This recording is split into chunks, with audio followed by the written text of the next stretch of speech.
Hello, listeners. 𝐏𝐫𝐞𝐬, justicetechpros podcast. Welcome to another edition of the Courts in Session series. This is Volume 3.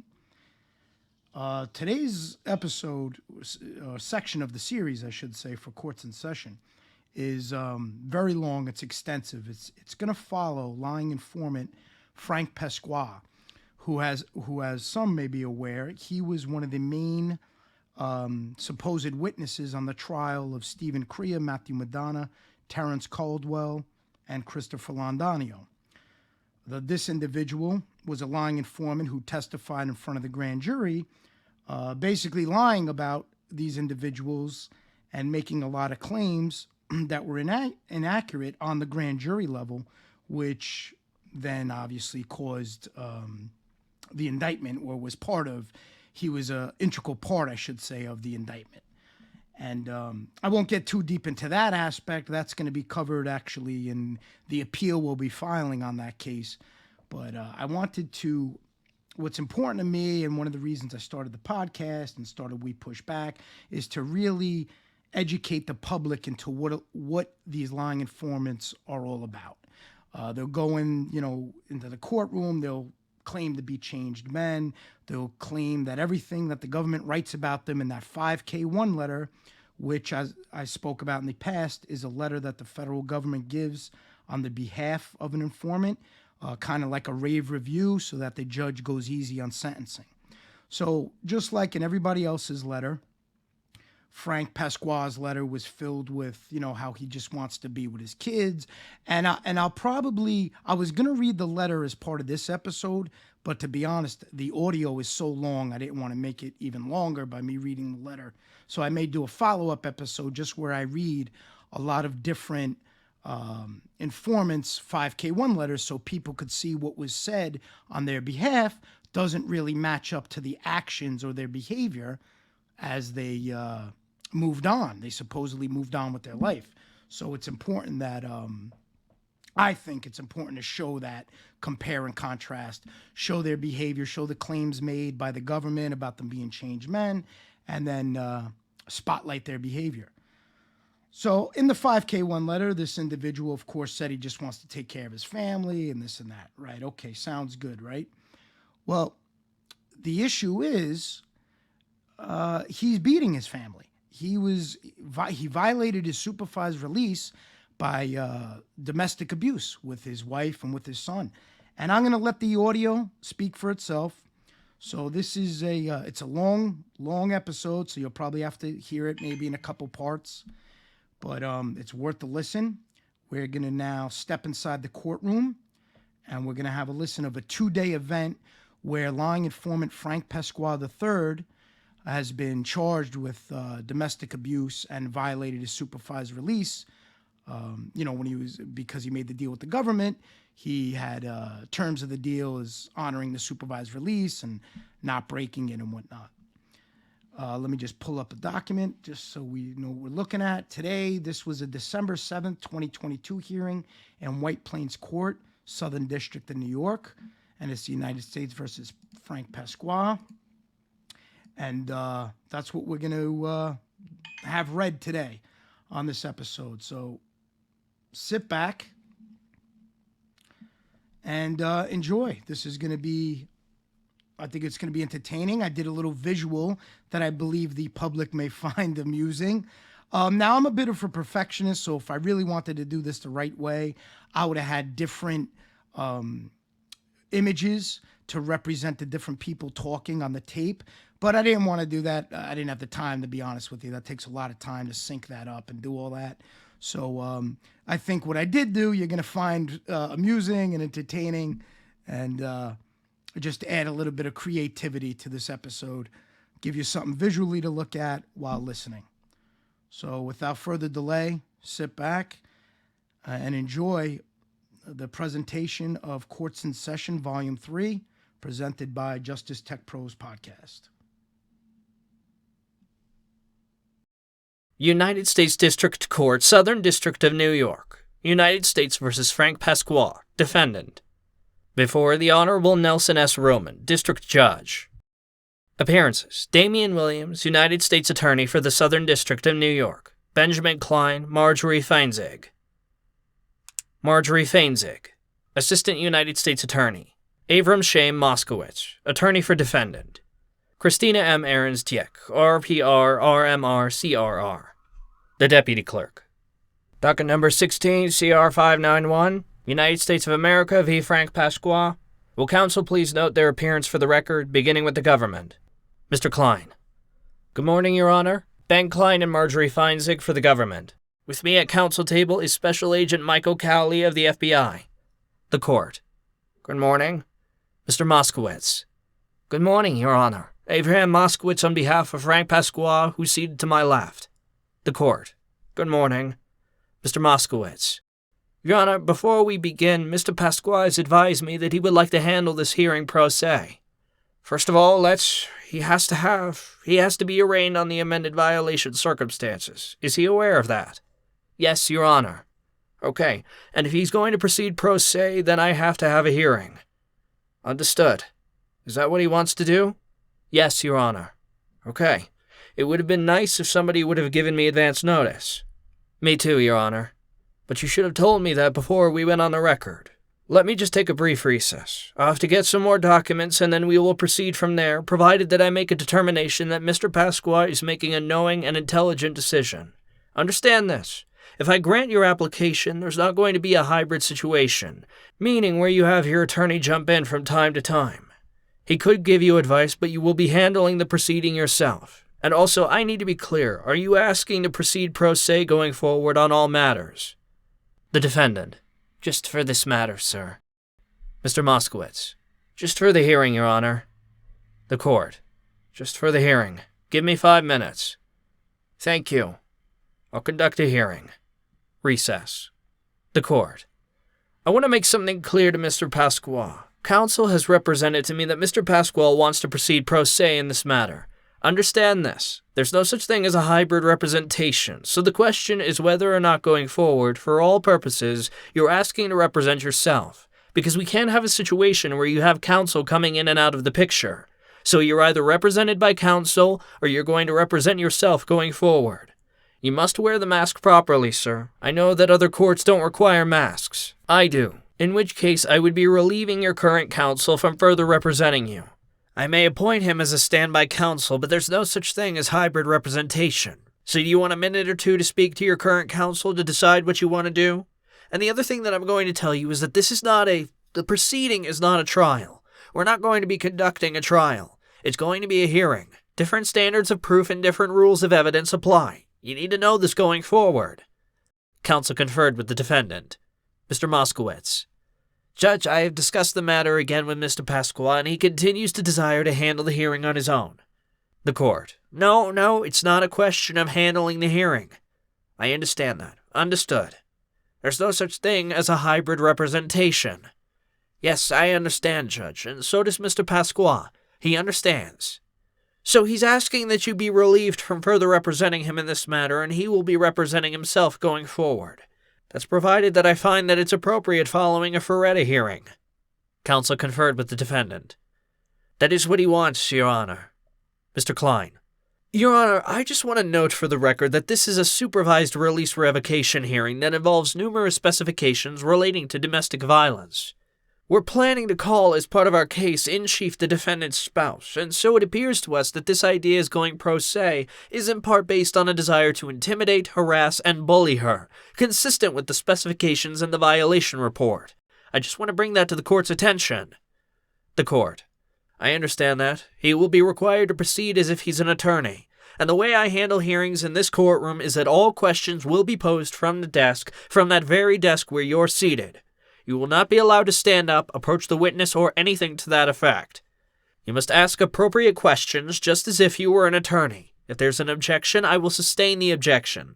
That's provided I grant your application. The defendant. Your Honor, I respect this court and I respect you. The Court. No. I want to make sure that you understand going forward. I'm going to conduct a hearing, but I want to give you as much information before we proceed so that you're making an intelligent decision. If at any time I find that you're acting inappropriately, then there's certain measures that I can take. So does your client still want to proceed pro se? He's asking that you be relieved from further representing him in this criminal matter because there's no such thing as hybrid representation. Mr. Moskowitz. That's what he told me, Your Honor. He would like me to stay, if the court would allow, as standby counsel. The court. Well, we're not there yet. I sometimes permit that, but we're not there yet. So let's continue. It's my understanding that Mr. Pasqua has requested to proceed pro se in this criminal proceeding. Is that correct, Counselor? Yes, Your Honor. So I will conduct a Feretta hearing. Before I begin, I'm going to ask that Mr. Pasqua be placed under oath or affirmation. Let's do this. Let me arraign the defendant first on the new specifications, and then I'll conduct the Feretta hearing. This is a proceeding in the matter of United States v. Frank Pasqua, docket number 16 CR 591. I note for the record that the supervisee, Mr. Pasqua, and his attorney, the probation officer, and the government are present in the courtroom. Mr. Pasqua, I want to advise you that this is not a trial. The proceeding today is an arraignment, and it's being held because the government has alleged that you violated the terms of your supervised release. During this proceeding, it's my job to advise you of your rights. You have an absolute right to remain silent at this and every other stage of the proceedings.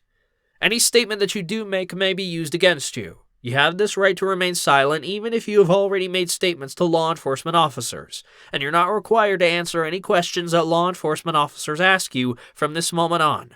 For that reason, I'm going to suggest that you consult with your current counsel before you answer any questions that may be put to you, including questions that I will ask you during this proceeding. Mr. Pasqua, do you understand? The defendant. Yes, sir. The court. I'm going to ask that you be placed under oath at this time. Defendant Frank Pasqua sworn. The record should reflect that the defendant has been placed under oath. It is important for you to understand that if you knowingly make a false statement during these proceedings, you could be subject to prosecution for perjury or for making a false statement to the court. This punishment would be separate and apart from any sentence that you may be receiving on the violations of supervised release that you are alleged to have committed. Mr. Pasqua, do you understand this? The defendant. Yes, sir. The court. It's also important for you to understand that any false statements that you make during this proceeding, as well as any false statements that you may have made to probation, may be used against you at a trial or hearing if you decide to testify at such trial or hearing. Mr. Pasqua, do you understand that? Yes, sir. I'm now going to ask you several questions that maybe sound repetitive, but I must ask them nonetheless. State your full name and your age. The defendant. Frank Anthony Dante Pasqua. My age is 43, sir. Do you have any difficulty reading, writing, speaking, or understanding the English language?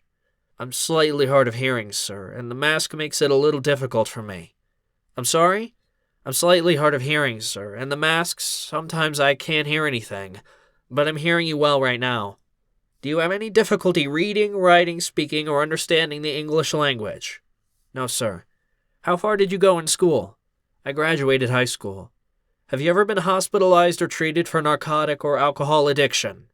Yes. When was that, and for what purpose? What type of treatment? Well, it was the residential program I was placed in when I was sentenced. All right. Is that for substance abuse? Yes. Or alcoholism? Alcoholism and substance abuse, sir. Okay. Is there anything about that hospitalization or course of treatment that you received that affects your ability to understand the nature of today's proceedings? No, sir. In the last 24 hours, have you taken or used any drugs, marijuana, alcohol, or medication? No, sir. Do you suffer from any physical or mental problems which prevents you from fully understanding these proceedings? No. Mr. Pasqua, you have the right to consult with your attorney prior to answering any questions during all proceedings, including this one. Mr. Pasqua, do you understand that right? Yes, sir. Mr. Pasqua, you've been charged with 8 violations of the terms of supervised release. Have you seen a copy of the third amended violation report dated November 29th, 2022? Yes, I have. Mr. Moskowitz, did you go over the alleged violations with your client? Yes, Your Honor. Are you satisfied that your client understands the violation circumstances? Yes, Your Honor. Do you and your client waive the public reading of the violations at this time? Yes, Your Honor. Counsel and Mr. Pasqua, it's my understanding that you're denying these allegations. Is that correct? Yes, Your Honor. So you're entering a non-admission to these violation specifications, correct? Yes, Your Honor. All right, so we've concluded the arraignment on the violation circumstances, the amended violation report, and now we're going to conduct the Feretta hearing. As I indicated, Mr. Pasqua, my understanding is that you're requesting to proceed pro se in this criminal proceeding. Is that correct? Yes. I'm going to remind you that you are now under oath, and I will now conduct a Feretta hearing. Mr. Pasqua, you have the right to counsel. That is, you have the right to have a lawyer represent you in these proceedings. You may waive your right to counsel and represent yourself, but only if you meet certain requirements. In particular, if you want to represent yourself, you must make a request to do so. That is, one, clear and unequivocal, and not for purposes of delay or manipulation. The request must be knowing, intelligent, and voluntary, and it must be timely. First, if you want to represent yourself, you must say so clearly and unequivocally. If you do not make it clear that you want to represent yourself, then you will be represented by a lawyer. There is, in other words, a presumption that you will be represented by a lawyer. The only way to overcome that presumption is if you express your contrary desire clearly. Second, your request for self-representation must be knowing, intelligent, and voluntary. In other words, before you decide what you want to do, you must understand the consequences of your decision. I want you to know what is at stake here.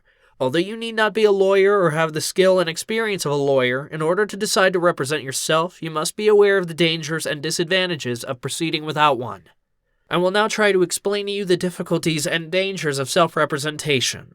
If I say something that you do not understand, please let me know and I will try to explain it again. It is important that you understand the choice you are going to be making. Mr. Pasqua, you are facing 8 very serious charges. These are 8 alleged violations of the terms of supervised release. They are commonly referred to as violation circumstances. I'm going to go through them in a moment. Just give me a second. Pause. The court. Violation circumstance number 1 basically alleges, on or about April 12, 2020, on Staten Island, New York, the supervisee, meaning you, Mr. Pasqua, committed a state crime, criminal obstruction of breathing, in violation of New York State Penal Law 121.11, a Class A misdemeanor, in that Frank Pasqua impeded the normal breathing of his victim. This is a Grade C violation with a guideline sentence of 7 to 14 months.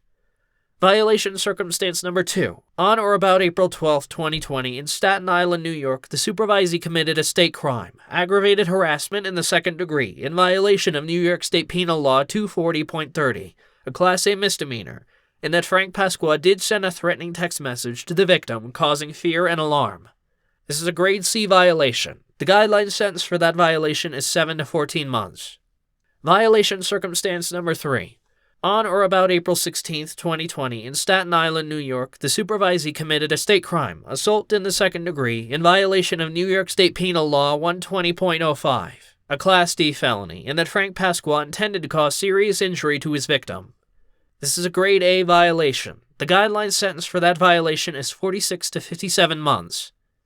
Circumstance number 4. Beginning on or about April 22, 2020, in the Southern District of New York, the supervisee committed a federal crime, tampering with a witness, victim, or an informant, in violation of 18 U.S.C. Section 1512b, a Class C felony, in that Frank Pasqua knowingly attempted to corruptly persuade another person, namely his wife, 𝐒𝐮𝐲𝐢𝐶, with intent to influence, delay, or prevent testimony in the connection with an official proceeding, namely his violation of supervised release. That is a Grade B violation. The guideline sentence is 18 to 24 months.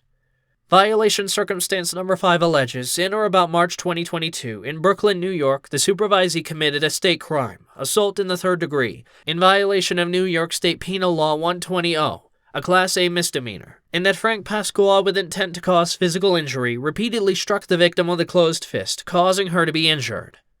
Violation circumstance 6. From on or about March 2022 up to and including April 2022, in Staten Island, New York, the supervisee committed a federal crime, stalking, in violation of 18 U.S.C. Section 2261a, a Class D felony, in that Frank Pasqua sent a series of threatening text messages to 𝐒𝐮𝐲𝐢𝐬𝐿.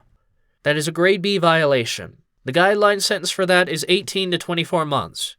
Violation circumstance number 7 alleges, on or about May 31, 2022, in Westchester County, New York, the supervisee committed a state crime, attempted assault in the third degree, in violation of New York State Penal Law 110/120.0, a Class B misdemeanor, in that Frank Pasqua, with intent to cause physical injury, attempted to cause physical injury to another inmate. That is a Grade C violation with a guideline sentence of 7 to 14 months. And violation circumstance number 8 alleges that on or about October 2022, in the Southern District of New York, the supervisee committed a federal crime, tampering with a witness, victim, or informant in violation of 18 U.S.C. Section 1512b, a Class C felony, in that Frank Pasqua knowingly attempted to corruptly persuade another person, namely his wife 𝐒𝐲𝐢𝐬𝐞𝐬, with intent to influence, delay, or prevent testimony in connection with an official proceeding, namely his violation of supervised release. That is a Grade B violation with a guideline sentence of 18 to 24 months. Mr. Pasqua, I want to inform you that these are each separate violation circumstances, for which, if you are found guilty, you could be sentenced to separate sentences that can either run consecutive or concurrently. That is within the discretion of the sentencing judge. Do you understand what that means? Yes, sir. All right. In addition, the government has the ability and often does add new charges. I don't think that's going to happen because we're going to have the hearing today. But the additional charges may carry more severe penalties than the charges you are now facing. And in the event that I determine today that you can represent yourself, and in the event that the government adds new charges at some point, either before or after the hearing, I may hold another hearing to determine whether or not you still want to represent yourself in this proceeding given the new charges, but I may not. We're past the pre-trial, trial, and post-trial proceedings. We are now in post-trial proceedings, to be clear, and we're having a supervised release hearing to determine whether or not you violated the terms of your supervised release. Such hearings can be very complex. They involve legal work and require intimate familiarity with rules of criminal procedure and the federal rules of evidence. They are usually better done by a lawyer, especially a lawyer specializing in criminal defense, than a layperson, because the lawyer is specially trained to do them and has special knowledge and experience with the substantive and procedural rules of law and of this court. Obviously, there will be serious consequences if your defense is mishandled here. It's almost always a good idea for a defendant in a criminal case to have a lawyer. Nonetheless, the choice of whether to continue with your lawyer or to proceed pro se is entirely yours, so long as you make it in a knowing, intelligent, and voluntary fashion with a proper understanding of what is at stake. I am only trying to ensure that you make an informed decision. Third, and finally, timeliness. If you make your choice today, it will be timely because we're still at the pre-hearing phase of the case with respect to your violations of supervised release. You should think hard before making a decision because it will have an ongoing significance for you. For example, if you choose to have a lawyer, then ask to represent yourself, and if I conclude that you're acting in bad faith and trying to delay, I may deny your request. On the other hand, if you choose to represent yourself, you do not have an absolute right to withdraw your request for self-representation and have subsequent counsel appointed at a later point. This is an important moment in the case, and you have an important decision to make. If you decide to represent yourself, I will appoint what is called standby counsel to assist you. You will still largely control the presentation of your case, but you will have a lawyer to explain to you the details of courtroom protocol and rules of evidence and procedure. The standby lawyer will be there to help you to investigate the facts, but in this case, we've already gone past that stage of the investigation of the facts because the hearing is scheduled to proceed today, and he's there to help you with the law, identify possible defenses, and suggest appropriate motions to file. Standby counsel is there to assist, but will not be permitted to interfere with your control of the case, with a few exceptions. You do not have a right to reject the standby lawyer. As I say, I have decided to appoint one for you if you decide to proceed pro se. So if you represent yourself, you will have standby counsel. Even with standby counsel, however, you will still largely control the presentation of your motions to me and your case during this hearing. For example, you will have a right to control the organization and content of your own defense, to make appropriate motions, to argue points of law, and to address the court. Standby counsel may not interfere with your control of the case. You ultimately shall retain final authority over the case. Of course, you will have to do all these things within the limits set by the rules of courtroom procedure, evidence, and decorum. This is not to say, however, that standby counsel is prohibited from acting at all. He or she may assist you to ensure your compliance with basic rules of courtroom protocol and procedure. If you do not waive your right to counsel and you're represented by a lawyer, then the lawyer will conduct your defense. To sum up, then, you have a right to be represented by a lawyer. You have a right to represent yourself. If you're represented by a lawyer, then it is the lawyer and not you who will conduct the defense. Conversely, if you represent yourself, you will be able to perform the lawyer's core functions, but you will not necessarily be allowed to direct special appearances by counsel when it is convenient for you. Standby counsel will be available to help you overcome routine procedural evidentiary obstacles in matters of courtroom protocol, again, without undermining your actual control over the presentation of your defense. You do not, however, have a right to hybrid representation, where you and a lawyer act as co-counsel in the conduct of your defense. If you elect to place standby counsel in an active role, or if you do not object when that happens, you need to listen very carefully. You could lose your right to represent yourself. At a minimum, if you do that, any further participation by the lawyer will be presumed to be with your permission, and you will not be able to complain about it later. If you represent yourself, I'm not going to treat you any differently than any other defendant, and the Court of Appeals is not going to treat your case any differently. In other words, if you make the decision to represent yourself and you make mistakes, you're not going to be able to come back and complain about those mistakes to the Court of Appeals. You will accept responsibility for your mistakes, and they will not be a basis for you to appeal your conviction should you be convicted of your alleged violations of supervised release. There are some other things you should know. If you do choose to represent yourself, you must understand that it does not give you a license to abuse the dignity of the courtroom or a license to violate the relevant rules of procedural and substantive law. You must always abide by courtroom protocol and maintain proper decorum, and you may not improperly disrupt the proceedings. You must, for example, follow the rules of evidence. You must obey my rulings even if you disagree with them, knowing that you preserve your objection for review by the appellate court. If you deliberately engage in serious and obstructionist misconduct, I will terminate your self-representation. If I am forced to do so, then standby counsel will take over the defense for you. If you have any questions, I will be happy to answer them at this time. In a moment, I will ask you questions so I can learn a little bit about your background, education, job experience, and familiarity with the American legal system in order to determine whether your decision today is made knowingly, intelligently, and voluntarily. I will also inquire about any recent or regular use of alcohol, narcotics, or prescription drugs to assure myself that your judgment today is not clouded. I will then hear your decision and make my determinations and findings about whether you have knowingly, intelligently, and voluntarily and unequivocally waived your right to counsel. Do you understand everything that I've said so far? Yes, sir. Okay. Do you wish to continue? Yes. State your full name? Frank Pasqua. What is your primary language? English. Describe your level of ability with the English language. What is your ability with respect to understanding spoken English? Very good. Reading in English? Very good. And writing in English? Very good. Please describe your education. Traditional Catholic high school I went to. A little bit of college. Okay. Have you had any can you describe your work experience? Blue-collar work and security work legally, and the court's aware of other activities I was involved in. Have you ever studied law? No, sir. All right. Have you ever represented yourself in any legal proceeding? No, sir. Okay.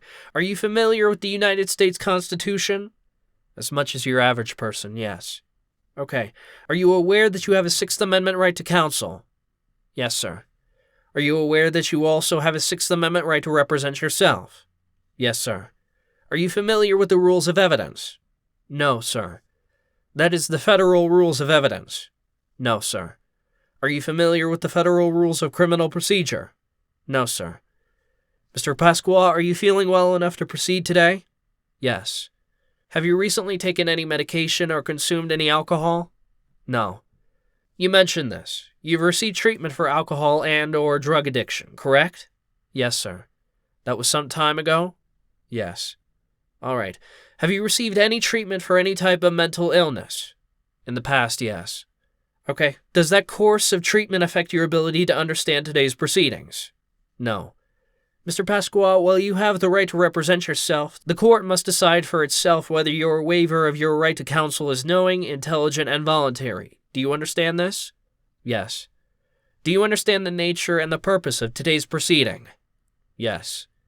I'm now going to advise you about the charges which have been brought against you and the possible penalties.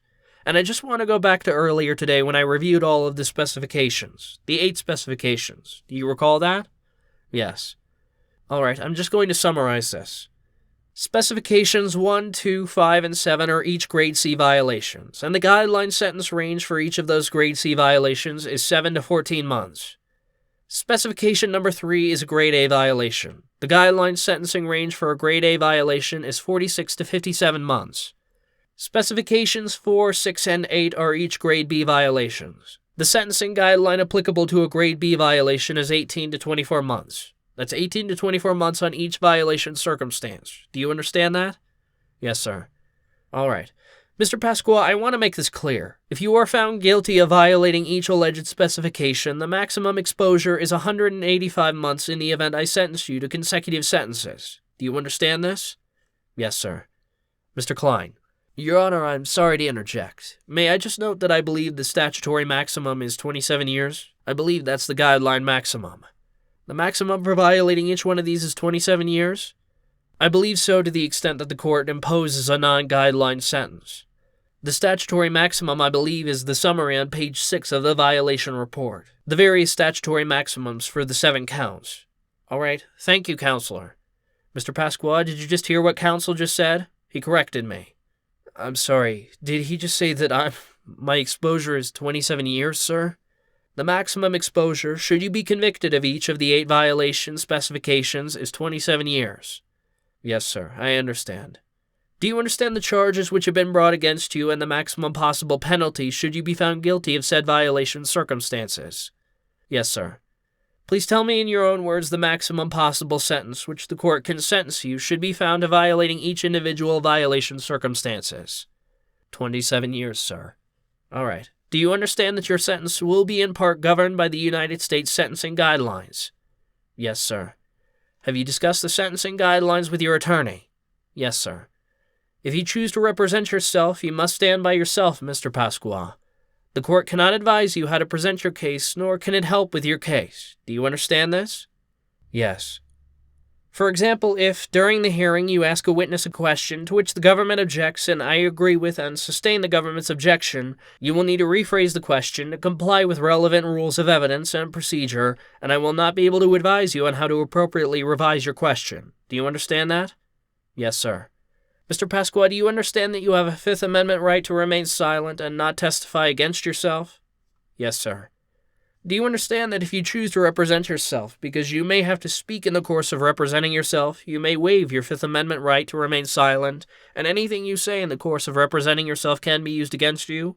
Do you understand that? Yes, sir. Do you understand what I mean by that? Yes. That means that in the course of representing yourself, if you make a statement which is against your interest, that statement can be used against you at this hearing, or it could possibly be used against you at some other proceeding. Do you understand this? Yes. In the United States, in order to become a lawyer, an individual must typically complete 4 years of college, 3 years of law school, and then pass a bar examination covering different aspects of the law. In addition, prior to representing a criminal defendant, most lawyers, including your current counsel, obtain years of experience in criminal law. Because of this training and experience, an attorney may be better able to deal with issues related to hearings, such as those involving alleged violations of supervised release and other matters. Do you understand this? Yes. Do you understand that if you choose to represent yourself now, you do not have the absolute right to request that counsel be appointed at a later date? Do you understand that? Yes. Do you understand that if you choose to represent yourself, some or all of your... this doesn't apply. I apologize. Mr. Pasqua, do you understand that an experienced criminal defense lawyer is almost always more qualified to conduct a defendant's legal defense than is the defendant himself? Yes. To further illustrate this, I'm going to ask your lawyer a few questions. Counsel, how many years have you been practicing law? 42. During that time, how many criminal defendants have you represented? Well over 500 or 600. How many criminal trials have you participated in? More than 60. Approximately how many hearings have you participated in? Appearances, Judge, thousands. Hearings. Oh, hearings. Several dozen. To summarize, your current lawyer has 43 years' experience practicing law, has represented in excess of 500 criminal defendants, has participated in approximately 60 trials, and has participated in dozens of hearings. Mr. Pasqua, you have indicated that you do not have any legal training and have never represented yourself in a legal proceeding. Is that correct? Yes, sir. I'm going to ask you again. Do you understand that criminal defense attorneys, like Mr. Moskowitz, are almost always more qualified to conduct a defendant's legal defense than is the defendant himself? That they are likely more qualified to defend you against these allegations and charges than you are qualified to defend yourself? Do you understand that? Yes, sir. Do you understand that if you request to represent yourself and I grant the request, I'm going to appoint a lawyer to act as standby counsel for you? Do you understand that? Yes, sir. Do you understand that standby counsel will provide information and advice on what the law is and the procedure, but cannot advocate for you? Do you understand that? Yes. This means that you will not be able to appeal any conviction or sentence on the basis that you were provided ineffective assistance of counsel because you were acting as your own counsel. Do you understand this? Yes. Do you understand that between now and the hearing, which is about to begin, the government, I don't think it's going to happen, but they could charge you with additional specifications that may have more severe penalties after this hearing, provided that they have a good faith basis for doing so? Do you understand that? Yes.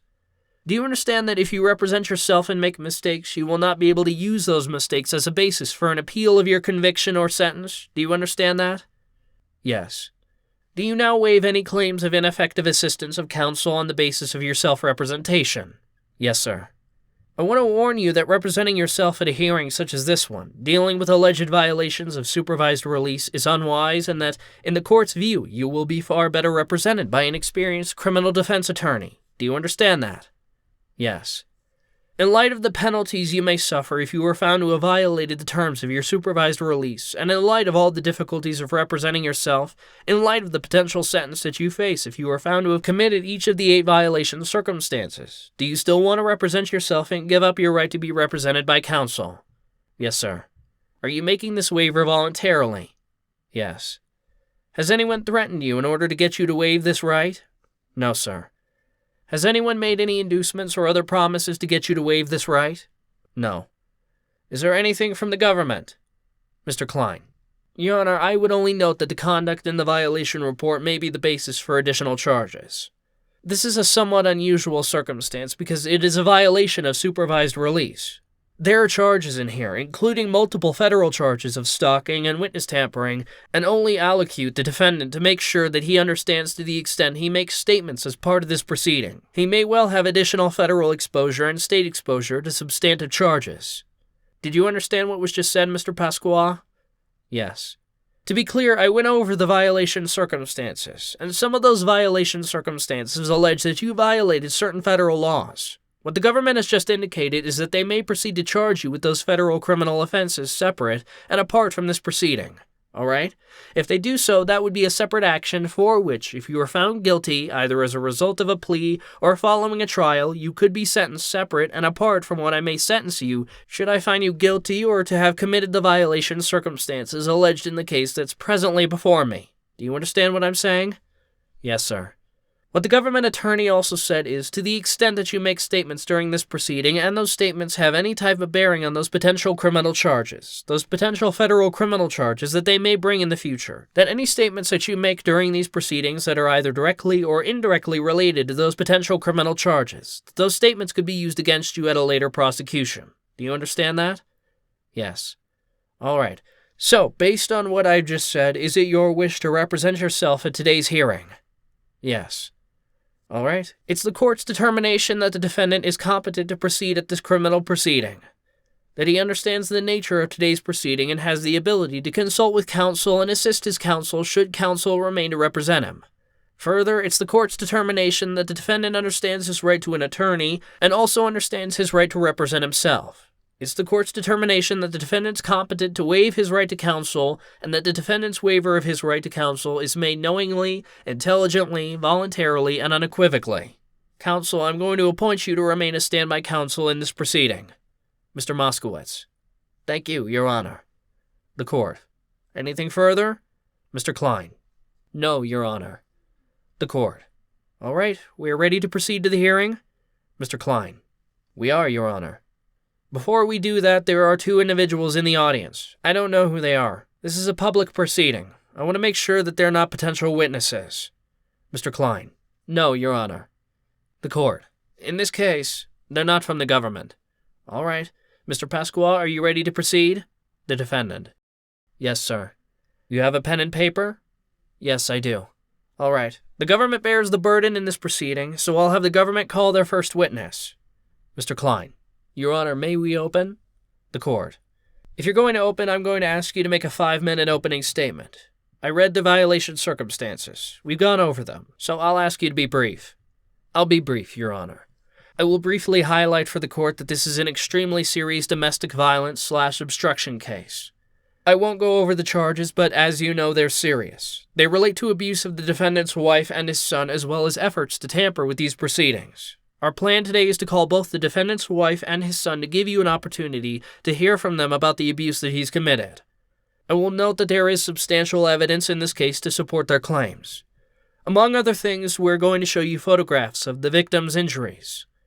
Dozens of disturbing text messages the defendant sent to his wife, including one where he threatens to kill her. A text message the defendant sent to his son threatening to beat him so severely that he would be eating his meals through a straw. Texts where the defendant blackmails his wife, including by releasing naked photos of her. Recorded jail calls where he speaks to his girlfriend and directs her to tamper with these proceedings, and evidence showing that she does exactly what he asked her to do. We'll also show you evidence of more than 100 jail calls that the defendant made to his wife's cell phone, all in violation of an order of protection. We're also going to show you 9 letters that the defendant sent to his wife's home, including one that he had delivered to her home by a strange man in the middle of the night in which he threatens to kill her. I can very briefly, Your Honor, describe the evidence that we'll have for each of the specifications. The bottom line, though, is it's a very straightforward case. There's a long-standing pattern of abuse here. The defendant admitted to some of that abuse in his cooperation agreement. He's previously spent 18 months in prison for domestic violence against his wife. You're going to see a series of text messages in the March and April period of this year in which you'll hear in his own words that he threatens to strangle the life out of his wife. He threatens to kill her. He threatens to bash her head in. He threatens to go downstairs and bash her father's head in. This is after she had taken him into their home when he had no place else to go. That's the basis for the stalking charge in Spec 6. You're also going to hear about actual physical violence that the defendant carried through against his wife, including one day where he was driving in a car with her and punched her repeatedly in the face, giving her a big black eye and a possible concussion. You'll see photos of those injuries. That's the basis for Specification 5. You'll find out that after the defendant hit her, the defendant's son found out that the defendant was abusing his mother, and he stepped in and kicked the defendant out of his house. A few days after he was thrown out of the house, the defendant showed up unannounced after his wife was in the hospital, checked her out against medical advice, again in the middle of the night, grabbed her by the neck, squeezed, and threw her into a car. That's the basis for Specification 1. Later that night, the defendant took his wife back to her home, tried to make her get her keys. After she went inside, their son again saw what was happening and told the defendant that he had to leave. And after that decision, his son's decision to protect his mother, is what led the defendant to send a text threatening to beat him so severely that he would have to eat his meals through a straw. After his wife saw that the defendant was threatening their child, she called the police. They took pictures of her black eye. This is about 2 weeks after the defendant punched her. And you're going to see that she still has a big black eye, a big black swollen eye. You're going to hear on a jail call that the defendant says she looked like she caught a beating, and that's because she did. After the defendant found out that his family called the police, he relentlessly tried tampering with them to drop the charges. A few days after the assault on his wife and the threatening text to his son, he showed up again unannounced at a clinic in Brooklyn. At this point, his son again tried to intervene, and the defendant repeatedly closed a car door on his son's leg. That's the basis for Specification 3. The defendant was arrested on April 20th. Since then, he's been engaged in a relentless campaign of witness tampering. You're going to hear numerous jail calls where the defendant directs his girlfriend to contact his wife and son to try to get them to drop these charges. You'll actually see a text that his girlfriend sends to his wife where she just writes, "Don't speak." The defendant sends a letter with that exact same message a couple of weeks later. I'll note also that the defendant was involved in an assault in jail. That's the basis for Specification 6. The defendant planned out that assault in advance. You'll hear a jail call where he says that he's going to go to the box for beating this person up. But again, his girlfriend tried to spin it to make his wife feel bad about reporting these charges. And so you'll see texts where his girlfriend texts his wife that the defendant was assaulted. There's also no doubt that the defendant knows exactly what he's doing here. You'll hear him talk about the orders of protection on these jail calls. He actually specifically tells his girlfriend that there's an order of protection in place. You are not allowed to contact her from me, but a good woman knows what's needed of her. That's to tamper with these proceedings. I'll briefly note that the defendant sends more direct threats to his family, also including actual physical violence. As I noted, he sent a letter in which he threatened to kill her and a man that he thinks that she's seeing. Taken together, the pictures, the texts, the calls, the letters, they all fit together to show what I think is an incredibly violent, dangerous, and manipulative person who is prepared to do anything to get his way. The court. All right. Mr. Pasqua, would you like to make an opening statement? The defendant. Very briefly. I just want to say that as far as the message "Don't Speak," I don't know exactly what he's referring to, but I will mention that my song growing up with my wife was "Don't Speak." At no point did I tell her not to speak in this proceeding, or I just wanted to point out that that was the name of the song. That's it. The court. Don't Speak. That's by the defendant. No doubt. The court. No doubt. Yeah. All right. Let's call your first witness. Mr. Klein. Yes, Your Honor. In advance of calling our first witness, I'll just note that the parties have stipulated to the admissibility of the exhibits. That's Exhibit 1 in the binder that's been provided to the court. At this time, the government would like to offer the exhibits in the binder. The court. So can you just state what the exhibits are so that the record is clear? Mr. Klein. Yes, Your Honor. We're offering government exhibits 1 to 101, 101A, 102, 102A, 103 to 105, 151, 152, 152A, 153, 154, 201, 301 to 304, 401 to 413, 401T to 413T, 501 to 509, 601 to 603, 701, and 702. So these exhibits are being moved into evidence on the consent of both parties? Yes, and that's part of a stipulation that was signed by counsel. Yes, Your Honor. Mr. Moskowitz. That's correct, Your Honor. The court. Okay, any objections? The defendant. No, sir. The court. All right. Government exhibits 1 to 101, 101A, 102, 102A, 103 to 105, 151, 152, 152A, 153, 154, 201, 301 to 304, 401 to 413, 401T to 413T, 501 to 509, 601 to 603, 701, 702 received in evidence. The court. Let's call your first witness, Mr. Klein. Your Honor, the government calls 𝐿𝐶𝐲𝐢𝐬𝐞𝐬. 𝐿𝐶𝐲𝐢𝐬𝐞𝐬, called as a witness by the government, having been duly sworn, testified as follows. The deputy clerk. Could you please state your full name and spell your full name for the record? The defendant. 𝐿𝐶𝐲𝐢𝐬𝐞𝐬, 𝐿𝐶𝐲𝐢𝐬𝐞𝐬. The court. Good morning, ma'am. You're going to be asked a set of questions. Just listen to the question that's asked. Try and answer only the question that's asked. If you don't understand the question, let us know. We'll try and have the question rephrased. If there's an objection, you have to wait until I've ruled on the objection before proceeding, okay? The witness. Okay. The court. You all right? The witness. As good as I could be. Okay, let's begin. You may inquire. Mr. Klein. Thank you, Your Honor. Direct examinations. By Mr. Klein. Good morning, Miss 𝐿𝐶𝐲𝐢𝐬𝐞𝐬. Can you please state your full name for the record? 𝐿𝐶𝐲𝐢𝐬𝐞𝐬. Thank you. How old are you? 43. Where were you born? Staten Island, New York. Where do you live now? Staten Island, New York. Have you lived in Staten Island for all of your life? Yes. How far did you go in school? I have a little bit into my master's degree. Where did you go to high school? More Catholic. How about college? St. John's University. And what did you study there? Paralegal studies. Okay, what did you do after school? I worked as a paraprofessional, a teacher's assistant. Are there any specific kinds of kids that you work with?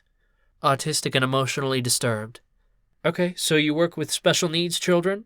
Yes. Is that what you do now? Yes. What school do you work for?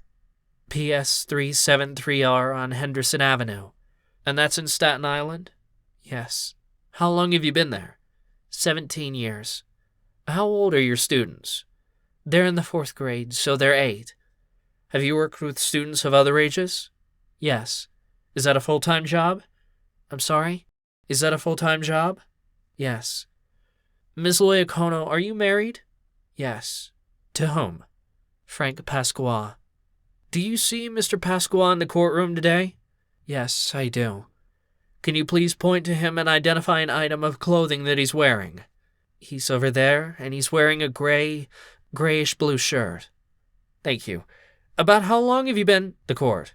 Let the record reflect that she's identified the defendant, Frank Pasqua. Mr. Klein. Thank you, Your Honor. Yes, please let the record reflect that. All right, the record so reflects. Go ahead. Thank you, Your Honor. About how long have you been married to the defendant? Since 2009. Do you and the defendant have any children? Yes. How many? 3. What are their names and how old are they? Francis Pasqua, he's 23. Philip Pasqua, he's 18. And 𝐏𝐬𝐬 Pasqua, he's 16. Are they in school? Yes. What grades are they in? They're in... One is a senior and another one is a junior and in college. And then 𝐏𝐬𝐬 is a junior in high school. Sorry, I'm getting a little nervous. No problem. Where do your kids live? With me. Does anybody else live in that house? Yes, my father. How old is your father? 84. How did you and the defendant first meet? In high school. Which high school is that again? More Catholic. The court. I'm going to ask you to kind of jump up to the present date. I think I have heard enough of her background. Mr. Klein. Understood, Your Honor. We're going to go through some of Mr. Pasqua's criminal history and some prior episodes, because these, I think, will offer context to the court, and I think it is going to explain a series of text messages that you'll see. As you'll see, Ms. 𝐏𝐬𝐬 had another relationship. The court. Ask questions. I think you need to get to 2022 as quickly as possible. Understood, Your Honor. I don't need to hear, with all due respect, I don't need to hear any history with respect to prior incidents. Understood, Your Honor. Ms. 𝐏𝐬𝐬, directing your attention to March of 2020, was the defendant released from prison? Yes. And that was for a series of federal crimes? Yes. Where did he go when he was released? To a rehab facility for 3 months. And where did he go after that? He went to a hotel. There were 2 hotels. Who was paying for the hotels? The FBI. Okay, and while Mr. Pasqua was staying in the hotels, were you visiting him in the hotels? Yes. You 2 stayed together? Yes.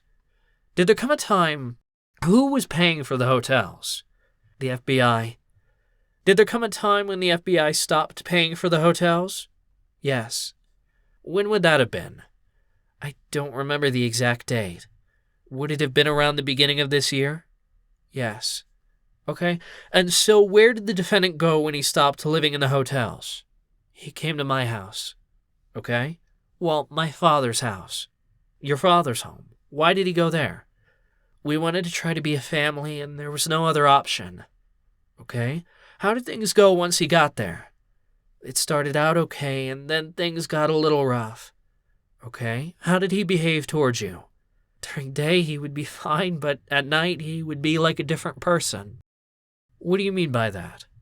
He would get mean, he would talk down to me, he would sometimes hit me. How did he behave towards your children? I can't hear. How did he behave towards your children? He was usually fine to them. There were a couple of instances, I think, with my oldest and definitely my middle one, but other than that, he was okay with the children. Okay, you said that he would sometimes hit you. Yes. Is that consistent with how he's behaved towards you in the past? Yes. Ms. 𝐏𝐬𝐬, do you have a cell phone? Yes. What's the number? 347-948-2868. Does the defendant also have a cell phone? Yes. Who was paying for your phone while the defendant was living with you? My dad. And who was paying for the defendant's phone? My dad. Was the defendant working? No. Is the contact information for the defendant's phone saved in your phone? Yes. Is it saved as Frank's new phone, call number 718-791-9391? Yes. Did you and the defendant communicate by phone? Yes. Did you exchange text messages? Yes. As part of this matter, did you allow the government to review and download your texts with the defendant? Yes, I did. Did the government print out the texts and review them with you? Yes. So I'll ask, I believe you have a witness binder in front of you with the exhibits? Oh, yeah. I would ask you to open it to Government Exhibit 101. Let's bring it up on the screen as well. Ms. 𝐏𝐫𝐞𝐬, is this a printout? The court. Hold on just a second. Pause. The court. Which exhibit are you showing the witness? 101, Your Honor. Okay, continue. Ms. 𝐏𝐫𝐞𝐬, is this a printout of the texts between you and the defendant from the evening of March 9th to April 20th of this year? I have it open to the wrong thing. Oh, 101. Yes, it is. All right, I'm going to direct you to a series of text messages that you had with the defendant on the night of March 9th and into the morning of March 10th. Your Honor, I'll note that there are approximately 130 text messages exchanged in this conversation. We're going to highlight some excerpts of a portion of those messages for the court. The full messages are available in Exhibit 101. The court. Okay? Mr. Klein. Ms. Castrati, could you please bring up page 1 of 101A? It will be up on the screen. Okay. You can put that down. Ms. 𝐏𝐫𝐞𝐬, I'm showing you a text that the defendant sent to you on the evening of March 9th at 11:48 p.m. He writes, "There is nothing else for us to talk about. Do not call me again or I will throw my phone away." Can you please read your response? Come home, please. Do you remember what that exchange was about? I'm not really sure what the problem was that night, no. Was there anything unusual about getting a text like that from the defendant? No, not when he was angry. So there's then a long string of messages between you and the defendant. Ms. Castrati, can you please bring up page 2? For example, here on the screen he writes, "You and the kids could just pretend that you loved your husband and their dad, but you never did." He then says, "You keep lying about what really happened that night, but I know the truth, and as long as you lie about it, I will never speak to you again." Ms. 𝐏𝐫𝐞𝐬, do you know what that night he's referring to in that message? A night me and him had an altercation, and he cut my finger. Okay. Is that an incident that resulted in the defendant going to jail in 2012? Yes. And what's your understanding of what he's accusing you of here? Lying about what I said. Is this the defendant? I object to this. The court. On what basis? The defendant. Your Honor, you just said that 2022 is what we're talking about. He's figured out a way to bring up 2011. Mr. Klein. Your Honor, this text was sent in 2022. The court. This is with regard to the text that was sent March 9th, 2022. It's in evidence. The objection is overruled. Ms. 𝐏𝐫𝐞𝐬, is this the first time that the defendant has accused you of lying about this incident? No. Were you in fact lying about the defendant cutting your finger? No. Do you have an understanding of why he keeps accusing you of lying about that night? He has an idea of what happened that night, and I have what happened that night. Is your idea true? Yes. Ms. Castrati, can you please turn to page 3? About 11:56 p.m., the defendant writes to you, "I could have married one of your friends and had everything I wanted, but I treated you like a woman when you were really a whore." Is it common for the defendant to call you a whore? Yes. Can you please read your response? All I want is to make sure you are okay and I love you. Why did you write that? Because all I wanted to do was to make sure he was all right and that he wasn't roaming around the streets and that I wanted to tell him that I loved him. Ms. Castrati, could you please turn to page 4? At about 11:56, the defendant writes, "You don't love me. If you did, you would not have put me in prison for years on lies. You want to continue to pretend that I cut your finger. Guess what, you piece of shit? I was there. You cut yourself, trying to save me. I should have died in 2011. What's your understanding of what the defendant is accusing you of here? Lying once again. The defendant. Objection. The court. What's the basis for the objection? The defendant. She wasn't in my mind at the time, sir. The court. You mean it calls for speculation, going into your mental state? All right, I'll sustain the objection. Just so that you're clear, though, there is some latitude to be afforded at these hearings. The federal rules of evidence don't strictly apply. The Second Circuit supports that. These hearings are for purposes of the court seeking the truth, provided that the truth is substantially supported. The defendant. Yes, sir. You offered to come in and get him in this text, and in another text a few seconds later he responds, "When I wanted you to come and get me, you wouldn't. You stayed with Rad at his dad's basement apartment, but I sat in prison because you lie." Who is Rad? A gentleman that I used to date. When was that? While he was in jail. Do you remember approximately what year that would have been? I'm not sure exactly the years. I don't remember where it ended. I know it was like a year and a half. Okay. Would it have been the first time he went to prison in approximately 2010? Yes. Was it common for the defendant to bring up Rad in circumstances like this? Yes. And that relationship you said ended more than 10 years before this text, is that right? Yes. The court. Counsel, I'm going to interrupt you. I'm going to ask you to kind of speed things up and get to the underlying charges. I don't really need to hear, we don't need to hear background information. Yes, Your Honor. Ms. Castrati, can you please bring up page 6? Ms. Loyacono, can you please read the message on the top of the first page here? Okay, but tonight you are on the street, so go to my house and I will sleep in the car and no one will know any different. Okay? And can you please read the message on the bottom of the page that the defendant sent to you in response? Kill yourself, Elisa. Ms. Castrati, could you please turn to page 7? At about 1:27 a.m., the defendant writes, "Do not ever think you've done me any favors. I paid your piece of shit father $3,400, and then I bought dinner for 3 weeks. He owes me a place to sleep. I will never talk to you again." Can you please read your response? Yes, so stay at the house. Ms. Castrati, could you bring up page 8, please? Can you please read the highlighted portion of the text? You should just sit in your warm house while Frank walks in the street in the rain. Fuck you. If I see you again, I will kill you. This is a text that the defendant sent to you? That Frank sent. Is this the first time that the defendant has threatened to kill you? No. About how often did he threaten to kill you? Quite a few times. The court. Can you clarify? When you received this message, what did you believe you were being told? That he was going to kill me if he sees me again, that he was very angry with me, and that he had the possibility of killing me. Were you afraid at the time you received that email? Yeah, of course. All right, continue. About how often did he threaten to kill you? Quite a few times. Did he make those threats when he put hands on you? Yes, sometimes. Were you scared for your life? Yeah. Ms. Castrati, could you please bring up page 9? At about 1:30 a.m., the defendant writes, "I really mean it, you fat slut. You were sucking people's dicks before I met you. You're nothing but a piece of shit. My aunt was right, my mother was right, and I gave up my whole family for a fat, ugly girl who got fucked by the pizza delivery guy. Do not ever address me. Do not look me in the eyes. Do not talk to me. Do not ever try to touch me. As God is my witness, I will strangle the life out of you if you ever talk to me again." What was your reaction to that text? I was scared. He was getting angrier. Is that a common way for the defendant to speak to you? Yes. When he's angry, yes. Is it common for the defendant to tell you not to look at him? Yes. What about not to talk to him?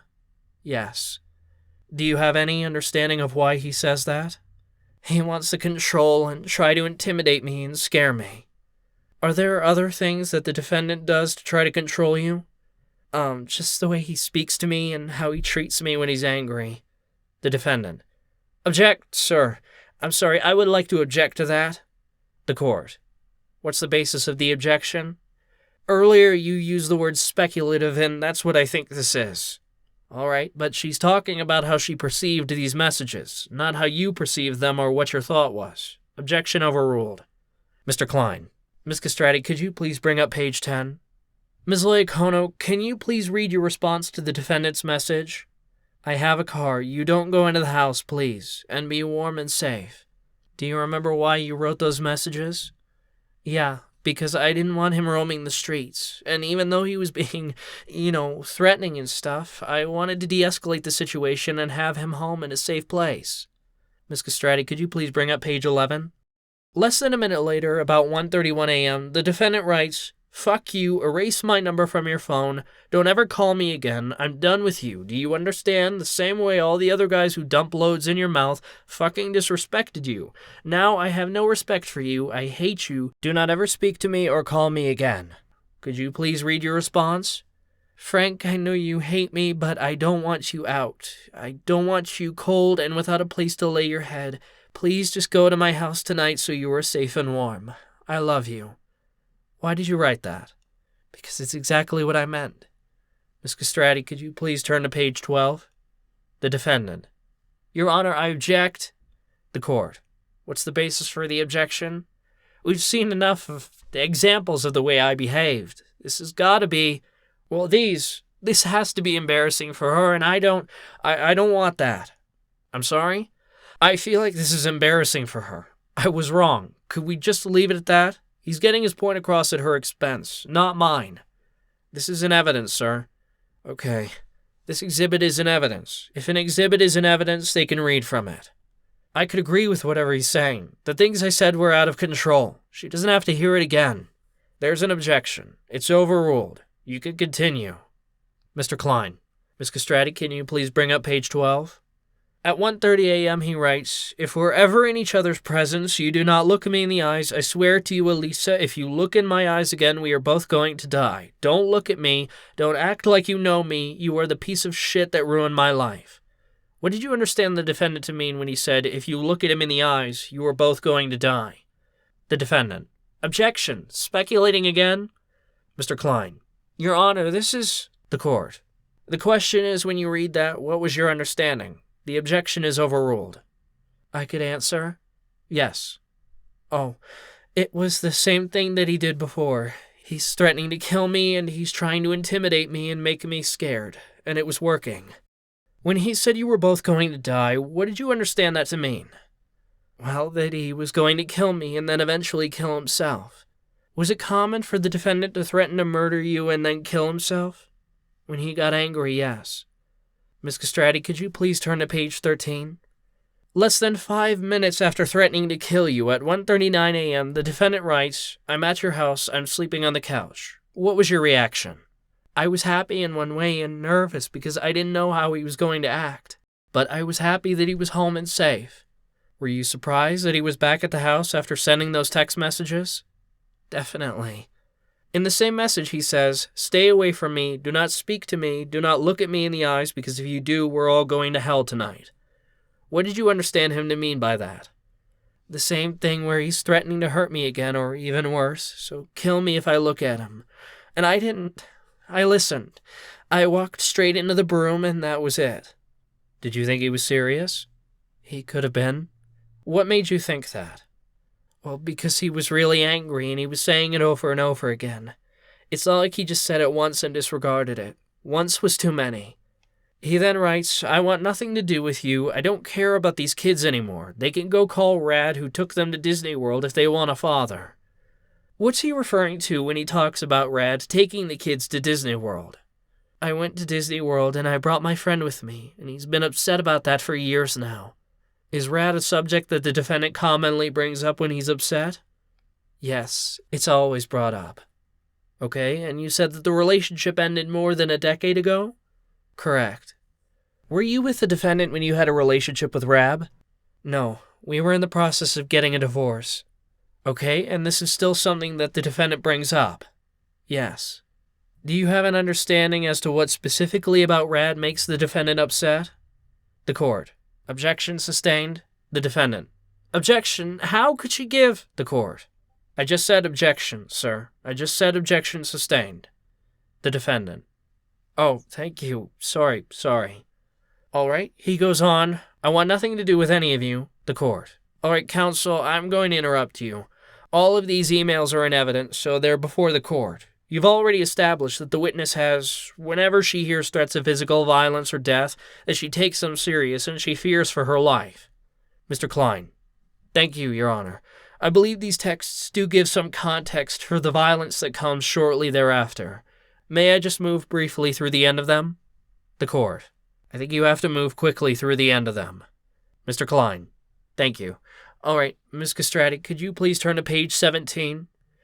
The defendant writes here on March 10th at 1:46 a.m. If you were worried about me, you wouldn't lie about what happened that night for 10 years. You've been lying to me. I was there. I'm the only person who knows the truth. You are a liar. I did not take your hand and turn it over and cut your finger like you wrote in your deposition. You stuck your hand in between the broken glass and my neck, and then you decided you needed me to spend enough time in prison so that you could solidify your relationship with the Puerto Rican. Do not ever look at me or speak to me again because you are a whore. Who do you understand the defendant to be referring to when he says the Puerto Rican? Rad again. Is that a common way for the defendant to refer to Rad? Yes. Ms. Castrati, could you please turn to page 18? At 1:48 a.m., the defendant writes, Walk in the front door of this house and keep your eyes on your feet while you walk to the bedroom, because if you look at me, I will bash your head, and then I will go downstairs, and that's your father's head. What did you understand the defendant to be communicating to you here? That if I looked at him, he was going to hit me and then bash me, actually, in the head, and then go downstairs and take care of my father afterwards. Had he threatened your father before? Yes, to me he has. How often? Several times. What kinds of threats would he make? He said he was going to replace his pills one day with Tylenol, and he said that he was going to shove him down the stairs when nobody was home. What effect did these texts have on you? They made me nervous for my father's well-being as well as my own. The court. How old is your father? The witness. 84. Mr. Klein. Ms. Castrati, could you please turn to page 19? You write that you don't want to upset the defendant, and at 1:58 a.m. he responds, "I'm fine. You can't upset me because you mean nothing to me. You were a mistake I made in high school. I moved on, you should too, just the way you moved on when you lied to get me put in prison and then started a relationship while you were still married to me with some Puerto Rican from the welfare office, so you should find another spick to blow." How did that text make you feel? Like a whore. And what did you understand the defendant to mean when he told you to find another spick to blow? The court. All right, you don't have to answer that question. The witness. Okay. The defendant. Thank you, Your Honor. The court. The objection is overruled. About how often did the court. Counsel, I'm going to interrupt you. You need to move quickly. As I said, all of these emails, texts are in evidence. You've highlighted the ones that I think you want the court to consider. You need to move on. Mr. Klein. Okay, Your Honor. Ms. Leocono, after these text messages, while the defendant was living at your father's house, did he ever physically abuse you? Yes. Directing your attention to approximately late March or early April of this year, did the defendant punch you in the eye? Yes. Do you know the exact date when that happened? No. Can you describe the circumstances leading up to him punching you in the eye?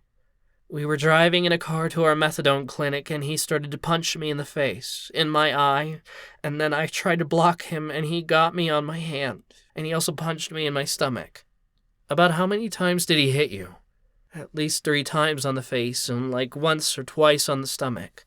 Did he hit you with, and my lip too? Did he hit you with an open or a closed fist? Closed fist. Did you sustain any physical injuries?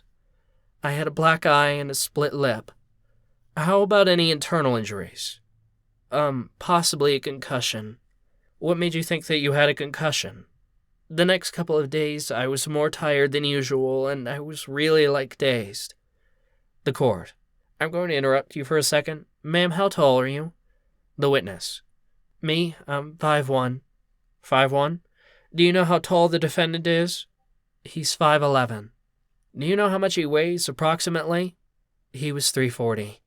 All right, continue. Miss Leocono, what time of day did this take place? It was around, we had to leave for the clinic at 5:45, so it was sometime after that, around 6 probably. Is this in the morning or the evening? In the morning, sorry. What did you do after he hit you? I just kept driving because we had to get to where we were going, and I kept my mouth shut and drove. Did you tell anybody? The court. I'm sorry, you were driving at the time? The witness. I was driving. Did you tell anybody about what happened? No, not right away. Did you go to the methadone clinic? Yes. Did anybody see your injuries? The nurses there noticed what happened and asked me if I was okay, but I answered I was fine, not to worry about it. Why did you say that? Because I didn't want to get Frank in trouble. Any other reason? And I was scared, too. I mean, if I opened my mouth and got him in trouble, he would have gotten mad. Did you go to work that day? Yes. How were you able to go to work? I covered it up with my makeup and my eyeglasses. I usually wear glasses, and I had them big enough that it would cover up the majority of the black eye. Did you file a report with the police at this point? No, not right away. Why not? I didn't want to get him in trouble. I was trying to avoid all this. Did there come a time when you eventually did tell the police what happened? Yes. Would that have been a couple of weeks later? Yes, sir. How did that come about? He had threatened my son through text messages, and once he went on to threatening him, that was too far, because he said that he was going to be eating out of a straw for the rest of his life. And so you decided to contact the police at that point? Yes. Did the police come to your house? Yes, they did. Did they photograph your injuries? Yes. Ms. Castrati, could you please bring up Government Exhibits 301, 302, and 304? So I'm showing you here on the screen what's been marked as Government Exhibits 301, 302, and 304. Do you recognize these photos? Yes, it's my eyes and my hands. Who took these pictures? The cops. When? When they came to my house when I was filing a report. Do the photos fairly and accurately reflect the appearance of your eye, lip, and hand as of that date? As of that date, yes, but it was worse before. Okay, to be clear, the court. So the record is clear. 301, 302, and 304, these are all in evidence? Mr. Klein. Yes, Your Honor. The court. Just so that the record's clear, they're in evidence. To be clear, how did you get the black eye in that picture? Frank punched me in my eye. The court. Ma'am, can I ask you a question? The first photo where you're looking up in the sky, I can't see what the exhibit is. I think it's 301? Yes, the black eye. All right, the black eye is depicted in which eye? Well, since I turn around, it would be my right eye. Okay, and again, there's a photo on the top. I can't tell what number it is. Mr. Klein. 304, Your Honor. The court. 304. It's the one in the middle on the top. Again, it shows the black eye underneath the right eye. The witness. Yes. The court. That's how it appeared how many days after the incident? Probably a couple of days. Was it worse immediately after the actual physical contact? Yeah, it was like a big round ball. So actually the swelling had gone down? Mm-hmm. Okay. And there's a photo there of your hands. What is it that these pictures show? My right hand was like red on the top from him hitting it. Okay, this is how it appeared several days before. After. After. I'm sorry. How did it appear soon after the incident? I couldn't write with a pen. It didn't look much different, but my hand wasn't functioning correctly. Okay, continue. And just to clarify the timing here, I believe you said that this was a couple of days after. Was it a couple of days or longer than that? I don't quite remember. Well, because it was around the 12th that I called, so it would be from the 6th to the 12th, something like that. Okay, so maybe up to a couple of weeks? Yeah. Directing your attention to early April, did you have a conversation with your son Phil about your black eye? Yes. What in substance did you discuss? He asked if Dad gave me the black eye, and I told him no. About when was your discussion with Phil in relation to when the defendant hit you? It was on the 12th, the day we called the police, I believe. But when in relation to when the defendant hit you? Oh, when he hit me, I'm sorry. Yes, it was a while after. Okay, did Phil do anything with regard to the defendant at that point? Yes, he kicked him out. How did he do that? He told him to leave the house. Does Phil have a cell phone? Yes. Is it the phone stored in your phone as Phil with call number 206-313-0080? Yes. Do you communicate with Phil on his cell phone by text? Yes. Do you keep all of your texts with Phil, or do you delete some of them? No, I delete some of them. Why do you delete some of your texts with Phil? Because if there's a reference to Frank, I delete them because I don't want him to get upset about, that the kids are saying something with regard to him. Would Frank read the texts on your phone? Yes. Ms. Castrati, could you please bring up page 1 of 152A, which is in evidence? Mr. Moskowitz. Which number are we looking at? Mr. Klein. Page 1 of 152A. Directing your attention to a text you sent to Phil on April 6, 2022 at about 8:36 a.m., could you please read that first message to the court? If you leave, is going to kick my ass, and if you tell him, it will be worse. Did you write that message? Yes. Can you explain what you meant? I said if you leave, he was in school, and I said if you leave school and come home, he's going to end up hurting me, and I didn't want And you getting home and coming home is just going to make it worse. Like, it's better off. Just leave it be. Miss Castrati, could you please turn to page 2? At about 8:38 a.m., Phil responds, I don't give a shot. I believe he means another word. Doesn't mean he hits you. What do you remember about that? Phil was very upset that he was hitting me again, because it had happened in the past, and he noticed it in the past, and he didn't. We all agreed that this wasn't going to happen again. Miss Castrati, could you please bring up page 3? Ms. 𝐏𝐫𝐞𝐬, can you please read your next text to Phil, sent at 8:38 a.m.? Dad is trying to make himself better. What did you mean by that? Well, we were both in recovery at the time, and he was trying, to get himself on the right track and get, a new life going, and he was almost there, so anything getting him in trouble would mess that up for him. Phil responds that he's coming back. Where was Phil coming back from at that point? School. Miss Castrati, could you turn to page 4? Can you read your response, please? Don't come back, I am fine. Can you please read your next text to Phil, sent at 8:39 a.m.? Excuse me, did he come home? He came home, yes. At 8:42 a.m., Phil writes to you, he's hitting you and you lied to me. Do you know what he meant by that? Yes, because I told him that he wasn't doing it and that there wasn't even anything there. I was pretending. I covered it up every day. Miss Castrati, could you turn to page 5, please? Could you please read your next text to Phil, sent at 8:44 a.m.? I will have to delete all my texts to you. Why did you write that? Because I didn't want Frank to see that Phil realized that he was hitting me. Miss Castrati, could you bring up page 6?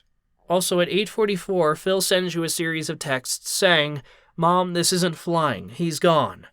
What did you understand him to mean by that? He wanted him to leave because he didn't want him hitting me anymore. Can you turn to page 7, please, Miss Castrati? At 8:45 a.m., Phil writes, You lied to me again. This isn't happening. He's leaving. Why did Phil say you lied to him again? Well, because he had hit me before, and I lied about it in the past. To your knowledge, was Phil aware of other times that the defendant hit you? Yes. How do you know he was aware? Because he told me. What happened after this text exchange with Phil? Phil came home and kicked Frank out of the house. How did the defendant react to that? He was pretty much, he was upset, but he walked out of the house and, he said that this isn't fair, that, it's not right to leave me with nothing and no place to go. Were you worried that the defendant might hurt Phil? Yes, when he started getting angry, yes. Was there any physical altercation before the defendant left? No, I don't believe there was. Had the defendant had any health issues before this time? Yes. And what kind of shape was he in at this point? He was up and walking around again. Did you give the defendant anything before you left the house? Yes, my credit card. Debit card, I'm sorry. Do you recall about how much money was on the card at that point? I believe it was my whole paycheck. I think it was like $730 or something like that. $730. Miss 𝐏𝐫𝐞𝐬, do you have a lot of spare cash? No, I have none. Why did you give your debit card to the defendant? Because since he said he had no place to go, I wanted to make sure he had money to rent a hotel room or some place, or a room in general, some place to stay, money to put in his pocket to buy food. Did he use your debit card? Yes. Do you know what he bought with it? He stated in a text that he spent it mostly on alcohol. Miss 𝐏𝐫𝐞𝐬, after your son kicked him out of the house, did the defendant continue to reach out to you? Yes. How? Through text messages, and he came to the house once. About how often was he contacting you at this point? Every day, pretty much all day long. Was this through both texts and calls? Yes. What, if anything, did you do at this point?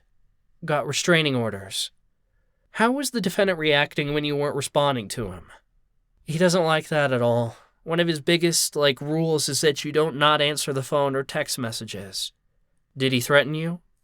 Yes. What kinds of threats was he making?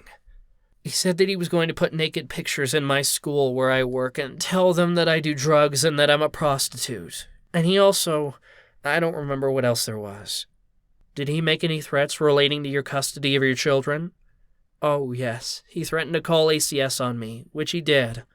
What is ACS? The Child Protective Services. Miss Castrati, could you please turn to page 21 of 101A? Ms. 𝐏𝐫𝐞𝐬, I'm showing you a text the defendant sent to you on April 8th at about 6:31 a.m. Would this have been about 2 days after he was kicked out of the house? Yes. He writes, and if this is Philip or Francis or that piece of shit Filipino looking at her messages, trust me, I have better pictures in here. Pictures in here of how her doing sex acts you would not believe actually lose her job in the entire 16 years she invested in it forever. Who are Philip, Francis, and Filipino? Philip and Francis are my sons, and Filipino is my dad. What's your understanding of what he's saying in this text? That he was going to put pictures of me doing private things together and show my job and make me lose my job. To be clear, these are pictures that you took in the context of your relationship. Yes. Who proposed taking those pictures? He did. How did you view this text? Made me feel ashamed and scared and nervous that he was going to do that. Ms. Castrati, could you please bring up page 22? In this message sent on April 8th at approximately 6:32 a.m., the defendant writes, among other things, I will use my leverage with the SPI to make sure he goes to a family member, possibly Angelo or Janet, because I won't allow my son to be in foster care since our other 2 idiot kids think they're men but have never gotten their privates wet or their knuckles bloody. What do you understand the defendant to be referring to when he writes SPI? The FBI. Ms. 𝐏𝐫𝐞𝐬, have you seen the defendant text? No, usually he does the voice text thing. I mean, I've seen him text a few times, but most of the time he does the voice text. I see. So that's why there's no punctuation here? Yes. What's your understanding of how the defendant views his relationship with the FBI? Well, every once in a while he would, like when he got angry, he would use it as like that he has connections with them, that he would be able to like get them to come and, do things. Okay, so that he has... Would he use it as leverage over you? Yes. Is this a normal thing for him to say? Yes. What's your understanding of why he talked about his power over the FBI? To scare me. The defendant. Objection, objection. How does she know what kind of power I have? The court. I'll sustain the objection. The defendant. Thank you. What's the effect on you in the court? You need to move on, Mr. Klein. Understood, Your Honor. Do you recall whether, when you were getting these texts from the defendant, you were responding? No, I don't believe I was. Ms. Castrati, could you please turn to page 24 of 101A? I'm showing you here another message from the defendant on April 8th, this one at 9:36 a.m. He writes, I guess just like the text message you sent Phil, I'm going to beat you. He then goes on, you are not in physical danger. Why did you understand the defendant to be telling you that you were not in physical danger? Well, because he wanted to make it seem like that I had nothing to worry about if I was talking to. If I was just talking to him on the phone, and if he came, I guess, back around, that I would be okay. Did you think you were in physical danger at this point? Yeah, he was in a very bad place at the time. Ms. Castrati, could you turn to page 25, please? Ms. 𝐏𝐫𝐞𝐬, would you please read your response, which was sent at about 9:40 a.m. on April 8th? No, I do love you, but I was going through, and still going through, a lot of problems because of everything we've been through, and I know I deserve to get hit because of everything, but I really think I had a concussion for a couple of days, and I was sleeping constantly because I'm very upset about our relationship and what is going on. Sorry, it's no excuse, but it's the truth. What were you referring to when you wrote, I know I deserve to get hit? I don't think I deserved to get hit. I just wrote that I guess just to try to de-escalate and make him feel like what he was doing was okay. Which incident were you referring to here? When did he hit you? When he hit me in the car and any other time. Ms. Castrati, could you please turn to page 26? The defendant responds to you with more threats, and then I'll ask you to please read the highlighted parts of your response, which was sent at approximately 9:48 a.m. on April 8th. You promised me you wouldn't hit me ever again. I just thought we were going to be okay this time, but you hate my father, and you hate my house, and you hate me. If you loved me, I wouldn't have a black eye, my head wouldn't be throbbing, and my hand wouldn't be numb from trying to protect my head. What did you mean when you wrote that? That this time he promised that he would never touch me again. The defendant. Your Honor, I want to object to this. The court. Sorry? The defendant.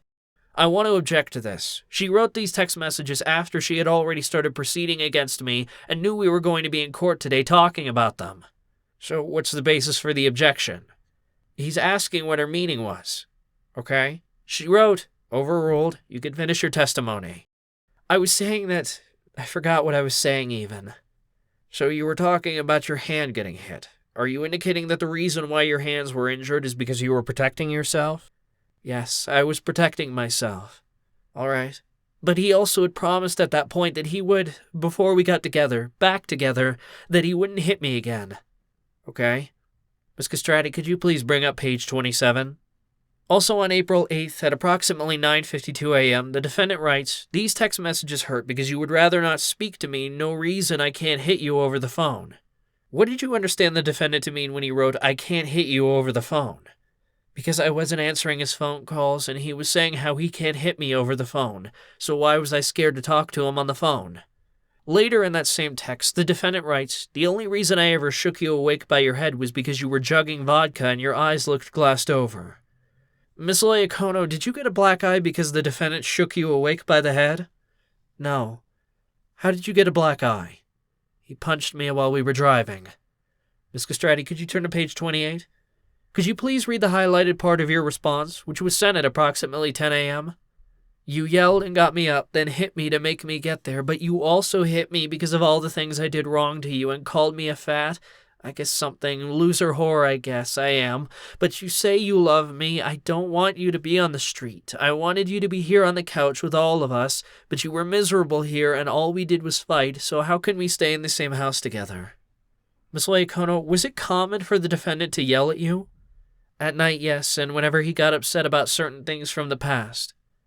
Was it common for him to refer to you with names like this, fat loser whore? Yes. Was it common for him to hit you while calling you these names? Sometimes. Ms. Castrati, could you please turn to page 29? Could you please read your next text, which was sent 3 minutes later at approximately 10:03 a.m.?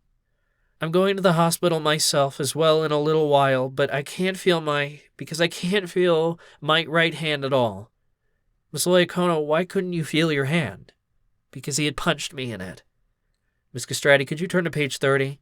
At approximately 10:04 a.m., in response to that text, the defendant writes, "You don't take responsibility for anything. It's always Frank hit me. Frank called me a slut. But the bottom line is you swore to me that you would drive me to my methadone appointment, and then you refused to do so. How did that text make you feel?" Made me feel like he didn't really care. Like he doesn't care whenever he does hit me or call me those names. Like it doesn't matter to him.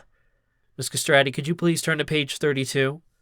Showing you another message from the defendant on April 8th, this one at 11:40 a.m., he writes, "But it would be truly great of you if you could drive me to my BMW in the next day or two so that I can have Geico's roadside assistance try to get it running. But I'm sure you are far too afraid to do anything in my vicinity, even though my lawyer, who is an officer of the court, will guarantee your safety, and if I were to so much as slap you, my lawyer would have to testify against me." He also says we can set it all up with my parole officer, who I'm calling soon, and you can speak to him and say I am giving Frank a ride to get his car running. If he does anything to me, please put him in prison forever. But as sure as I'm sending you this message, you will text me back no, and it's not because you are afraid of me, it's because you are ashamed of yourself. Ms. 𝐏𝐫𝐞𝐬𝐞, why were you avoiding the defendant at this point? Because I was scared of him being angry at this time. Ms. Castrati, could you please turn to page 33? At 1:22 p.m., the defendant writes, "You're complaining about a black eye that you got from me trying to bring you back to consciousness while you were on the couch barely breathing." Ms. 𝐏𝐫𝐞𝐬𝐞, did you get a black eye because the defendant was trying to bring you back to consciousness? No. How did you get your black eye? He punched me in it. You were there when you got your black eye, right? Yes. You know how it happened, don't you? Correct. Why do you think that the defendant is telling you here in this text how you supposedly got a black eye? The defendant. Objection speculative. The court. Objection sustained. The defendant. Thank you. Mr. Klein. Ms. Castrati, could you please turn to page 34?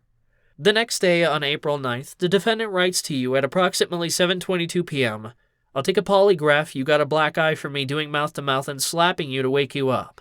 Ms. 𝐏𝐫𝐞𝐬𝐞, did you get a black eye from the defendant doing mouth-to-mouth and slapping you to wake you up? No. How did you get a black eye? We were driving in the car and he hit me in it.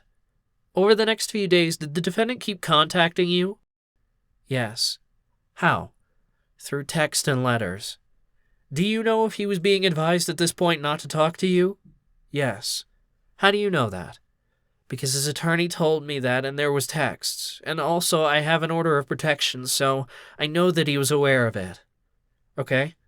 Ms. Castrati, could you please turn to page 36 of 101A? Directing your attention here to April 11th at 4:14 p.m., the defendant sends you a message and asks, if you can find it in your heart to get me to my methadone clinic tomorrow. Can you please read your response, which you sent at about 4:16 p.m.? I will be in the hospital till tomorrow. I've been there all day. My blood pressure was 230/170. What do you recall about that episode with your blood pressure? I had gone to work and my blood pressure went through the roof, and I threw up, and they thought I was having a stroke, so they sent me. One of my friends left work with me and took me to the hospital right away. And what hospital did you go to? Richmond University Medical Center. How long were you in the hospital? Just for that day. Did they give you any medication? Yes. Did the defendant send you any more messages while you were in the hospital? Yes. Ms. Castrati, could you please turn to page 37? At about 5:34 p.m. on that same day, the defendant wrote to you, I hope you remember that you've been having numbness in your hands for years, and I hope you tell them that you got black eye from me trying to revive you from the unfortunate substance that I got you hooked on. Ms. 𝐏𝐫𝐞𝐬, at this point, did you still have visible injuries from when the defendant beat you in the car? Yes. What effect did this text have on you? Well, it made me feel like he was trying to, make it sound like what actually happened didn't happen, and he wanted me to tell what, if the hospital asked. That's what he wanted me to say, that something else happened, not the truth. Have you, in fact, had numbness in your hands for years? I had carpal tunnel for a while, but not the numbness that I was feeling this way. This was my whole hand. Ms. Castrati, could you turn to page 38, please? I'm showing you a text sent by the defendant at about 5:53 p.m. that day. He writes, maybe if they admit you to the hospital, it's somewhere that you will feel safe to talk to me, because you keep pretending I'm going to hurt you when you know that you will put me in jail forever. You just can't face me after what you did again, and I'd rather you just say that than keep lying about you can't see me because you're afraid of me. Did you have any understanding of why the defendant is telling you that he would go to jail forever if he hurt you? The defendant. Objection. Understanding. And these are all speculations. The court. Objection sustained. Mr. Klein. Your Honor, we're asking for her understanding.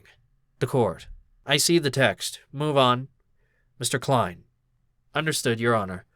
Ms. 𝐏𝐿𝐿𝐞𝐬, at this point when you were in the hospital, were you trying to avoid contact with the defendant? Yes. Did you want him to come see you at the hospital? No. Ms. Castrati, could you please turn to page 39?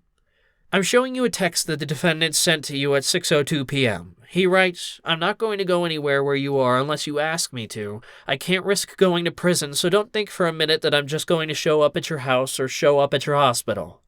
Do you recall what happened that evening? He showed up at the hospital. Had you invited him there? No. Did you want him there? No.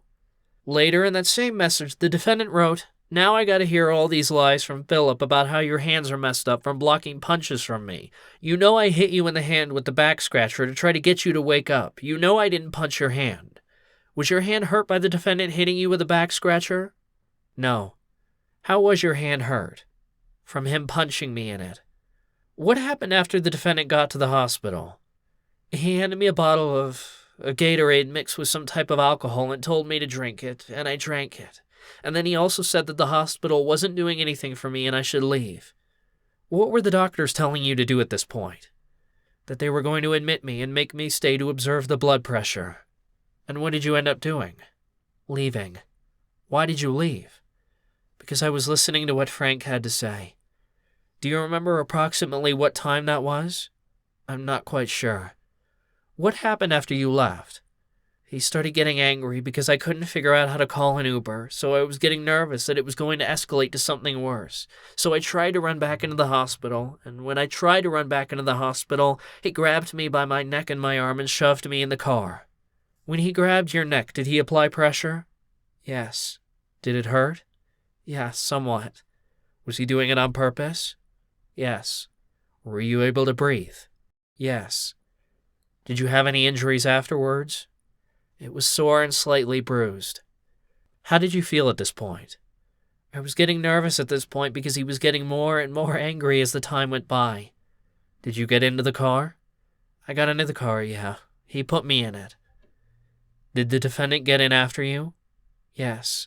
Do you have a clear memory of what happened next? Not the whole entire time, no.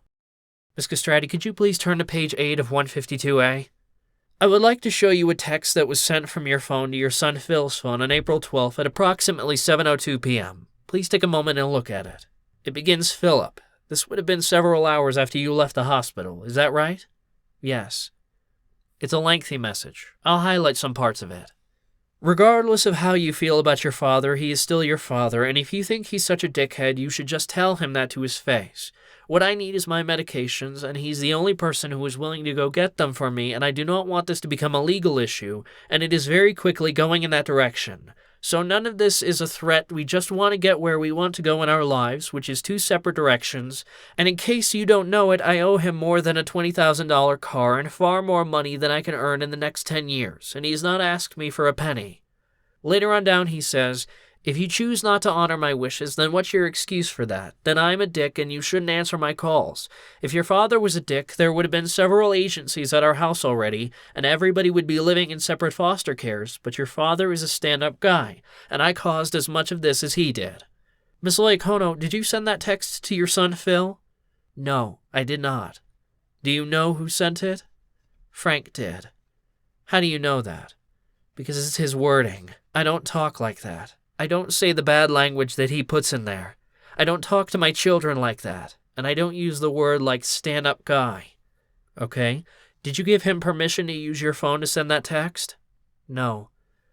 So your understanding is that after he forced you to leave the hospital, the defendant used your phone, pretended to be you.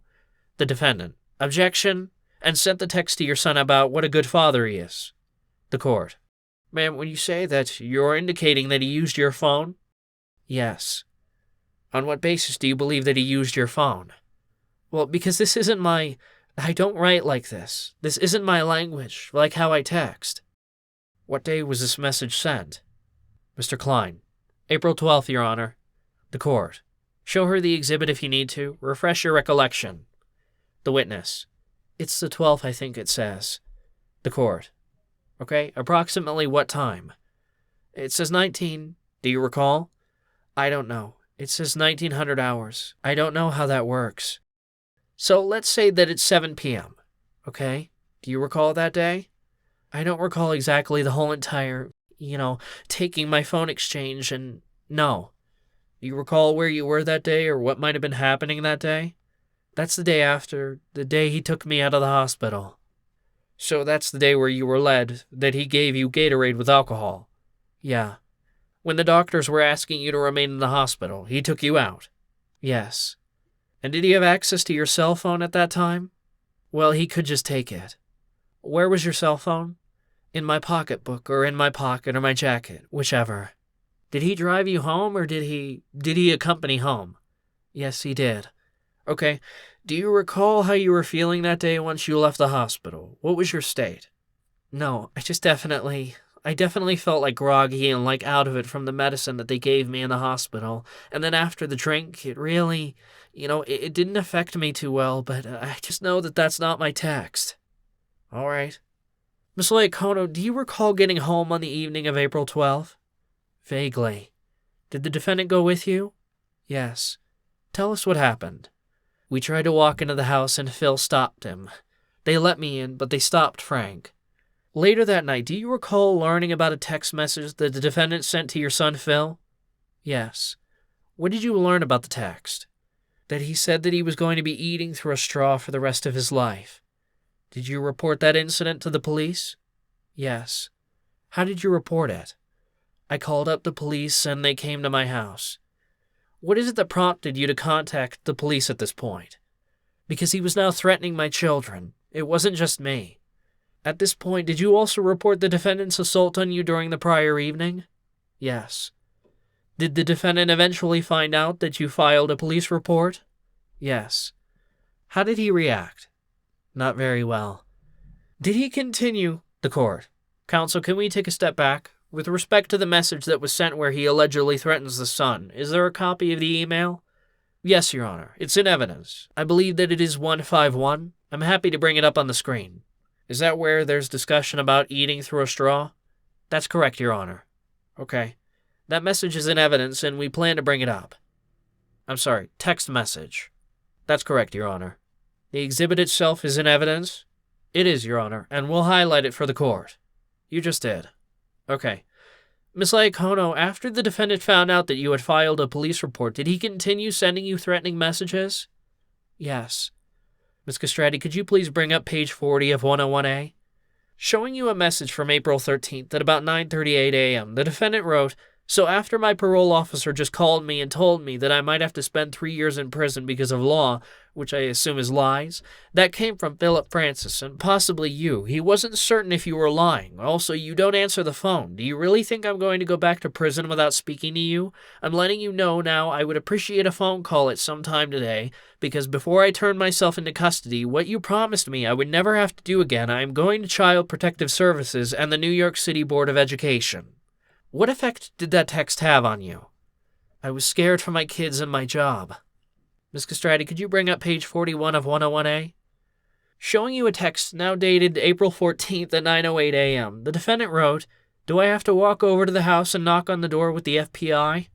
What do you understand to mean when he writes FBI? It's the FBI. What effect did that text have on you? I got nervous again just because I didn't know if he had the ability to just call them up and have them come over. Ms. 𝐏𝐫𝐞𝐬, could you please bring up page 42 of 101A? Showing you a text now dated April 15th at approximately 10:17 a.m., the defendant writes, "I guess I have to go to jail. That's what Avi thinks is going to happen. I'm kind of scared. I'm pretty sure something's going to happen to me now that I did all those videos." Ms. 𝐏𝐬𝐞𝐬, what videos is the defendant referring to here? He put out YouTube videos that, with regards to his cooperation agreement, and he put them out on YouTube. He did 2 of them. Do you know approximately how long the videos were? Quite long, I think. One was at least an hour, if not more. And he discussed his cooperation in those videos? Yes. Ms. 𝐏𝐫𝐞𝐬, could you please bring up page 43 of 101A? Showing you, actually, directing your attention to April 16th, did the defendant wait for you in person in Brooklyn? Yes. Where was that? Outside the methadone clinic. And what time of day was it? It was around like 11-ish. What time did you normally go to the methadone clinic? 5:45. But I wanted to give him a chance to go so that I wouldn't run into him, so there wouldn't be any problems. So I went later on in the day. Was anybody else with you at that point? My son. Which son? Philip. Why was Phil going to the clinic with you? He wanted to be there just in case Frank showed up. What happened? Frank showed up and he followed me into the methadone clinic. He followed me up to a window similar to this that we go up to. And they asked him to get away from me, and he said that that was my wife and I'm allowed to talk to her. And they said, "You're not allowed to do that," so he backed off. Then he tried to block the exit when I was trying to leave, and they said, "You're not allowed to do that either," so he backed off again. Then he let me out the door. I tried to hurry up and get to the car, but he got there too. And him and Phil started a conversation, and that's when he slammed Phil's leg in the car door. Okay, when you say they were having a conversation, were their voices raised? I don't think it was a yelling match. It was more of a conversation. But you know, the court. Ma'am, I'm going to interrupt you. When you said he slammed the door, can you describe that portion of the incident? What is it that Frank is doing? Where's your son standing? And what's happening to your son? Phil's sitting in the car with one leg stuck out of it, and Frank is outside the car door. Outside the door, and he was taking the door, and he slammed it on him. I believe it was twice. So, on 2 separate occasions, he slammed the door in the direction of your son's leg that was stuck outside the door. Leg? All right, and what, if any, reaction was your son to what was happening? Well, I was saying hurry up, get in the car. I didn't realize that it was happening like that. And he's like, my leg's out that door, and he's slamming the door on my leg. All right, was there any reaction from your son? Yeah, he was telling him to stop. To stop. All right. And I ended up having to drive off with my son's foot stuck out the door. So, on 2 separate occasions he had slammed, you allege that Frank slammed the car door in the direction of, not his foot, his leg. I'm sorry. His leg. The leg is outside of the car? Mm-hmm. Was this done in a soft manner? No, a hard manner. A hard manner. Okay, thank you. Where did you go after this confrontation with the defendant? Straight to the 120 precinct. The police station? Yes. And why did you go there? To make a police report. We were told to do that, so we did. While you were at the police station, did anything else happen? Yeah, Frank made a false police report with regards to my son. He called up the police station and said that my son Phil was running around in the middle of the street with a gun, and he was not mentally stable, and he was scared that he was going to shoot somebody. Does your son Phil have a gun? No. How did you learn about this false report? We were sitting on the front steps of the 120, and we heard the report come over the walkie-talkies of the cops while we were sitting there with them. The court. When you say the 120, that's the 120th precinct? The witness. Yes, sorry. Just so the record is clear. I understood you. Just so that the record is clear. How did the police react?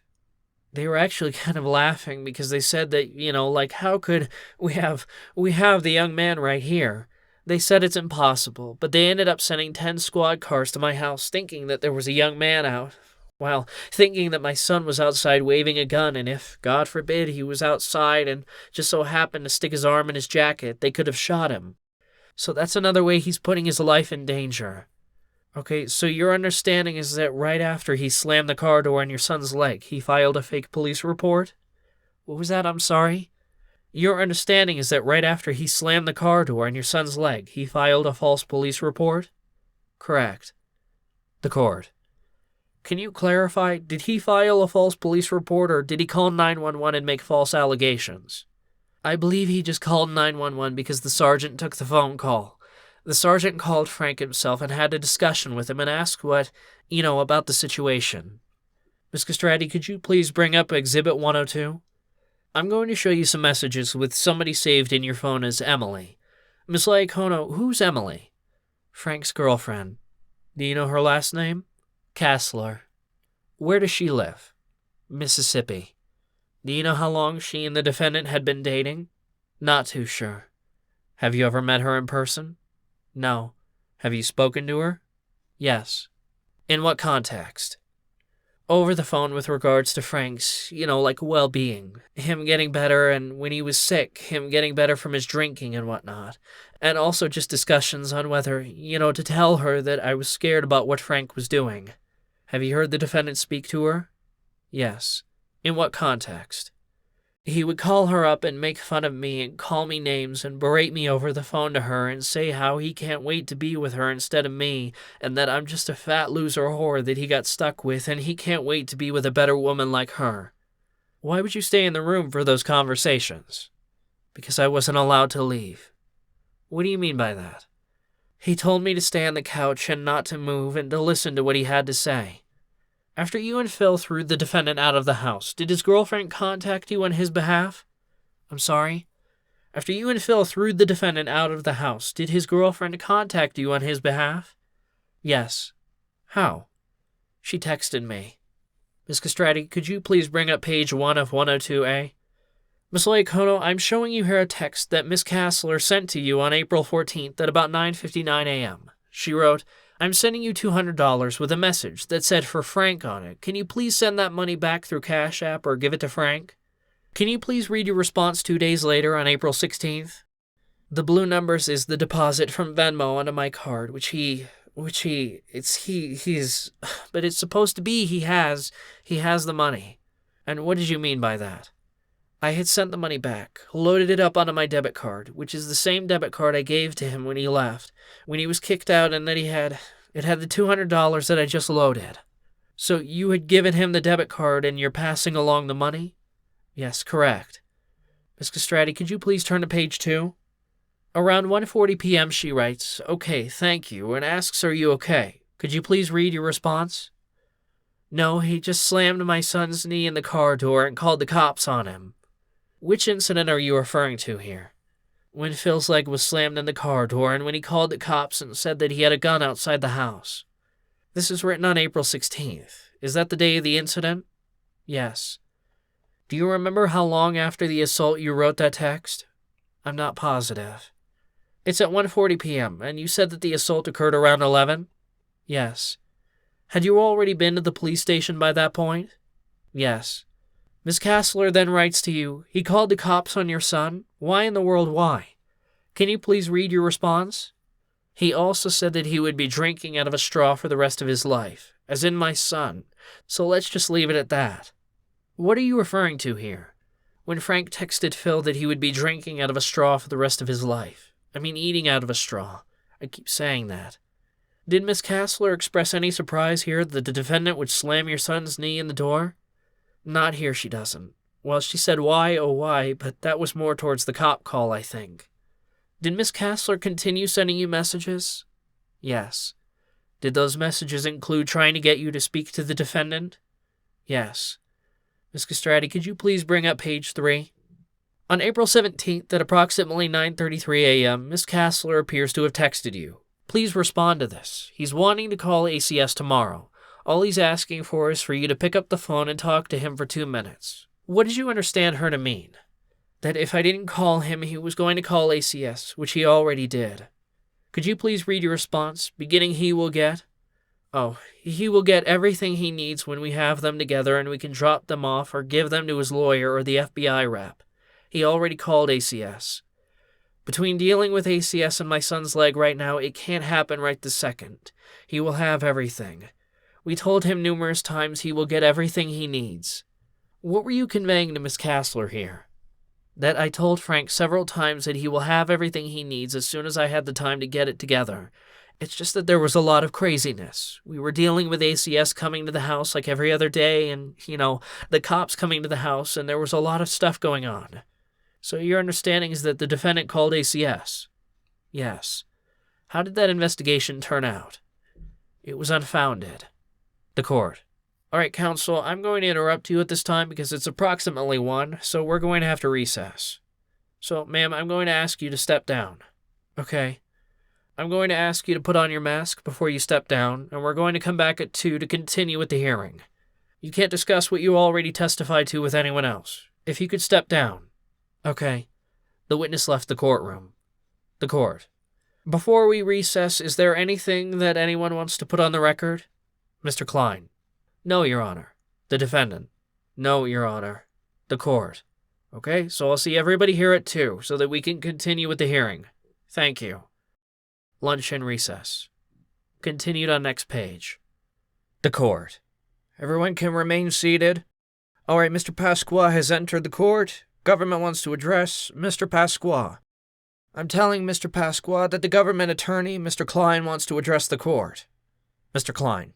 Your Honor, we just wanted to bring the court's attention a letter that Mr. Pasqua mailed on May 13th, which is up on the screen now. It's been marked as Government Exhibit 506. It's in evidence. It notes that at court you'll see I'll go pro se, and if I have to, and if she looks in the eye and lies, I won't even be alive for any of the aftermath. We don't know to what extent this is a serious threat, but we wanted to alert the court to it, and we've also let the marshals know. The court. Can you print that out for me? Pause.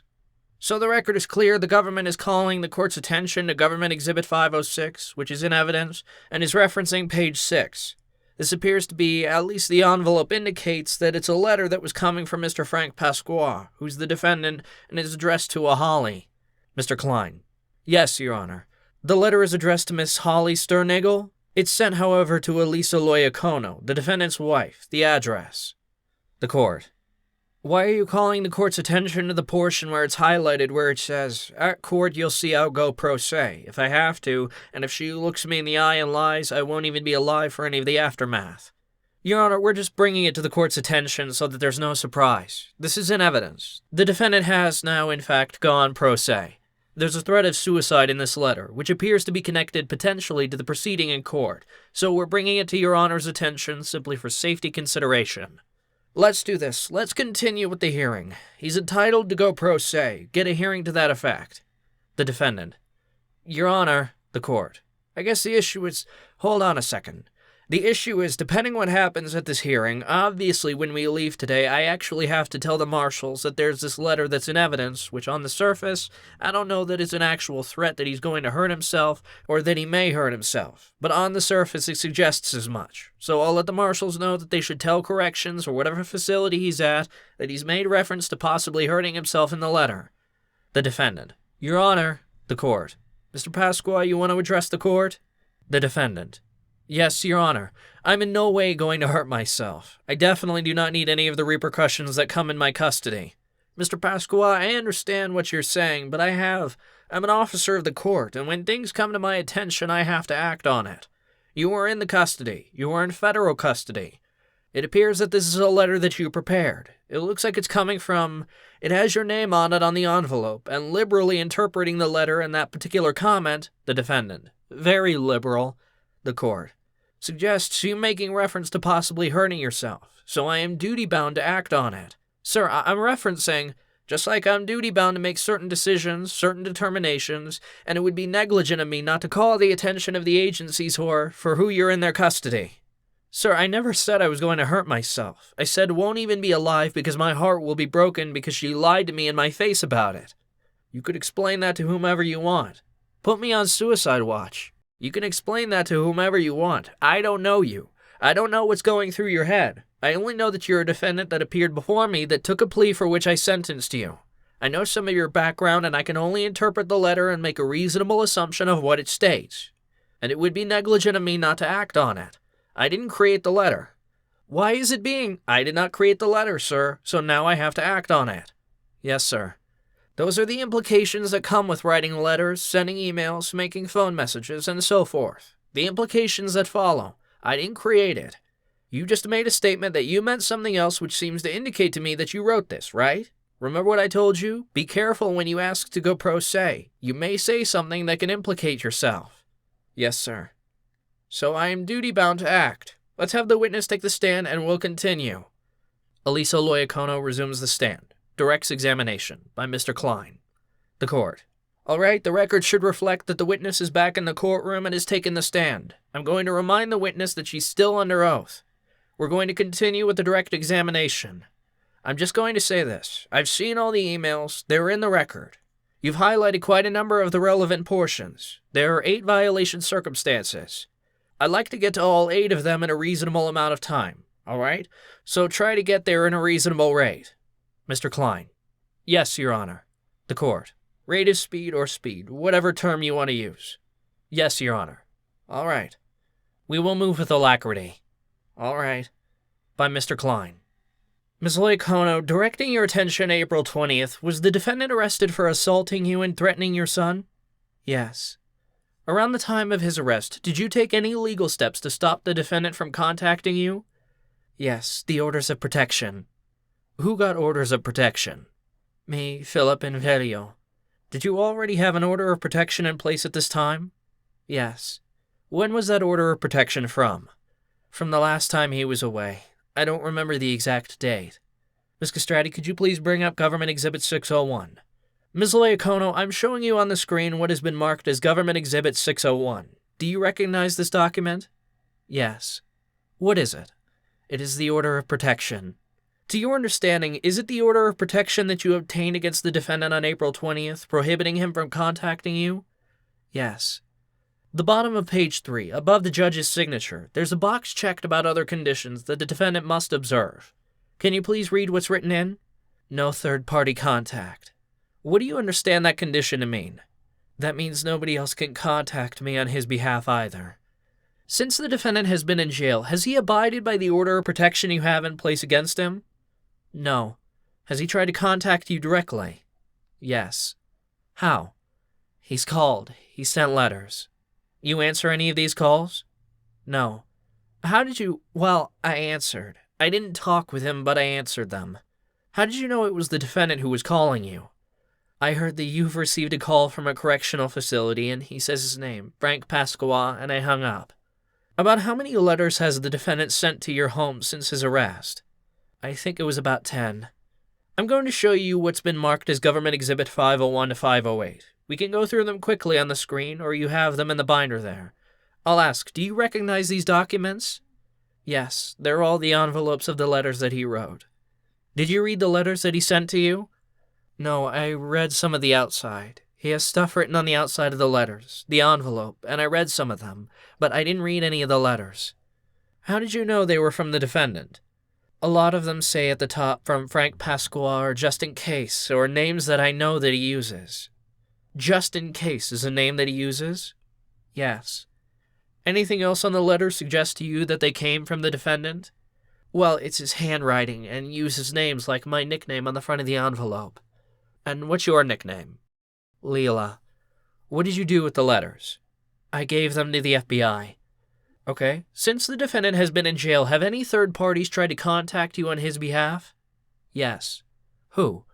Emily, Holly, and I had some strange man drop off a letter to my car. How have these people tried to contact you? Through text messages and the one person who came to my house. How do you know they were acting on the defendant's behalf? In the text messages, it says either Frank said or Frank asked. And then if guy that dropped off a letter, that was from Frank. What's the substance of the communications been? Just can you please try to smooth things over and drop the case? Ms. Castrati, can you please bring up page 4 of 102A? I'm showing you here a message from Ms. Kassler to you dated April 22nd at approximately 2:56 p.m. She writes, I don't know if you're aware of this, but Frank is looking at possibly 2 years, not just the 10 months.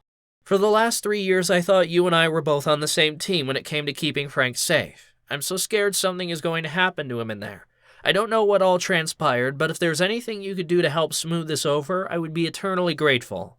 Then he can move down here and be out of your hair, please. What did you understand Miss Kassler to be asking you to do in this message? She wanted me to drop everything and not show up. Ms. Castrati, can you please turn to page 5? The court. Can I have some clarification? The government has moved in a number of letters that are addressed. These are the exhibits 501 to 506. Is that correct? Mr. Klein. I believe it's 501 through 509, Your Honor. The court. Through 509. They're addressed to the Velio Pasqua, Velio and Francis Pasqua, Lelio Pasqua. That's you said that's your nickname? Leela, yeah. There's another letter addressed to a Holly. Yeah, that's one of his friends. He sent a letter addressed to her to me. These letters to be written by the same person? Yes. You recognize the handwriting? Yes. Whose handwriting do you believe it to be? Frank's. Is there a Holly that resides at 105 Governor Road? Governor? That's my house. No Holly. No one by the name of Holly. Is there any other female living in that house? No, I'm the only female. You're the only female. You believe this letter was meant to be sent to you? I'm assuming yes. And at the time these letters were received, was the order of protection in effect? Yes. All right, continue. Mr. Klein. Thank you. By Mr. Klein. One additional question on that point. Ms. 𝐏𝐫𝐞𝐬, have there been other instances where the defendant has mailed letters to your address in the name of another woman? Yes. The court. Is this before or after the order of protection was in place? The witness. It was. It was before. That was before. All right. By Mr. Klein. Can you describe the circumstances? The court. It's not really relevant because it was before the order of protection was in place. It really doesn't go to support any of the violation circumstances, right? Mr. Klein. I think that it just goes to show intent, Your Honor, that he's the court. It's Mr. Klein. Understood. The court. You have like 9 letters, right? I'll move on, Your Honor. Assuming I credit the testimony. I understand, Your Honor. By Mr. Klein. Ms. 𝐏𝐫𝐞𝐬, I'm showing you here a message from Ms. Kassler on April 24th, 1:46 p.m. She writes, Hey, Frank says he misses you and Bebop. He also said to get off the methadone as soon as possible. He's having really bad withdrawals, unlike anything he's dealt with before. Do you understand this to be a message from the defendant? Yes. How do you know? Because it says, Hi, Frank said. The court. Take a step back. What date is this text? 4/24. Is the order of protection in effect? Yes. All right. Mr. Klein. Ms. Castrati, can you turn to page 6, please? On April 28th at 12:02 p.m., Miss Kassler writes, I see that I have come between his best friend and his kids, and that is the last thing I want to do. I wish you both the best, truly, and hope the two of you can work things out for the kids. What did you understand her to mean in that text? Kinda sounded like she was stepping back and trying to get me to fix things and smooth things back over with him. Ms. Castrati, can you turn to page 7? Showing you another text that Miss Kassler sent to you. This one May 8th, approximately 11 a.m. Can you please describe the image in that message? It's a song that me and Frank used to listen to when we were younger.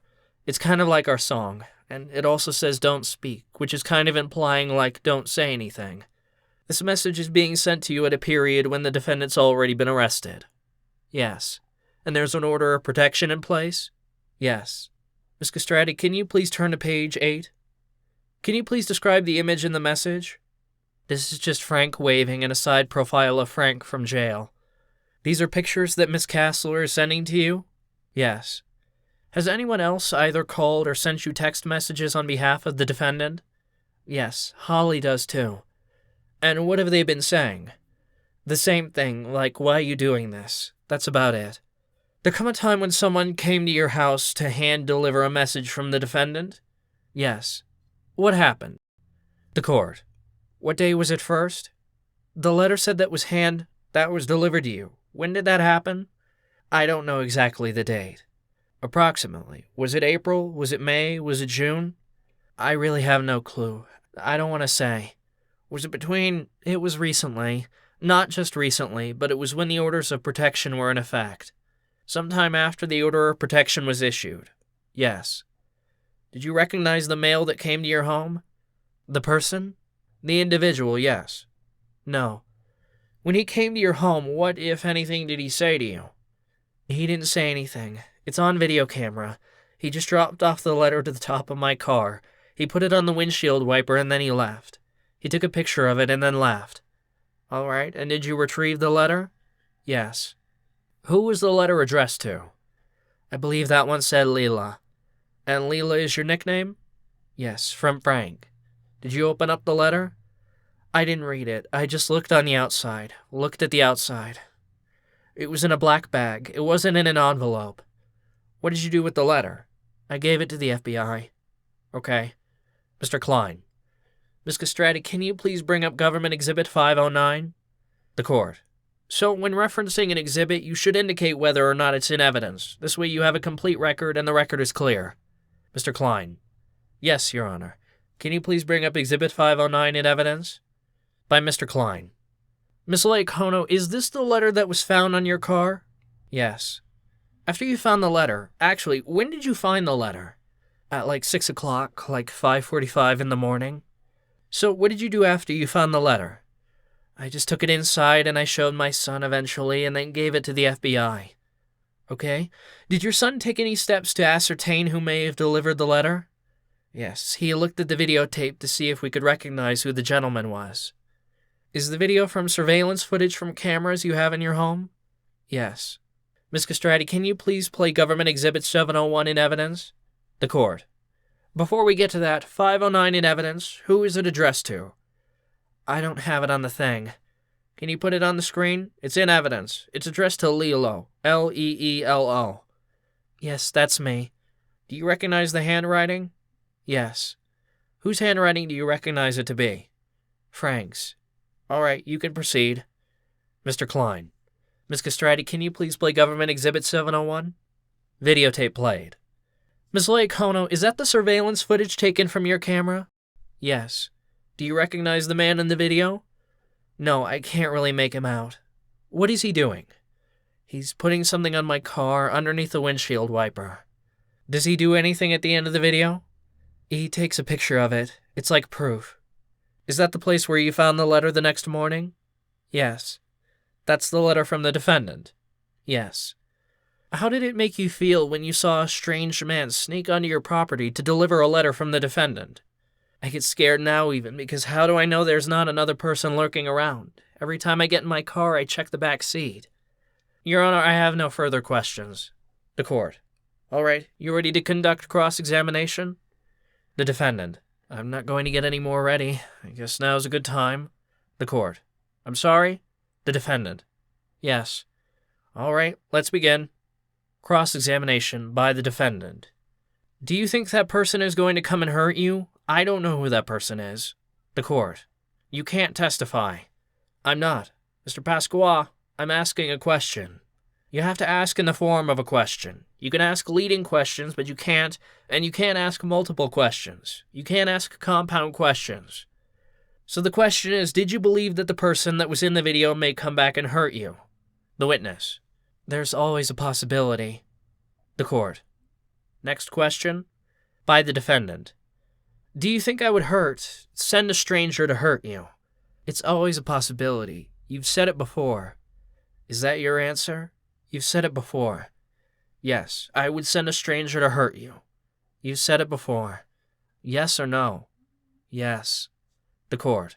Asked and answered. She said that you said it before. It's asked and answered.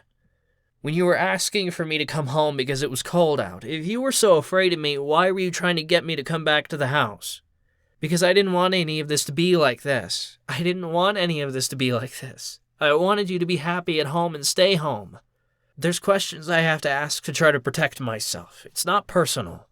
Did we both have a drug problem a few weeks prior to this? Had we just gotten off of... Well, you were able to get off of things that I was still prescribed. Did we just recently? February I started getting off, yes.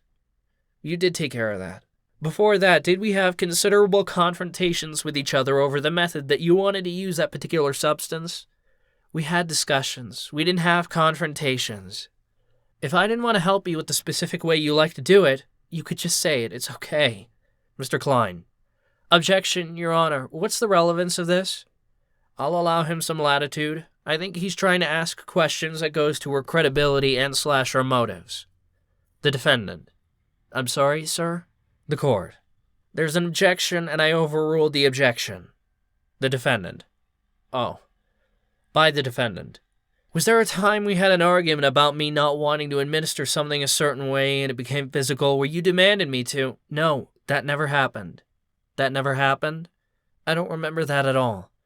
Was there an incident with a steak knife at the hotel room when you needed to go to work and demanded that that particular method be used, and I asked, no, if you could use it another way? You were yelling at me and making fun of me and saying derogatory things to me and making me feel like a piece of garbage. The court. Mr. Pasqua, when you ask questions, you have to kind of give it a time frame. Okay? So on or about, because you're not giving, time frames for when the incidents occurred. I apologize. I guess I wasn't a gentleman through most of this. I was trying to retain some of that now. I'm a little clearer-minded. Did you prefer injecting heroin to... Forget it. I can't ask her. Was it a problem? Did I express that I didn't want to live in the house anymore because of arguments between the way your father would argue with you? Was that the reason that I discussed with you leaving the home? I don't remember you discussing leaving the home. So there was... Okay. You were saying that you were unhappy in the home. And didn't I say that I was going to move to Mississippi and have my probation moved to Mississippi because those are more like when you're yelling at me in threats? Do you recall telling me if that's what's going to make you happy, then I want that for you, and me saying, no, I won't be happy leaving you and the kids, but having your father act up the way he does after I repeatedly asked him not to get in your face, he'd punch his hand into his hand, never at you, but he would get very animated. Do you recall him opening my mail and you arguing with him over that? That wasn't all over just your mail. It was over credit card statements and bills. Yeah, the way that he addressed it with you, was it not a little too aggressive for my liking? Yeah, you didn't like the volume of his voice. Was he in your face, almost touching your nose, yelling at you? Mr. Klein. Objection, Your Honor. The witness's relationship with her father has nothing to do with the specifications here. The court. It's an objection. Objection sustained. At that point, when you were having these arguments with him, the court. Did you hear the objection? They're basically saying that any interactions that your wife had with her father is irrelevant to this proceeding. Unless you can show me a link, some type of link, I have to sustain the objection. Your Honor, around 2 weeks prior to this, less than 2 weeks or more than 1 week, I had expressed to her that because of the dynamic with her father and his acting aggressively with her over the bills and over every little thing, that I no longer wanted to live in that house because I felt my freedom was at stake and that I needed to get out of that house. Right. And that I was going to make arrangements to move. He never stated that. No, hold on a second. Yes, sir. That's why I was bringing up to, Mr. Pasqua, you're charged with 8 different violation circumstances. There's been testimony with respect to a number of those violation circumstances. Typically what happens when a defense attorney starts asking questions is to either attempt to attack the credibility of the witness and or call into question their ability to recall or to call into question their knowledge of the facts, all right? That's what you should be focusing on, and your question does not address any of those issues, so the objection is sustained. You need to move on. Ask the next question. By the defendant. How did you prefer to use your drug of choice? The court.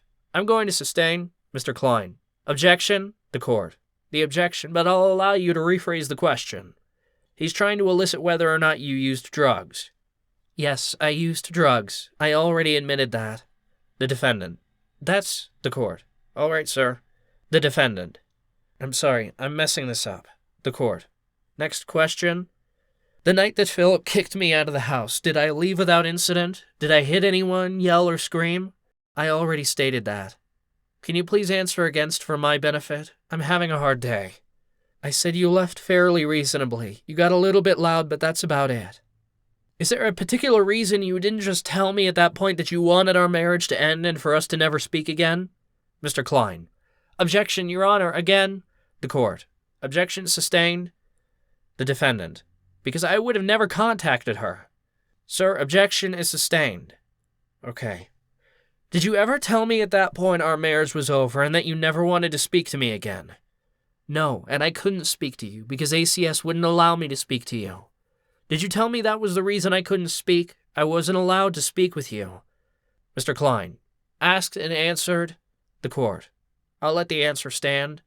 Do you think my repeated attempts to speak to you had to do with trying to save my family? The court. You have to, Mr. Pasqua, you have to, again, focus on a time. We're talking about incidents that range from March all the way to October. You have to be a little bit more specific. I'll try to bring this all together. Is there a particular reason you didn't want me to move away? There wasn't a reason I didn't want you to move away. We had an agreement that if things didn't work out, we'd both go our separate ways, didn't we? The court. Well, you're not allowed to ask questions. I mean, that makes sense, yeah. If you would have told me you wanted out of that relationship, I would have had to respect that. Mr. Klein. Your Honor, he's testifying. If you didn't threaten me, I wouldn't have. The court. Hold on a second. There's an objection. You cannot testify. The defendant. I'm not good at this. The court. You can only ask questions. You're claiming that I punched you in the face repeatedly while you were driving. Yes. And I split your lip and gave you a black eye and also bruised your hand. Mr. Moskowitz. One moment, Judge. Elisa, if I punched you in the face repeatedly in hand and ribs, wouldn't I have broken something or caused you to go off the road? Is there any way that someone your size, considerably smaller than me, small girl, could possibly withstand me punching her repeatedly in the face while... I didn't say repeatedly, I said twice. Okay, just leave that alone. How did you maintain the vehicle? How did we not become involved in a horrible car accident? How did... I don't know. Thank God I did. Is there a particular time that you decided that you never wanted to speak to me again? When you threatened our son to be eating out of a tube for the rest of his... out of a straw, and you constantly threatening me and constantly... We were right back to square one, right back to where we said we never wanted to be again. And there was a reason you didn't tell me that you no longer wanted to speak to me ever again. There was, like I said, ACS told me that there was no communication or else Valio would be taken away. So I was following direct rules and regulations based on what ACS told me to do. But you did communicate with me. You told me that you were going to the hospital because you were having blood pressure issues. That was prior, I believe, to ACS coming. I'm not quite positive, but I'm pretty sure. But at that time, you were still responding to my text messages. Not regularly, not every one. No, but you were still responding. Because you were out there in the middle of the nowhere, and I still wanted to make sure you were safe, Frank. I didn't just drop you in the middle of nowhere. I tried to help as much as I could. Exactly how long would you like to see me stay in prison? Mr. Klein. Objection, Your Honor. The court. Objection sustained. You can rephrase the question. What do you feel is appropriate?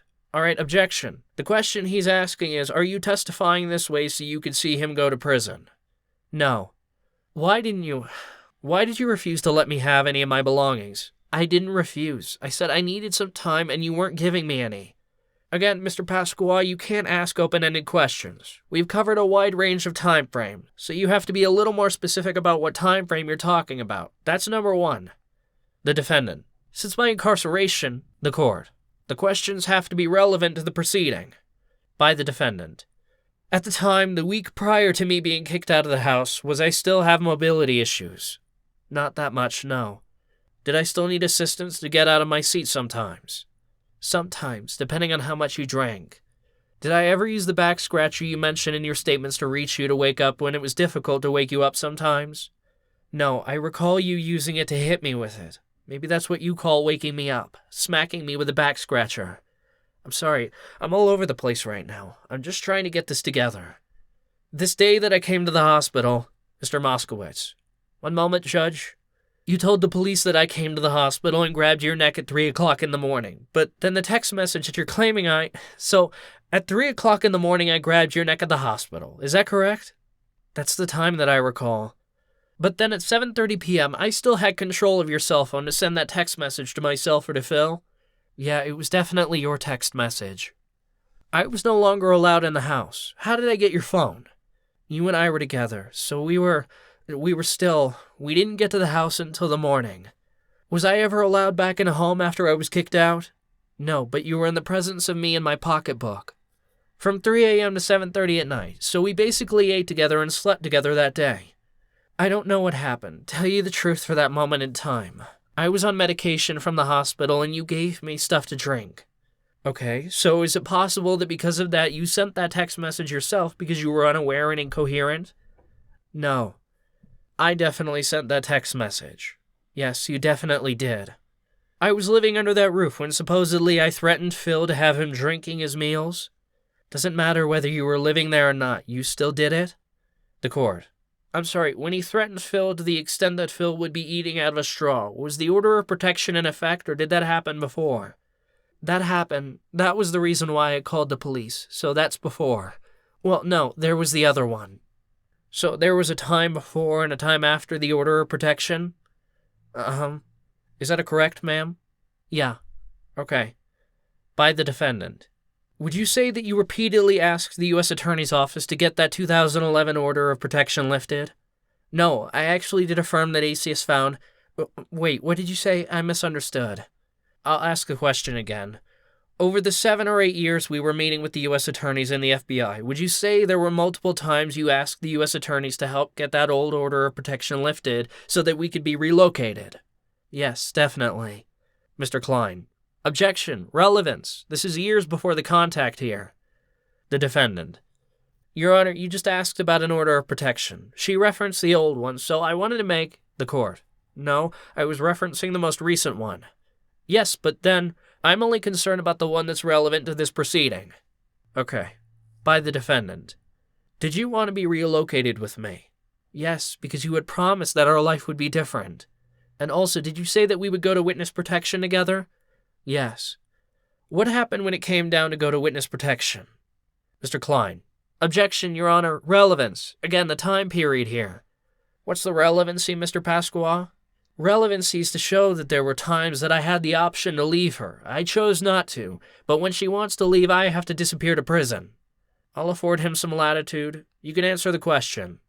Can you repeat it? Yes, I'm going to have the question reread. Thank you. Record read.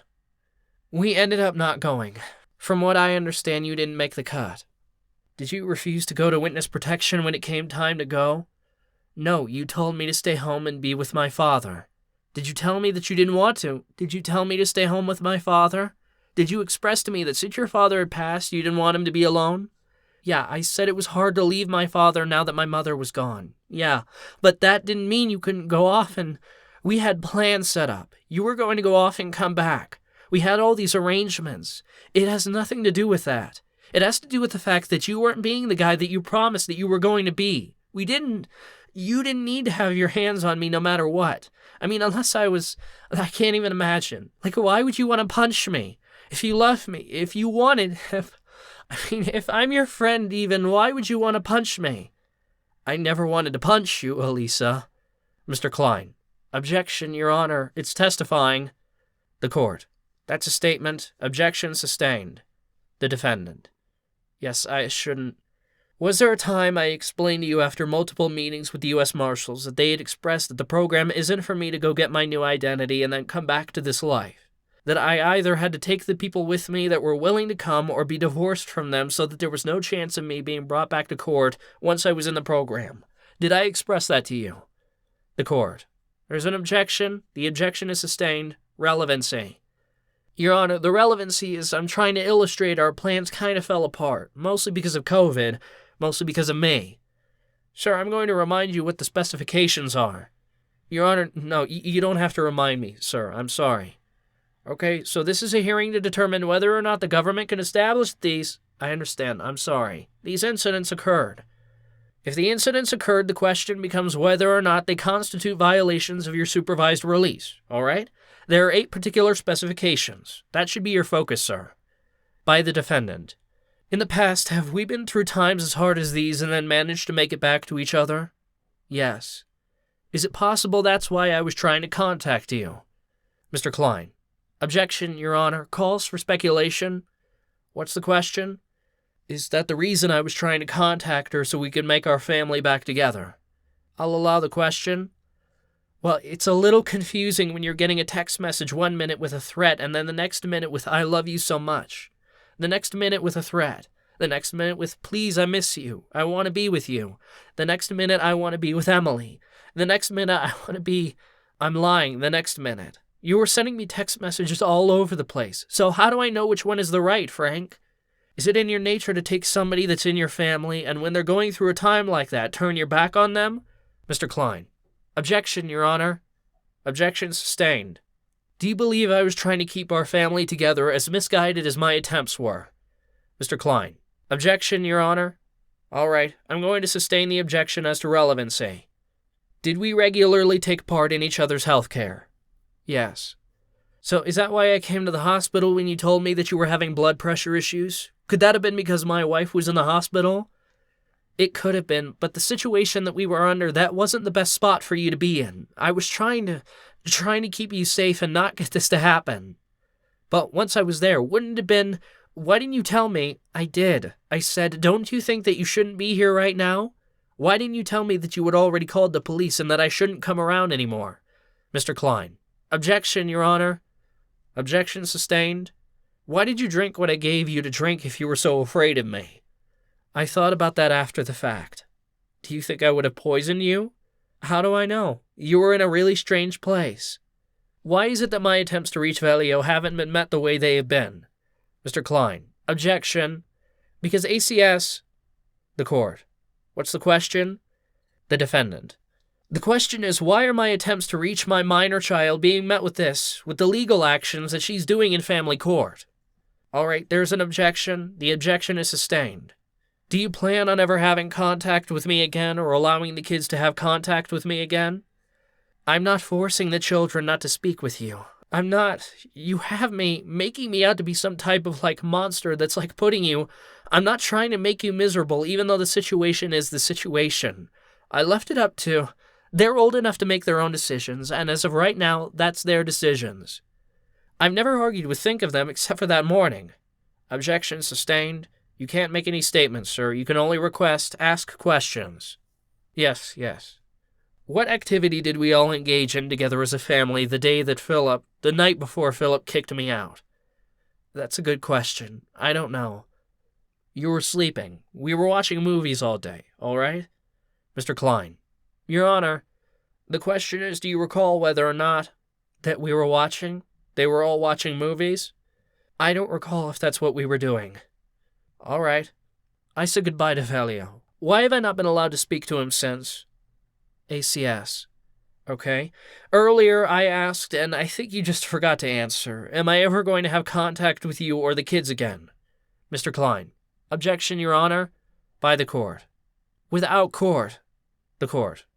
All right, the objection is sustained. You said that you heard over the radio at the precinct that someone had reported Philip carrying a gun in the street. Where is the 911 call for that? When did you hear that 911 call that came in? I was standing, me and Phil were both sitting outside on the steps, and it came over the walkie-talkie. There was a 911 call to 105 Governor Road, and when we heard that, it was my house. We asked to see if there was anything that they could do to find out what was the problem. We thought something happened, maybe my dad or something, who knows. So they called and checked to see what was going on, and they said that there was a phone call made from you saying that your son was out front walking around with a gun, and that he was mentally unstable and looking to injure somebody. Did you see a 911 report? How did you know that this was referring to me? It came over the walkie-talkie, and the sergeant himself told me, because there was SWAT teams at my house. Whoever was in charge of the SWAT team was on the phone with the sergeant that was talking to me, and he told me, the sergeant, he had a personal phone call with you, and you said that was what happened. The court. Ma'am, this is when you were standing in front of the 120 precinct? Yes, sir, Your Honor. Were you aware that I was assaulted in Essex County about a month ago? Yes, Emily texted me. Do you remember having any contact with Daniel Rodriguez, Kevin Fuentes, Khalil McFarland, or any of those people at any time at GEO or MCC or SHU? Mr. Klein. Objection, Your Honor. Relevance. Compound. Do you recognize any of those names? I don't recognize any of those names. You wouldn't be able to tell whether or not he had any communications with them? No, I haven't. Is it possible you put money on any of their accounts in the last 5 years? She says she doesn't recognize the individuals. Okay, sir. Would you say that I had a healthy household that I was brought up in? No, I know you didn't. Do you think I love my family and... Mr. Klein. Objection, Your Honor. And my children? The court. I'll allow him to ask the question. Ask the question. Yeah, I'm sure you love us, but you just have some issues that you have to take care of. Just not good at it, I know. I didn't say that. I did. Haven't you had issues with your carpal tunnel and hands for years? I already said that. Back in the day, I had a lot of problems with carpal tunnel, but this wasn't a carpal tunnel thing. Don't you wear one of these to sleep? Yes, I used to wear them on both hands. Do you have to shake them out repeatedly? Not anymore. That's been a long gone. Good, I'm glad. The laceration near your lip that's being cited here in court, how come it's not in the pictures? Because it wasn't that gigantic of a laceration. You don't remember driving in the car and telling me to pat my lip before we went into the thing, put myself together? No, Elisa, I don't. You don't? The court. All right, you're not allowed to ask questions. Sorry. When your wife asks a question, you answer it right away. When we were in this courtroom for my sentencing, were you happy? I was very happy. I don't want to see you like this. Thank you. So would you say I have large hands and I'm a big, strong person? Yes. But it was just a bump on your lip that you patted a few times? No, it was bleeding. It was a cut that was bleeding. That's not in the pictures. Was it definitely there? The court. The question is, in the pictures. Does the picture depict the split lip? No, because that was days after, so it wouldn't show a split lip. Maybe you have different ideas of a split lip, but you're saying there was a lip injury. Put it at that. A lip injury is fine with me. It's not... Okay. When you left the hospital the day I gave you the pink drink, you're saying I put you in an Uber and then got in my own Uber and left. Why didn't I... No, you didn't get in your own Uber. I didn't say you got in your separate Uber. How did I get to the house? You came in the Uber with me. Where are the Uber records of this? I don't know. Where's your phone? Because I couldn't figure out how to call an Uber. The court. Remember, you can't ask questions. I keep forgetting. Sorry. In 2013, did my parents try to get the kid away from us? Yes. Did they ask me to not have you come to that house anymore? Yes. Did I refuse that? No. Did I refuse to only have the kids come over and exclude you from our home? Mr. Klein. Objection, Your Honor. The court. All right, what's the relevancy to 2013? The defendant. It's the reason I called the FBI, to get the kids back. What does it have to do with the violation circumstances that are being addressed at this hearing? The defendant. I'm trying to illustrate several sacrifices that I made that left me with very few options at the time of this, to bring that up as a reason why I would never hit the people in the household that were the last people in my life. All right, there's an objection. The objection is sustained. I don't see the relevancy. An incident took place 9 years earlier, 9 years or so. I'm not very good at math. By the defendant. So you were saying that when I was released, the day I was released from this courtroom was one of the best days of our family's life? Definitely. The court. That's irrelevant, sir. Mr. Moskowitz. Your Honor, may I speak to the prosecutor for a minute? The court. Your standby counsel. I understand, Judge, but I don't think Mr. Pasqua can have that conversation. You want me to step out of the courtroom, sir? Then the question then becomes, if you're going to, are you acting as his counsel? Is he asking you to step in and act as his counsel?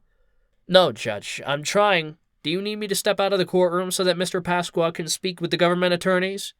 Yes, Judge. Would you also like the witness to step down? Yes, Judge. All right. Ma'am, can you step down, put the mask on, and step down and go out into the hallway? All right. Thank you. I'm so sorry. Witness steps down. I'm going to leave the courtroom. I'm going to give you 5 minutes, 5 or 6 minutes, so you can have a conversation with Mr. Pasqua. Recess. The court. All right, we're back on the record now. All right, are we ready to continue? The defendant. Your Honor, there's a video of my most recent altercation in jail. These are people that my wife and I have had a relationship with in the past. We've known each other through the years of incarceration, different facilities. We've had family visits together. Our families have traveled together to visit. I want to introduce this video and ask her if she recognizes the people that are in the house at the time and also involved in the assault against me. Okay? To see whether or not she is willing to admit that she knows these people and ask if she is currently in contact with any of them. Is that an exhibit in evidence? Was that admitted into evidence? Mr. Klein. It is not, Your Honor. Let's have the witness take the stand. Your Honor, it's not in evidence. We also don't have it with us. You don't have it? It's been produced in discovery. So was a copy of it produced or obtained by the defense? The defendant. Yes, but there was technical difficulties with opening it. It's a format I believe that we can't open. This should have been addressed before coming to court. The defendant. I only just got my 3500 material last night at 9 p.m. So the allegations are clear, and you should have known quite possibly that there was a video. It was in the facility, and if you had any intentions of showing it, you should have been prepared for it. I know that you requested the pro se status only just before we started this morning, but that was your decision. You can attempt to introduce it at a later time. The government hasn't completed their direct case. You can attempt to recall the witness at a later time and attempt to introduce it then. Okay, thank you. All right, let's have the witness take the stand. You ready to proceed? The defendant. Yes. Elisa Loyacono resumes the stand. All right, we're ready to continue. I'm going to remind the witness that she's still under oath. Yes. You can continue with your cross-examination, sir. Cross-examination by the defendant. Continued. Do you remember a time when you asked me to retrieve money from my relocation fund to help with bills and tuitions? Yes. Okay, did we agree that, I hate to use the word reimburse, because at the time we were family, but that if the money was needed around tax time, you would start giving it back to me if I needed it then? Yes. Did you resent having to give it back to me once I discussed not living at the house anymore? No. Okay. What is the reason that the PIN numbers on the bank accounts changed once I moved to Kristen's house? It didn't change once you moved to Kristen's house. You had access to it up until the point when you got locked up. You had sent me a text message about the first 5,800 is in there so that you have cash in pocket to leave with, but I can no longer, the PIN number, I didn't send any text messages that said you have access to the first 5,800. I don't have 5,800. You said there was 58 in there for me. You didn't say 5,800. You said 58 in there. I assumed you meant 100. 58 in there for you now. Then I asked you, there's something wrong with the PIN number, and you texted me, I don't recall that. Okay?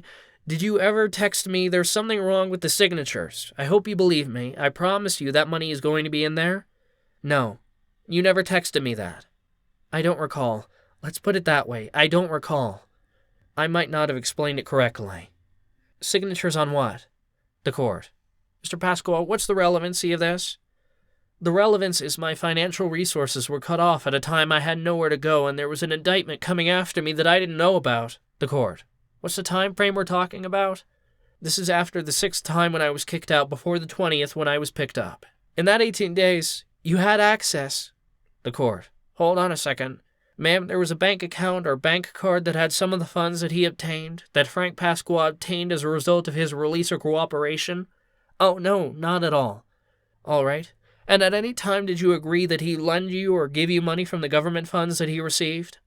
He gave it to St. Peter's High School to pay for my son's tuition, our son's tuition. At any time did you agree to reimburse him those funds? I said if I could afford, I would try to help him as much as I could.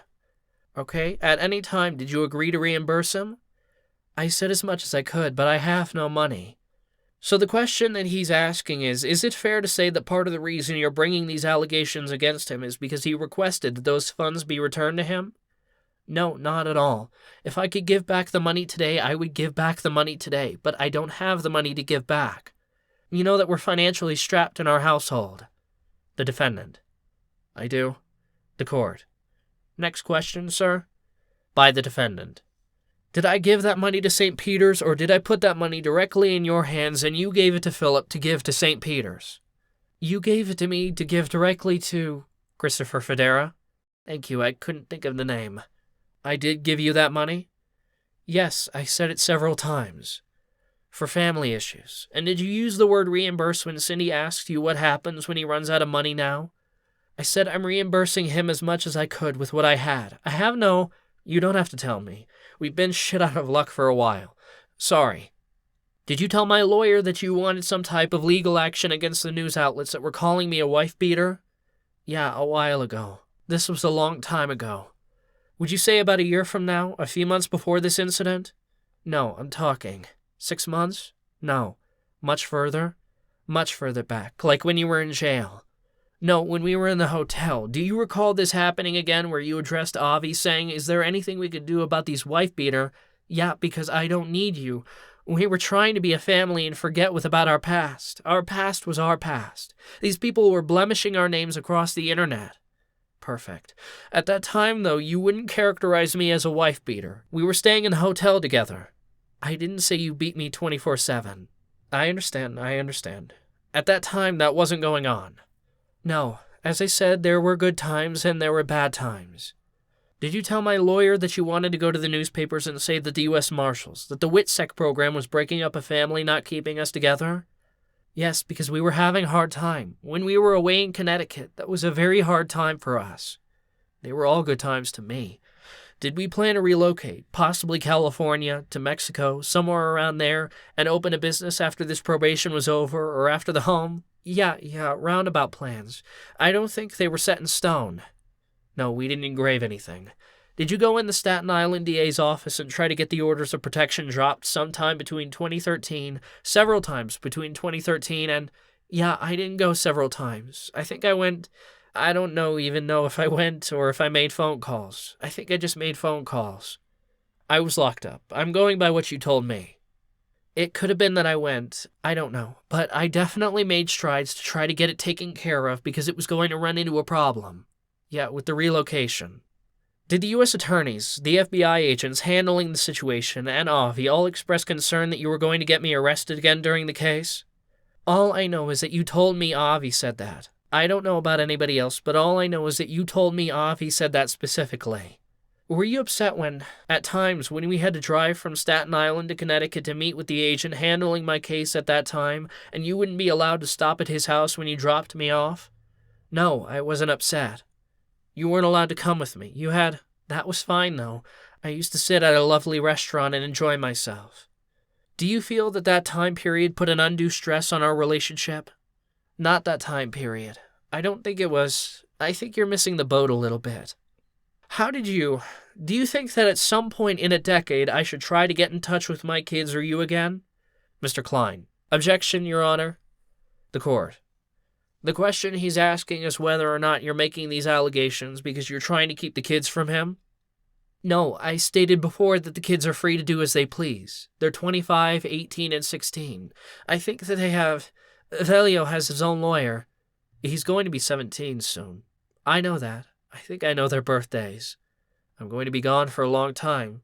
Mr. Klein. Objection, Your Honor. The court. Can't make gratuitous comments, sir. You can't testify, so... Okay. Should I not try to contact you anymore? Well, obviously, while this order of protection is on. Should I not contact the court? Do you prefer he not be in contact with you? Right now, there's order of protection. It wouldn't be beneficial for you to contact me. That's a yes, don't contact me. She testified to, Mr. Pasqua, you have to have a question. I need to move this thing along. I'm giving you a great deal of latitude. Yes, Your Honor. I explained to you that there are benefits to having an attorney. There are advantages to having an attorney. There's also disadvantages to proceeding pro se. I understand this is a lot to take in, but you did say that you wanted to proceed pro se, all right? However, we must move this hearing along. There's a lot of downtime. I'll go through this list. Do you have any more questions for the witness? Yes, I do. Can I recall the witness when I have the video? We've already discussed this. The burden is on you to get the video. Yes, to present it in a format that can be played. Next question, sir. I can't present it right now. Can I present it tomorrow? Sir, we've already discussed that. Do you have any more questions for this witness outside of the video? Yes, I do, sir. Okay, sir, ask the question. How did you feel about Emily coming to visit when she did? I was upset. Did you call or text Holly to say you were stalking us and you wanted to try to keep her from getting on the plane to figure out a way to not let her visit? The court. Let me interrupt you for a second. Is Holly and Emily the same person? No, they're two different people. Holly is... You used two different names. You went from Emily to Holly, so... Did you text or call Holly in reference to how much you resented Emily coming and you were following us when she came up here and sitting outside the hotel? Yeah, I was. When your husband gets a girlfriend and you find out that he's cheating on you out of the blue, it kind of is heartbreaking. Did I not first clear with you my contact with Emily before we engaged? You told me she was a friend you were contacting, not a girlfriend you were making. You told me, can I contact a friend? And I said, yes, you can contact a friend. And once it became a relationship, wasn't I upfront with you about it? No, you told me that you were keeping her on the side so that you had room if, God forbid, I decide to leave, that you would have somebody to be with, and you said that your plan was to be together with me and kids, and we were going to be a family, and that she was just an extra, as you call, wreck. Not exactly. Maybe I said the wrong word, but it's close to what you said. Did you discuss with Holly different ways to keep her from getting on that plane or being allowed to travel here? No, I don't remember doing that. But it's possible you did. I had a conversation with Holly, but I don't remember what the exact content of the conversation was. We're talking about, what, 5 years ago? Maybe even more? 2 years ago now. 2 years ago? 2 and change? I'm off. It's understandable. So there was a time that you decided you wanted to see a mutual friend we had, Chino, alone, and me stop having me come with you? No, there was a time you felt it was not safe for you to be in a car to visit our mutual friend Chino, and I said I agreed because your safety was of utmost importance to me. Yeah, I can see. Was there a point where I no longer wanted to use cocaine with the other drug anymore? I didn't want you to do it anymore. Mr. Klein. Objection, Your Honor. The court. Objection sustained. The defendant. Okay. The court. Sir, you have to ask relevant questions. Again, I'm reminding you that you have 8 violation specifications. When we were living in Connecticut, were you going to the Bronx, picking things up and coming back? Because you told me to. I told you to? Yes. Did you not ask me to go and pick them up? The court. You can't ask questions. I know, I keep forgetting that. I asked to come with you. You wanted to go alone. No. Mr. Klein. Objection, Your Honor. Testifying. The court. You cannot testify. Were you led to believe that, Mr. Pasqua, you need to adhere to procedural protocols, all right? Meaning there's a proper way to ask a question. You can't make statements, and you repeatedly appear to be making statements in this proceeding. Okay. If you persist, it will be an indication to the court that you're incapable of following proper protocols in this courtroom, and if that's the case, I may need to revoke your pro se status. Okay. You understand me? I'm going to wrap it up. By the defendant. Are you currently engaged in a personal relationship of a romantic nature with anyone? No. And at no point did anyone express to you that they would prefer me being in jail to me being home? No, not at all. You won't do that. You wouldn't put me in jail. For somebody else. To make someone else feel safe. No. All right. Are the children doing well? Yes, they are. No further questions now. The court. Any redirect? Mr. Klein. Very brief, Your Honor. Redirect examination by Mr. Klein. Ms. 𝐏𝐫𝐞𝐬, I believe the defendant asked you about your time together in the hotels. I think you mentioned it as one of the good times. Were there ever any occasions while you were staying in the hotels that Mr. Pasqua physically abused you? Yes. Can you tell us about them? Yes, there was times when he used to make me sit on the couch and call up his girlfriends and say horrible things about me. Physically, in the hotel, he grabbed me by my hair, I think a couple of times. I think it was in the car as well, that one. Somebody stopped him. Actually got out of the car and yelled at him for doing it. I don't know if it was grabbing my hair and punching me. I can't remember. I'm not going to make a solid statement on that one, but it wasn't always good times. It was more of a verbal. Did he ever break your rib? I don't know if it was broken, but I forgot about that.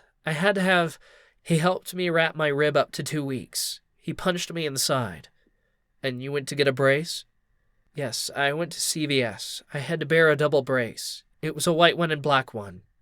How did you put the brace on? He put them on for me. No further questions. Any recross? The defendant. No. The court. All right, no recross? All right, ma'am, you can step down. Thank you. Witness excused. Just before you proceed, do you have another witness, and how long would the witness be? Mr. Klein. Your Honor, we do have another witness. I think we could get through him in an hour, under an hour. Are you telling me you can get your direct within 30 minutes? I think we could do it in roughly 30 minutes. Let's bring in the witness. Thank you, Your Honor. The government calls Philip Pasqua. Okay? The deputy clerk. Please come forward, go to the witness stand, right over there. Have a seat. You can take your mask off. Your Honor. The court. Swear him in, please. Philip Bonifacio Pasqua, called as a witness by the government, having been duly sworn, testified as follows. Sworn. The deputy clerk. State your full name for the record and spell your full name. The witness. Philip Bonifacio Pasqua, PHILIP BONIFACIO The deputy clerk. Thank you. The court. Good afternoon, sir. You're going to be asked a set of questions. Listen to the question that's asked. Try and answer only the question that's asked. If you don't understand a question, let us know. We'll try and have the question rephrased. If there's an objection, please wait till I rule on the objection before proceeding. Before I begin taking questions, I'm going to ask you to state your full name again. Tell me your age. Do that now. Philip Bonifacio Pasqua, age 18. Are you a student or do you work? I do both. Where are you a student? I'm a student at CSI College, and I work in a pizzeria a block away from my house. It's a good school, actually. And what's your relationship to Frank Pasqua? He's my father. Okay, you can inquire. Mr. Klein. Thank you, Your Honor. Direct examination by Mr. Klein. Mr. Pasqua, do you see your father in the room? Yes. Can you point to him and describe an article of clothing? He's sitting right there. The court. Let the record reflect that the witness has identified the defendant. Mr. Klein. Thank you, Your Honor. Mr. Pasqua, how would you describe your relationship with your father? On and off my whole life. Was he around when you were growing up? I'm sorry? Was he around while you were growing up? Here and there, every couple of years. All right, I don't need to know background information, and there are specifications, particular specifications that I believe relate to this individual. Let's get to those specifications. Mr. Klein. Yes, Your Honor. And to the extent he has any relevant testimony that he can offer with respect to those other specifications, I would ask you to get right to it. I don't need background information. Yes, Your Honor. All right. By Mr. Klein. Mr. Pasqua, directing your attention to the beginning of this year, did there come a time your father moved into your grandfather's home with your family? Yes. When was that? Around February. What prompted the move? He wasn't allowed to stay at his current housing anymore. He had nowhere else to go. After your father moved into the house, how did things go? It was fine for the first month or two. From what you could see, how did your father behave towards your mother? At the beginning, it seemed fine. And at first after he moved in, was your father ever physically or verbally abusive toward your mother? No, not at first. Was he abusive towards anyone else in your family? There was one instance with my brother. Tell us what happened. I was playing video games. I heard some screaming and yelling, so I came out of my room and I was trying to de-escalate the whole thing. I believe my brother got slapped. It was a verbal confrontation. The court. Hold on a second. Did you observe the slapping? No. Okay. And the incident that you interjected yourself into, that was between what two individuals, or were there more individuals? My father and my older brother. And your older brother is? Francis Pasqua. Okay. By Mr. Klein. Directing your attention to April 6th, did there come a time when you learned that your father had been physically abusive to your mother? The court. That's April 6th, 2022? Mr. Klein. That's correct, Your Honor. Did there come a time when you learned that your father had been physically abusive towards your mother? Yes. How did you find out about that? Just one morning I was told that my mom wasn't able to drive us to school, so my grandfather took us. When I saw her as I was leaving, she was out cold on the bed and she didn't look right. My dad was nowhere to be found, so I took it on the chest and I just went to school. When I got there, I just wasn't feeling right. So what did you do? I told one of my deans at the school that I had to go home. I left a paper as home. So I went home because I was feeling unsteady about the way I left the house. And when I got there, my dad was sitting there on the couch, and my mom was laying down sleeping. And I asked my father what happened to Mom. What's wrong with her? And then what happened? What did he say? My mom woke up and was facing me, and I saw the whole side of her face was all bruised up, and she was all swollen. I asked him what happened. Did you do this? What did he say to you? He was denying it the whole time, that it was just something happened, like she was dead asleep and she wasn't waking up. So I tried to get her awake. It was nothing, like it wasn't intentional. What did you do next? At that point, I was like, I made a mistake. I was overreacting. I decided to leave. The court. Take a step back. Can you describe the side of your mother's face? It was all droopy, completely swollen. Swollen? She had a black eye, bruise on her cheek, her lip was busted. What do you mean by busted lip? There was a cut on her lip. Was it small, big? It wasn't very big, like a medium-sized laceration. Middle of the lip or the side? On the side. Okay, with respect to her face, any bruising at all? I'm sorry? Any bruising, any swelling? Yes, the whole left side of her face was swollen. Her eye was bruised up and her cheek had a good-sized bruise on it. I'm not sure if it was the left side or not. You say the eye. What did you observe on the eye? There was a good side bruise under the eyelid, and it seemed like she was having trouble keeping it open. When did you see your mother prior to this incident? The night before. When you saw your mother the night before, did she appear to have any of the same bruising and or lip laceration that you observed that morning? I commented on her heavy amount of makeup that day. I could kind of make out a bruise under her eye, but I didn't want to say anything. The night before you saw she had a lot of heavy makeup on? Yes. And you saw some bruising underneath the makeup? Yes. By Mr. Klein.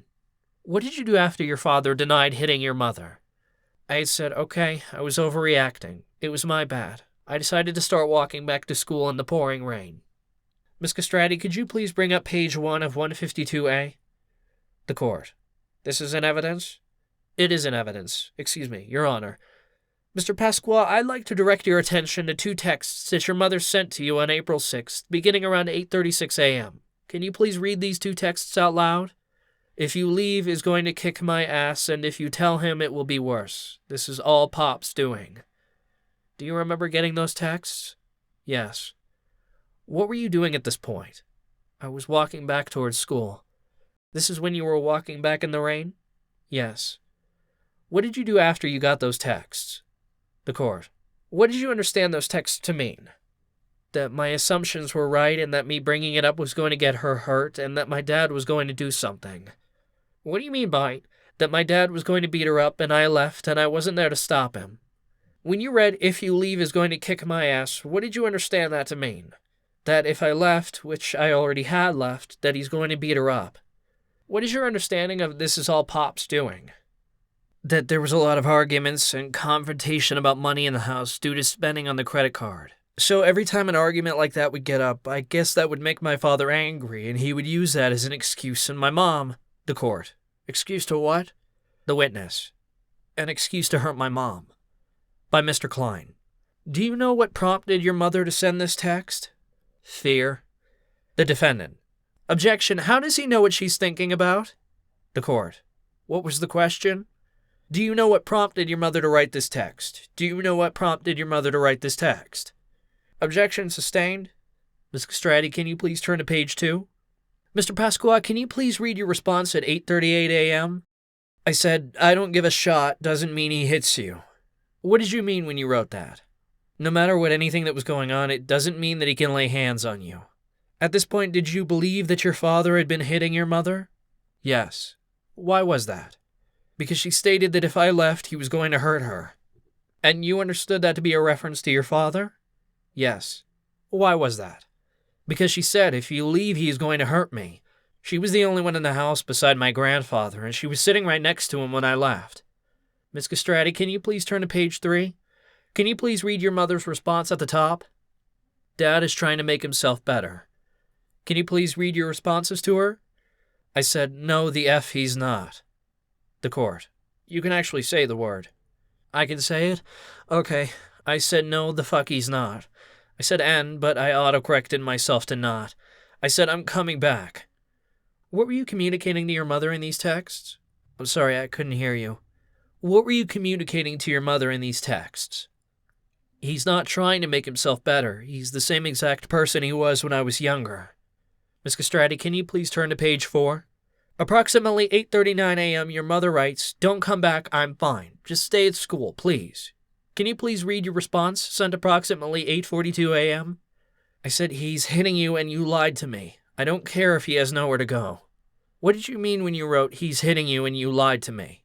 Well, I asked her while I was there at the house, is he doing this to you? And she said no. So I said she that was lying to me. At that point, had you made any decisions about whether your father could continue staying at the house? Yes. What decision? That he was not staying at the house anymore. Why was that? Because he was hurting my mom.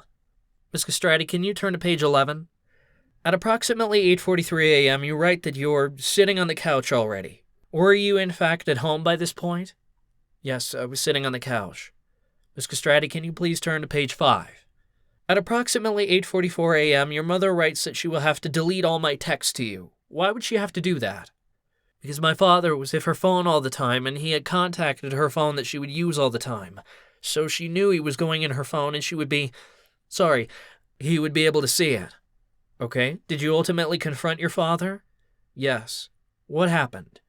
He was shocked that I was home again. He was like, I thought you went back to school. I said no, because my mother texted me this text message saying that you were going to hit her if I left, and we were going back and forth. My mom came out of the bathroom. That's where she was sending me all these texts, and I tried to keep myself between him and her.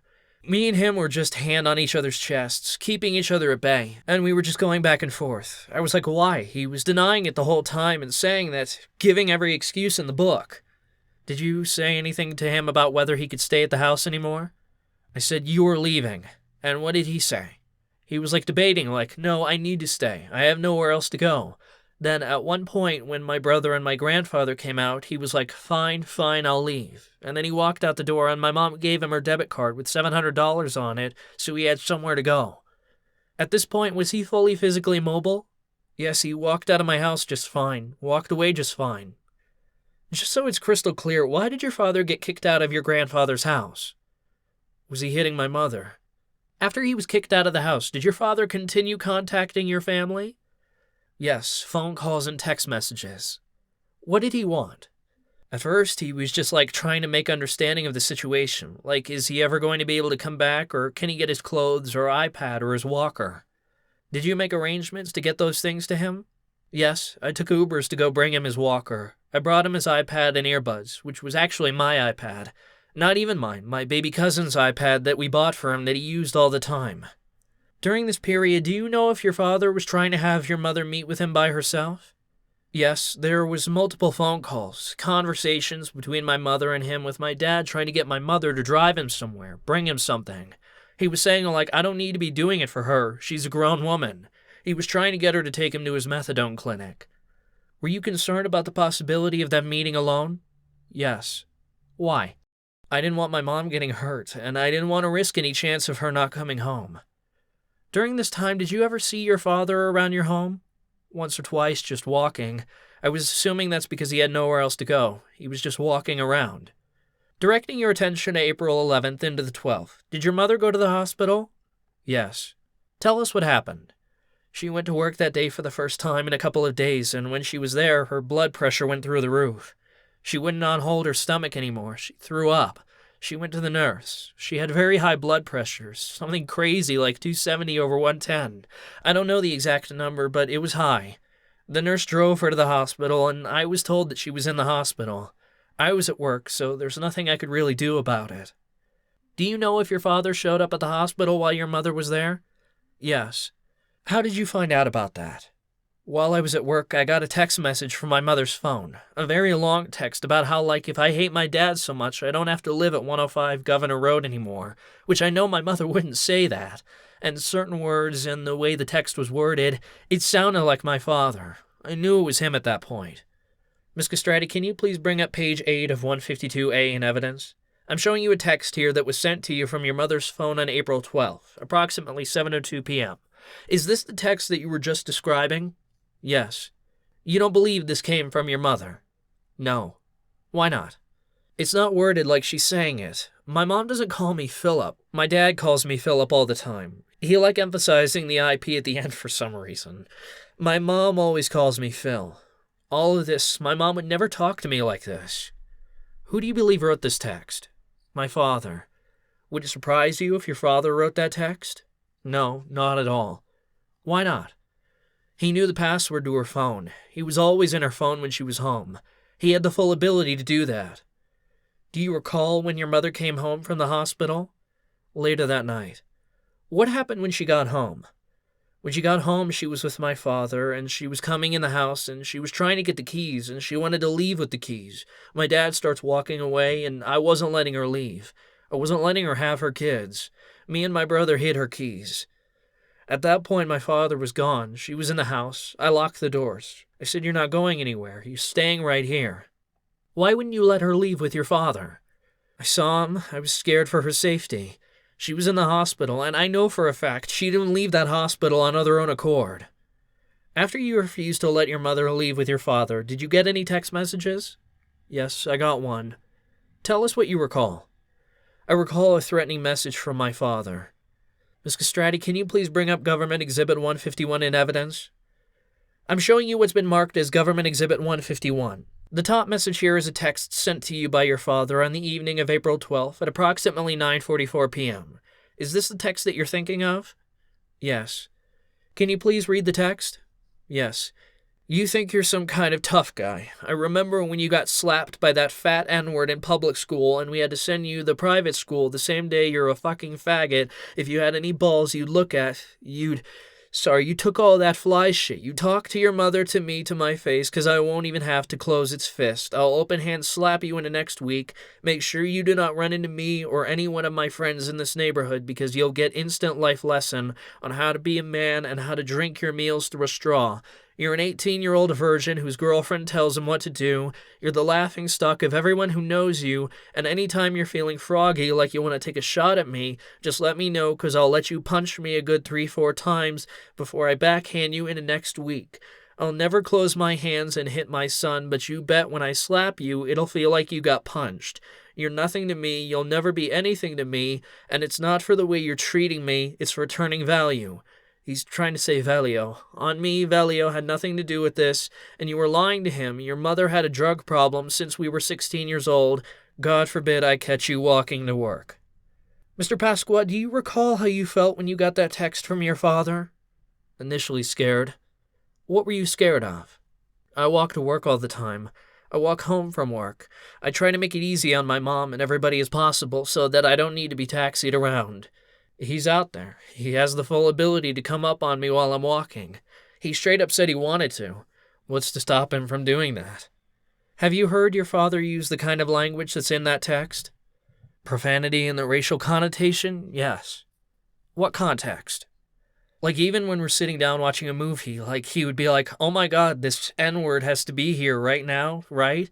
Like he would be disgusted that certain shows had like an Asian person in this role, even though it wasn't back in the day. Or he'd also like the gays and all that. He would make a comment on it, and I was like, alright, I'm trying to watch the show. After the incident at the hospital and this threat, did you and your mother contact the police? Yes. When? That same night. And what did you tell them? I told them, at that point my mom told me how she got taken out of the hospital, so I immediately made the call saying that my mom got dragged out of the hospital from my father, even though she needed to be there for medical attention, and we tried to kick him out a couple of weeks ago due to domestic assault. I had to call 3 or 4 times. And did the police end up coming? Not when I called. I called my cousin Grace and Laura to help there. I was just nervous. I'm an 18-year-old. Man, I guess. So my cousin Grace called and made the situation sound a lot more dire, and they came. Okay. Did she take photographs of your mother's injuries? Yes. What did you understand was going to happen? That somebody was looking for him, and if anything happened, I was just told to call 911 and say that he's a product of interest at the 120 precinct. After you filed the police report, did your father continue contacting you and your family? Yes. How? Text messages, phone calls. What were the contents of the communication at this point? To my mother, there was a lot of threats like that nude pictures of her would be posted around her job, that call the DOE and make her lose her job, that he'd call ACS, which he did. ACS showed up at the house maybe 2 or 3 days after the police were called. At this point, how were you and your mother acting towards your father? We were trying to ignore him best we can, not answering his phone calls, not answering his texts. Directing your attention to April 16th, did your father show up to see your mother in Brooklyn? Yes. Tell us what happened. I was accompanying her there. She was nervous to drive alone, so she went in. I sat in the driver's seat just in case I had to move the car, and she walked in all fine. And I looked up and I see my dad walking in behind her. I got nervous. I called the cops. They said if he's a product of the interest of the 120, call the 120. I called the 120. I called the detective's number that I had saved in my phone. They said, you're in Brooklyn right now. We can't do anything. Call the police there. By the time that happened, I saw my mom and my dad coming out, so I got out of the car. I cracked the window a little bit, made sure my mom got into the car okay, keeping them both separated. I slipped my mom her phone through the window. I was telling her to drive off, just keeping him behind me with my arms. She was like, I'm not leaving you, I'm not leaving you. So I was like, all right, fine, so I tried to get in back seat of the car. The second I open that door, I feel a push, and I get into the car real fast, and I'm trying to get in the car, my full body. I can't. My leg is stuck outside the door. My dad pushes into the door and pulls it open. I try to pull it back. He pushes again up against my leg. At that point, I was effed. I'm going to pull this door into my leg, tell my mom to drive. We drive off. We almost hit a bus. Throughout this whole thing, he smells like alcohol. His eyes are bouncing around inside his head. I knew he wasn't in the right state of mind. Were you saying anything as this was happening to your father? I honestly can't recall. I was telling him to stop. That's about the most I remember. The court.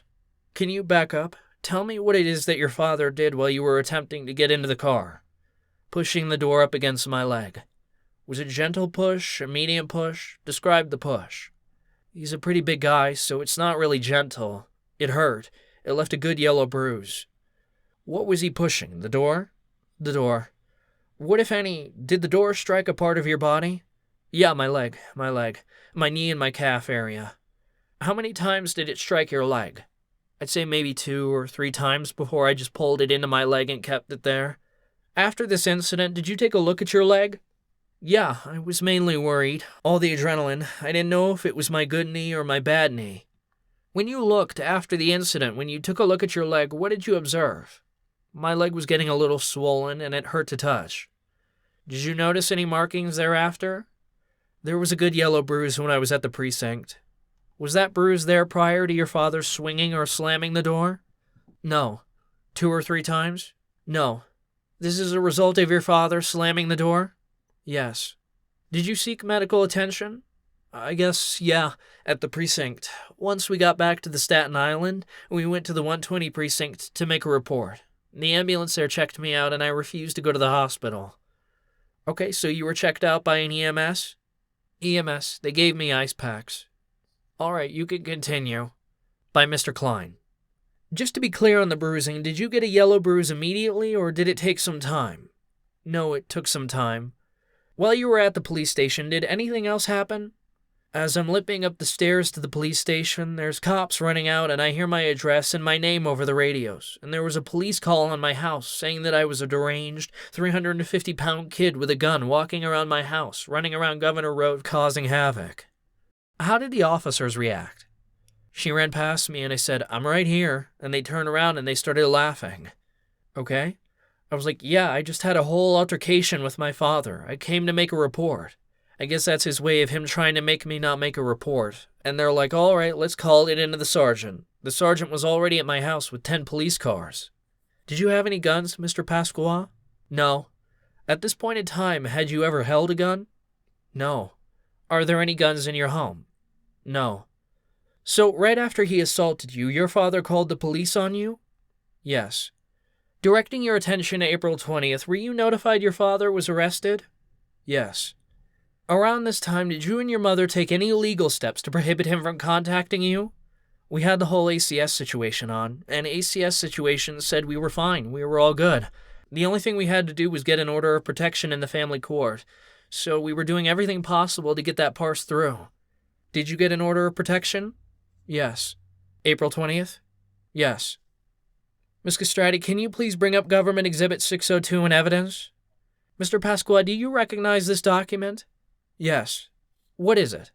It's the Order of Protection.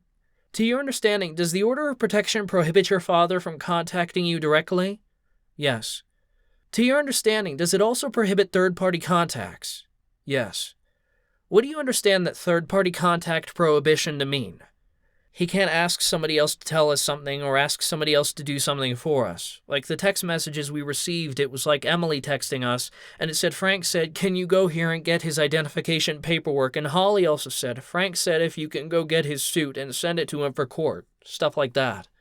That answers the question I'm going to asking, which is, since your father has gone to jail, has he abided by the order of protection that you and your mother obtained? No. Has he tried to contact your family directly? Yes. How? Through the jail's phone number and with letters. Okay, has anyone tried to contact him on your behalf, his behalf? Contact us on his behalf? Yes. Yes. Who is that? Emily and Holly. How have these people tried to contact you? Text messages and phone call. How do you know they were acting on behalf of the defendant? Because in text messages they sent, they said Frank asked or Frank said, something like that. Who is Emily? Emily, from what I know, is like a girlfriend my dad has who lives in Mississippi. How has she tried to contact you? Through text messages, a lot of group messages with me and my brothers and my mom. Ms. Castrati, can you please bring up Government Exhibit 153 in evidence? Mr. Pasqua, these are text messages involving you and Emily. Can you please read the message that Emily sent to you on April 28th around 4:56 p.m.? Your dad wants to know if anyone can over to little Kristen's house to get his paperwork. If not, he will be dead within a year. This is after your father's arrest? Yes. To be clear, was there an order of protection in place at this time? Yes. Do you understand Emily to be passing on a message from your father here? Yes. Why do you think that? Because she said your dad wants to know if anyone can go over. What effect did it have on you when she wrote, he will be dead within a year? To me, it was just her trying to get us to drop everything, just to stop any form of legal action we were trying to take against him. Can you please read the messages from May 15th at approximately 2:17 p.m. and May 18th, approximately 12:34 p.m.? Your dad asks if you could please keep the picture of the bebop safe for him. This was held in your great-grandfather's hands. It means a lot to him. The next one was 1, 2, 3, 4, don't forget. Who's bebop? My great-grandfather, my father's father, my father's grandfather. What does 1, 2, 3, 4 mean? 1, 2, 3, 4 is like a 1, 1, 1, 1 thing him and my mom had. If they saw it was 12:34, they would be like 1, 2, 3, 4, I love you. If they weren't with each other, they would call each other in text. Who did you understand these messages to be coming from? My father.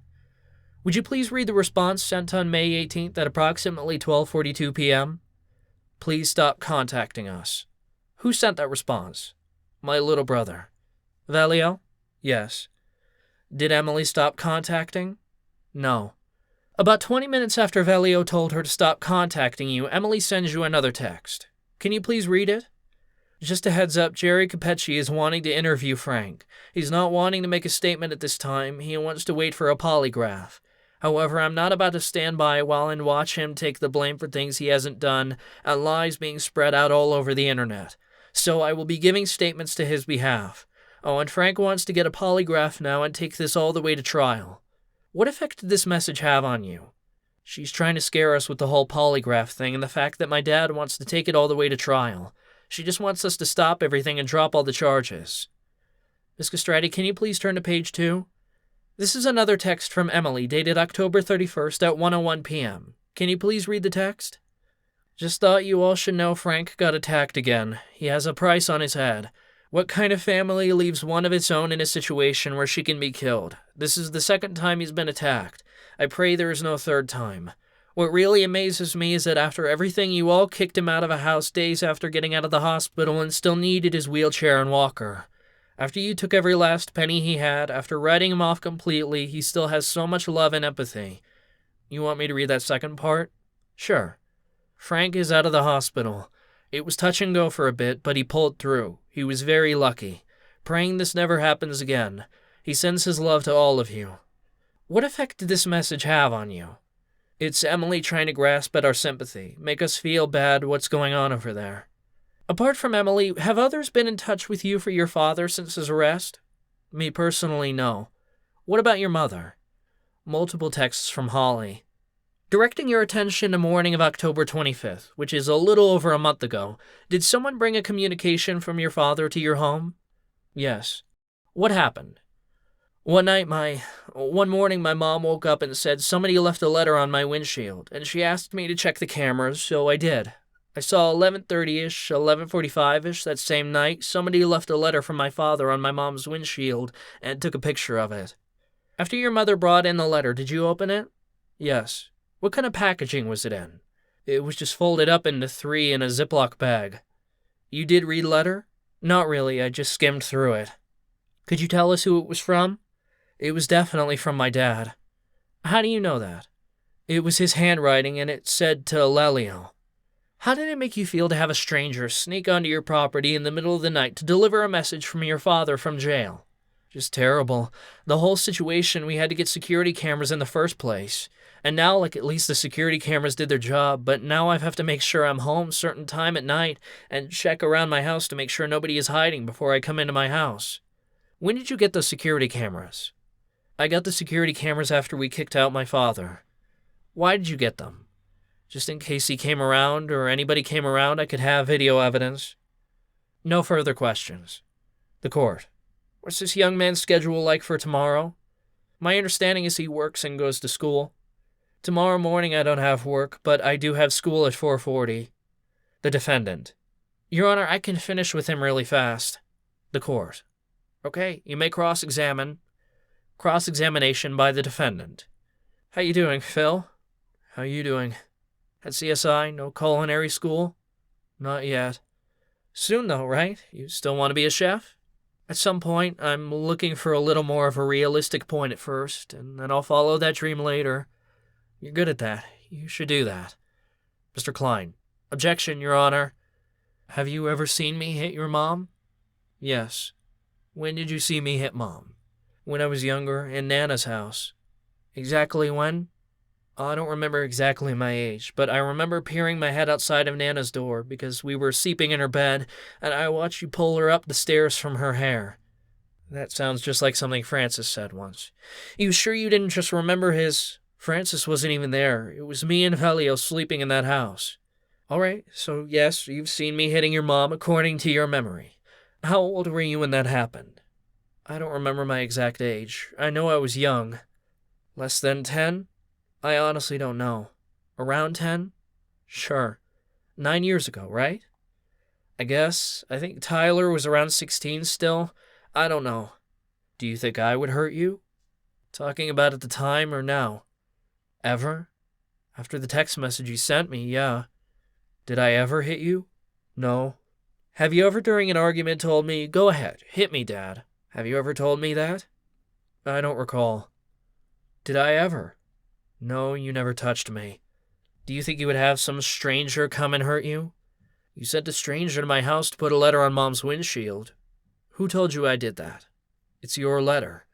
What evidence do you have that I did that?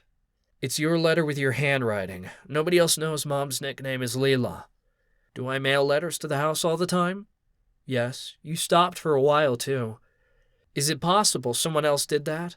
So you're telling me what? You mailed the letter to somebody else, and is it possible I mailed a letter to the house at any time before or after there was an order of protection, and then someone else put it on that windshield? No. It's not possible. Okay. You look like you lost weight. How much do you weigh now? 225. I don't see how that's a relevant question. The court. Neither do I. The defendant. When you have a kid, you notice things like that. Is it possible that there's animosity not between us, on your behalf, and it's shading the way you see things? What do you mean by animosity? Are you angry at me, seeing me in the worst possible light? No, I've seen you at worst. I've seen you worse than this. When have you seen this worse than this? The whole Connecticut situation. I never felt worse than this. I believe you on that. So I've never hit you. I was never physical with you, and I never yelled at you? Yelled. Nothing crazy. Is it safe to say I don't hit my kids or yell at my kids? Besides the one time you slapped Francis, that's the only time I've ever seen. You just told the judge you didn't see it. Well, I didn't see it. That's the only time I've ever heard of it. Is it safe to say I would protect you in any situation? No? Ever? I mean, of course, you're my father. I guess you would want to protect your children. Thank you for that. Is it possible? Do you remember when you had the knee surgery? Yes.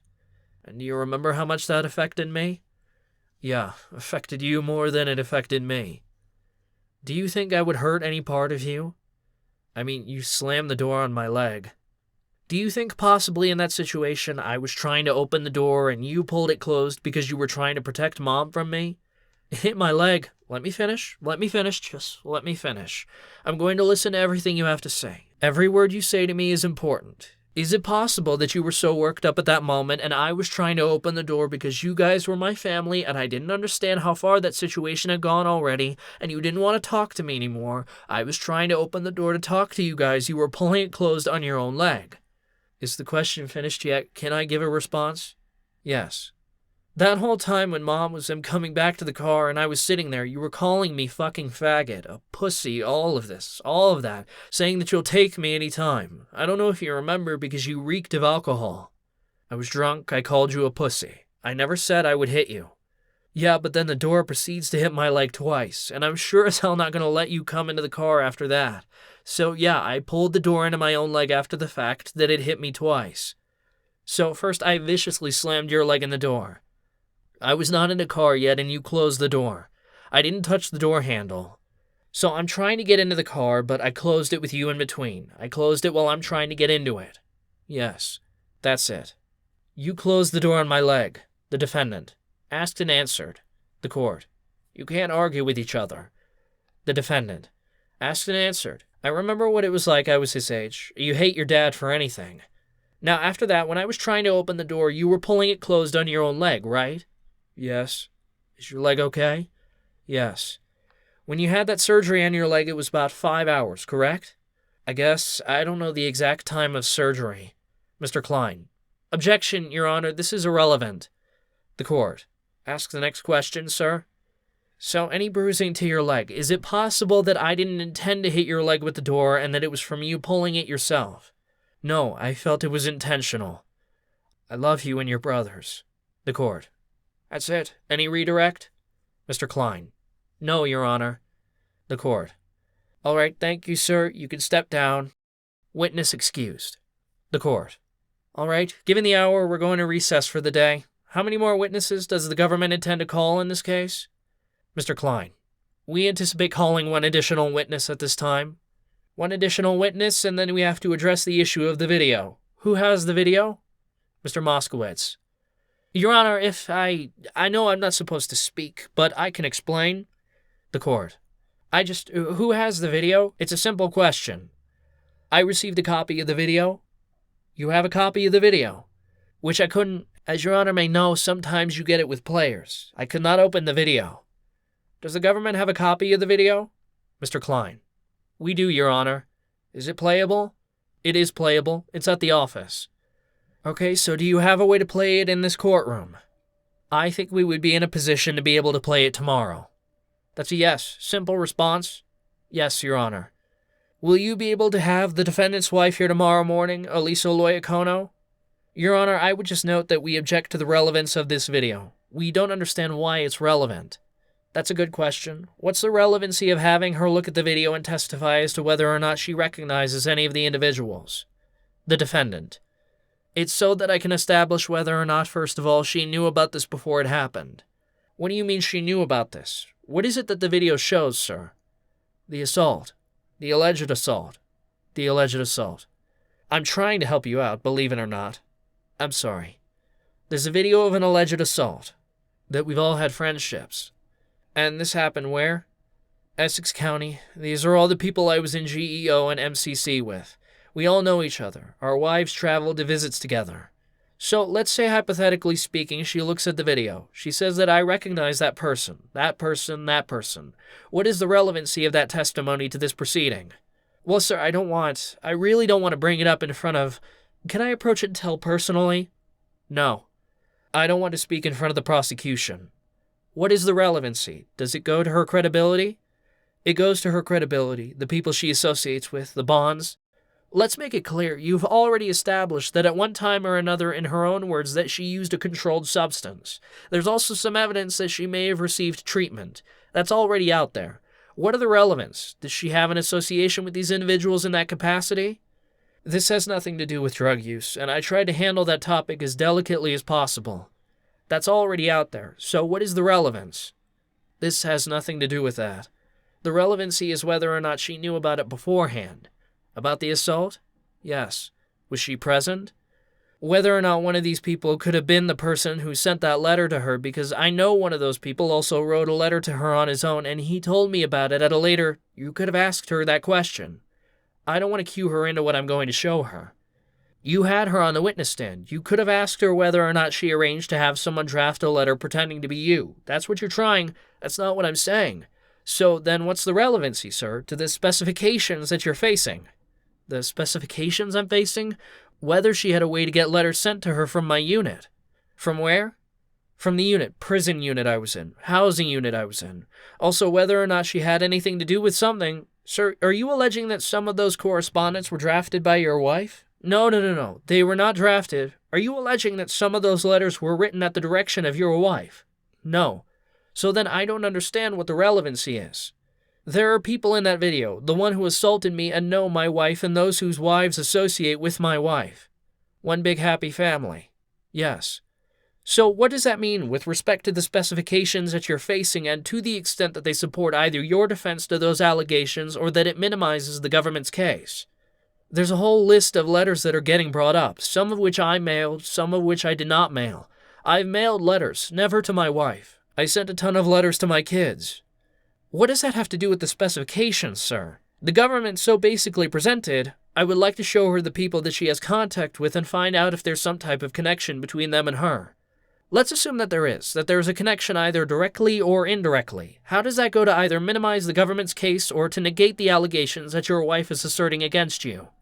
There's people in that video we all used to live together. This was a dorm. We used to do tailor work, fix your clothes for you, clean up around your cell. I had all these letters that I had written to people that were sitting in my folders. Anyone could have contacted her with them. If people were there who know her, so then you're saying that one or more of those individuals could have sent those letters. But then you could testify to that, can't you? How do I know if I don't know, or somebody else? I would like to know who in that video she could identify. If she identifies, are you able to, in good faith, say that your wife is able to testify that one of those individuals is responsible for sending those letters, or are you just speculating? She's had a very selective memory today. Perhaps she'll remember, but you could have asked her that when she was on the witness stand. I asked her about those names. She claimed not to recognize them. Right. I could probably come up with a dozen times she put money on their accounts. It seems to me that you're grasping at straws. You really don't have a good faith basis for this line of inquiry, and unless you can tell me otherwise, I see no basis for recalling the witness. Your Honor, all I know is that I got 36 months of probation. I'm coming in here and hearing about 27 years of my life. If anything could give me some type of... But you still have to. I told you at the very beginning during the hearing that you were going to be held to the same standard as an attorney, and the only thing you're telling me is that you want to ask the witness, a witness that's already been on the witness stand, questions about who she may or may not recognize in the video. There's supposedly some letters that you had bound in your cell, and that any of those individuals that are in the video who are, I take it they were incarcerated at the time, may have been either the person who sent the letters to her home or who she prompted to send the letters to her home. But you could have asked those questions while she was on the stand. Since she doesn't recognize any of the names, I wanted to see what faces she recognized. You could have asked those questions. You could have asked the other questions with respect to whether or not they're known by other names. I think it's a real stretch. It's a real stretch. I would have pursued it further if I had known I wasn't going to be allowed to tomorrow. Sir, I told you to ask all the pertinent questions. Your Honor, whatever you want me to do is obviously what I'm going to do. Anything else? No, Your Honor. So who's the witness that's going to come tomorrow and testify? Mr. Klein. Special Agent Cowley, Your Honor. All right, I'll see everybody here tomorrow morning. Thank you, Your Honor. Please be ready to proceed at 10 o'clock. Mr. Klein. Your Honor, may I ask if the court wants to inquire as to whether the defendant is going to call any witnesses? Is it possible, Mr. Pasqua, that you may be calling any witnesses? Yes, there is. Who are those witnesses? Well, I subpoenaed my father-in-law and my oldest son. Are they being produced? I don't know. Mr. Klein. Yes, Your Honor, they were here today.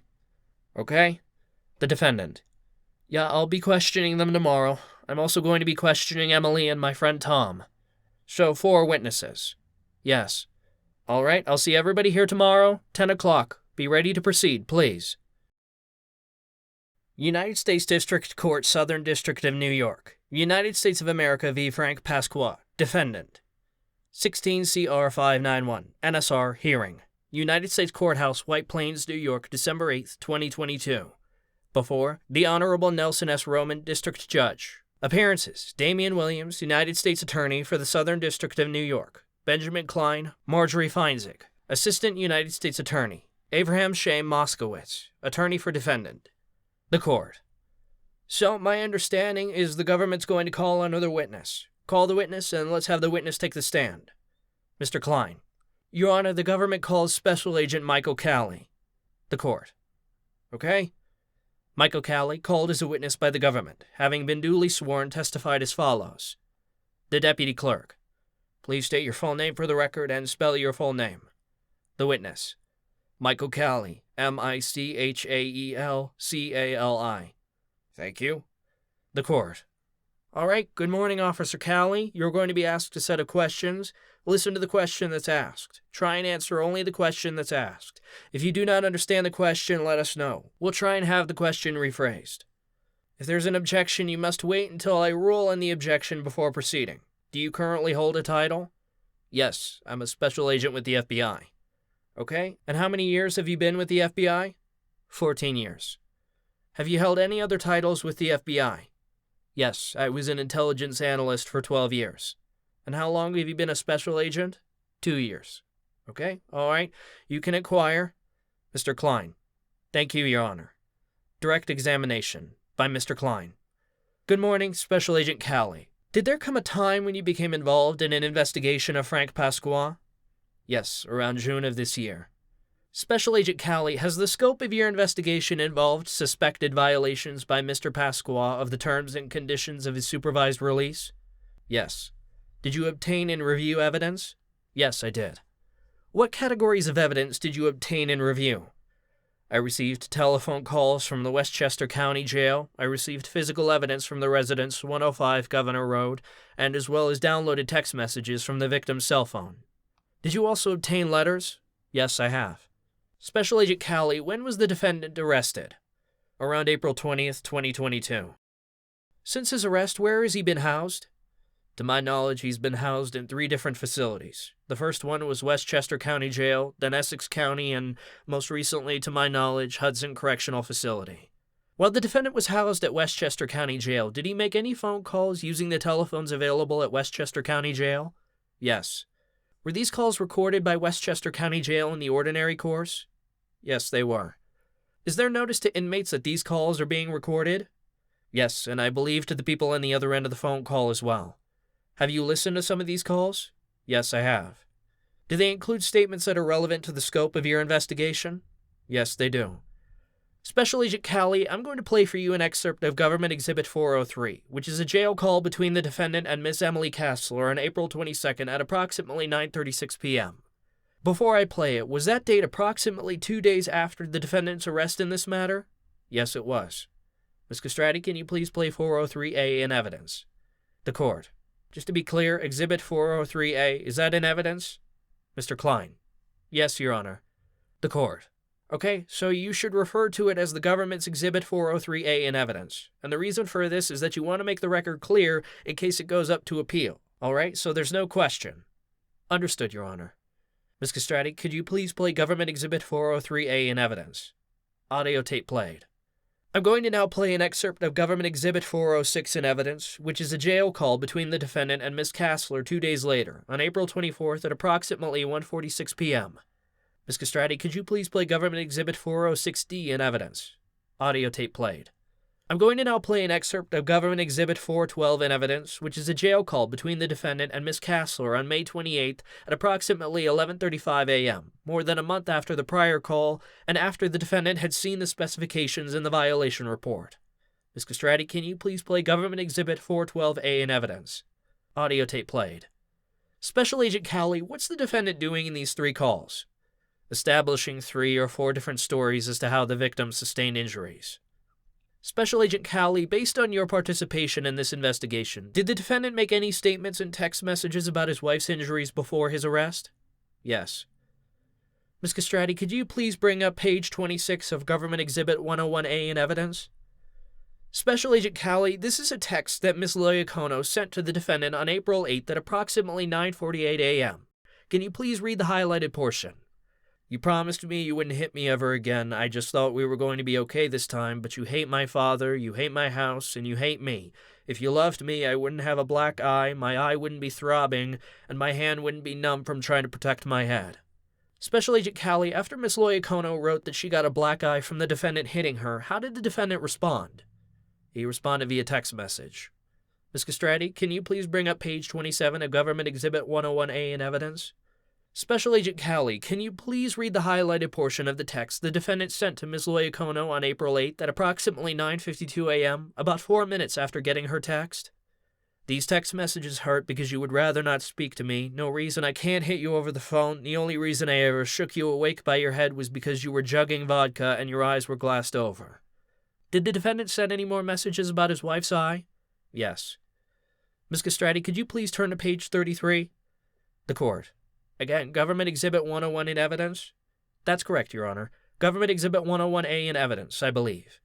Can you please read the highlighted portion of the text that the defendant sent on April 8th at approximately 1:22 p.m.? You're complaining about a black eye that you got from me trying to bring you back to consciousness while you were on the couch barely breathing. Special Agent 𝐏𝐬𝐬, where is the defendant now claiming that his wife got a black eye? Could you please repeat the question? Where is the defendant now claiming that his wife got a black eye? Inside the house on a couch. So that's not in the car. Correct. Is that consistent with his claims on jail calls? No, it is not. Special Agent 𝐏𝐬𝐬, do you know if the defendant sent any other messages about his wife and how she got a black eye?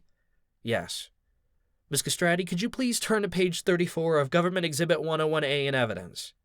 Special Agent 𝐏𝐬𝐬, I'll ask you to read the highlighted portion of the text that the defendant sent to his wife on April 9th at approximately 7:22 p.m.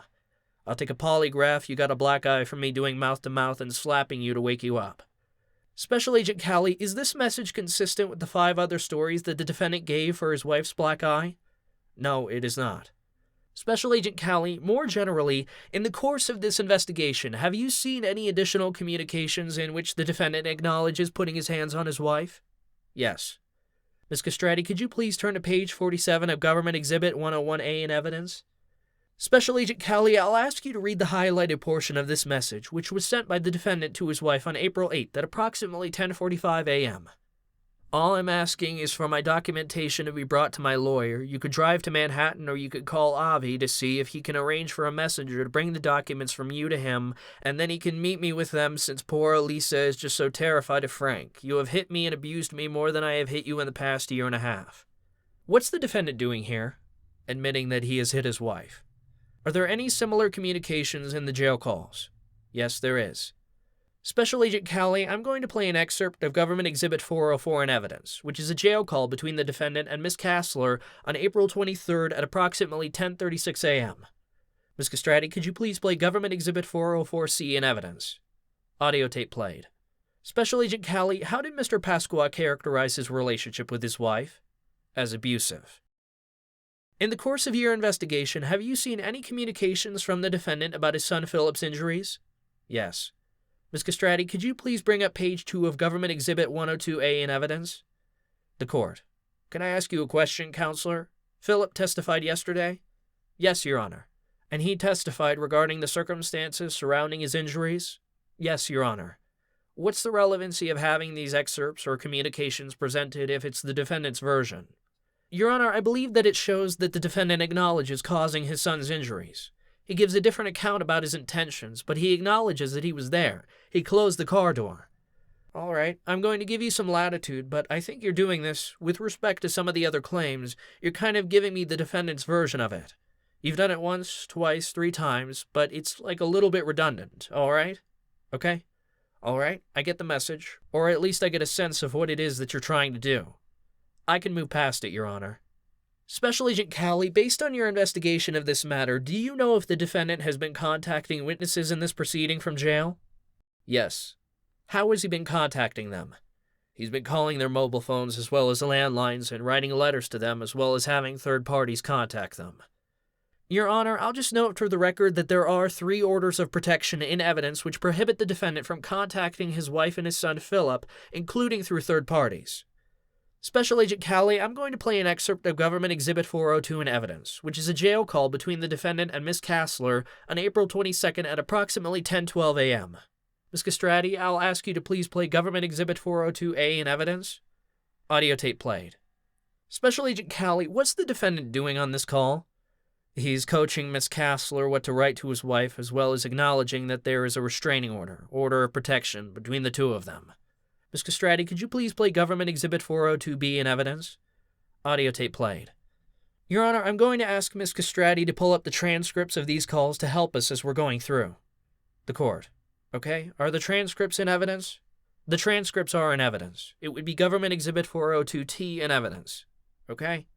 I'll ask you to restart the call, Ms. Castrati. Audio tape played. Special Agent 𝐏𝐬𝐬, what is the defendant discussing with Ms. Kassler here? Having his attorney Avi show up at the house to encourage his wife to drop the charges against him, as well as recalling the black eye. Does he offer another explanation for that injury? Yes, he says that she fell down for this reason. Is it consistent with the other explanations we've seen? It is not. Ms. Castrati, can you please play Government Exhibit 402C in evidence and go to the relevant portion of the transcript in 402T, Government Exhibit 402T in evidence? Audio tape played. Special Agent 𝐏𝐬𝐬, what's the defendant doing here? There's a few different layers to this phone call. In the first part of the phone call, he is directing Ms. Kassler what to say, as well as embedding multiple threats in there, such as her losing her job and taking the kids away from her. In the second part of the phone call, he talks about trying to meet her in front of a police station, which would provide some sort of safety or have other witnesses around her when they can meet. Ms. Castrati, could you please play Government Exhibit 402D in evidence? Audio tape played. Special Agent 𝐏𝐬𝐬, who is the defendant directing Ms. Kassler to contact? His wife, 𝐒𝐮 Based on your review of the evidence, after this conversation, did Ms. Kassler in fact contact Ms. 𝐒𝐮? Yes. The defendant. Your Honor, could I object? The court. I'm sorry? Could I object? Are you asking me a question or are you raising an objection? I object. What's the basis for the objection? He's made his point by now. We're going to sit here. I see a lot of tapes here. I was pretty much at a bad place and saying the same thing over and over. Could he just skip to the important ones now, like new stuff? The court. You're saying it's redundant? He's saying the same thing. Not that it's irrelevant. Yeah, by now it's irrelevant. Redundant. All right, I think you've made your point. I think it's time to move on. But that's the only basis for the objection? I've heard the same thing. Yes. All right. Mr. Klein. Your Honor, if he would like to plead guilty to the specification or admit the specification, he's free to. We're very plainly establishing witness tampering, which is one of the specifications in the violation report. The court. First of all, he has an absolute right not to plead guilty, and the burden remains with the government. Mr. Klein. Understood. The court. All right? Or rather, since this is a supervision revocation hearing, basically he has a right to defend himself, and he doesn't have to make any admissions. It's his right to defend himself. I've given you some latitude. He's made an objection. I'm overruling the objection. I'm going to ask you, though, however, not to continue with this line of questioning because you've asked him, in essence. You want to play any more videos, audios together with the transcripts, that's fine, but you're asking him questions regarding the interpretation of those conversations, and that's for me to interpret. Understood, Your Honor. I'm the trier of fact, and you're asking. You're basically asking him questions that would be akin to like a summary witness. You didn't present him as a summary witness, and I would have had an opportunity to determine whether or not such a witness would be permissible in this case. I don't think it's necessary. So if you want to offer him just to authenticate some of the audios or just to play them in his presence, you can do that, but I'm going to ask you to stop asking him questions with regards to opinion testimony. Understood, Your Honor. Ms. Castrati, could you please bring up page 4 of Government Exhibit 102A in evidence? Special Agent 𝐏𝐬𝐬, could you please read the text that Ms. Kassler sent to Ms. 𝐒𝐮 on April 22nd at approximately 2:56 p.m.? I don't know if you're aware of this, but Frank is looking at possibly 2 years, not just the 10 months. For the last 3 years, I thought you and I were both on the same team when it came to keeping Frank safe. I'm so scared something is going to happen to him in there. I don't know what all transpired, but if there is anything you could do to help smooth this over, I would be eternally grateful. Then he can move down here and out of your hair, please. Was this message sent just a few hours after the call that we just heard, during which the defendant asked Ms. Castler to contact Ms. 𝐏𝐬𝐞𝐬? Yes. After this message was sent, did the defendant follow up with Ms. Castler to confirm that she contacted Ms. 𝐏𝐬𝐞𝐬 on his behalf? Yes. I'm going to play an excerpt of Government Exhibit 404, which is a jail call between the defendant and Ms. Castler on April 23rd at approximately 10:46 a.m. The defendant. Objection, Mr. Klein. I'll note that Government Exhibit 404 is in evidence. The defendant. Objection. The court. What's the basis for the objections? Redundant. Mind you, Mr. Pasqua, he's asking to play an exhibit that's already in evidence. He already asked him if I followed up. He said yes. This question is done now. All right, but he wants to play the transcript, which is not only present the transcript, but he wants to play the actual conversation. There's an objection. The objection is overruled. Ms. Castrati, could you please play Government Exhibit 404A in evidence? Audio tape played. Special Agent 𝐏𝐬𝐬, who did Ms. Castler text asking to help smooth things over? 𝐒𝐮𝐲𝐢𝐬𝐞𝐬. The court. All right, you've already introduced the text that was sent before this conversation took place. You already demonstrated who it came from, who it was sent to. I apologize. I'll withdraw the question, Your Honor. Ms. Castrati, could you please play Government Exhibit 404B in evidence? Audio tape played. You're showing 404B along with the transcript of 404B?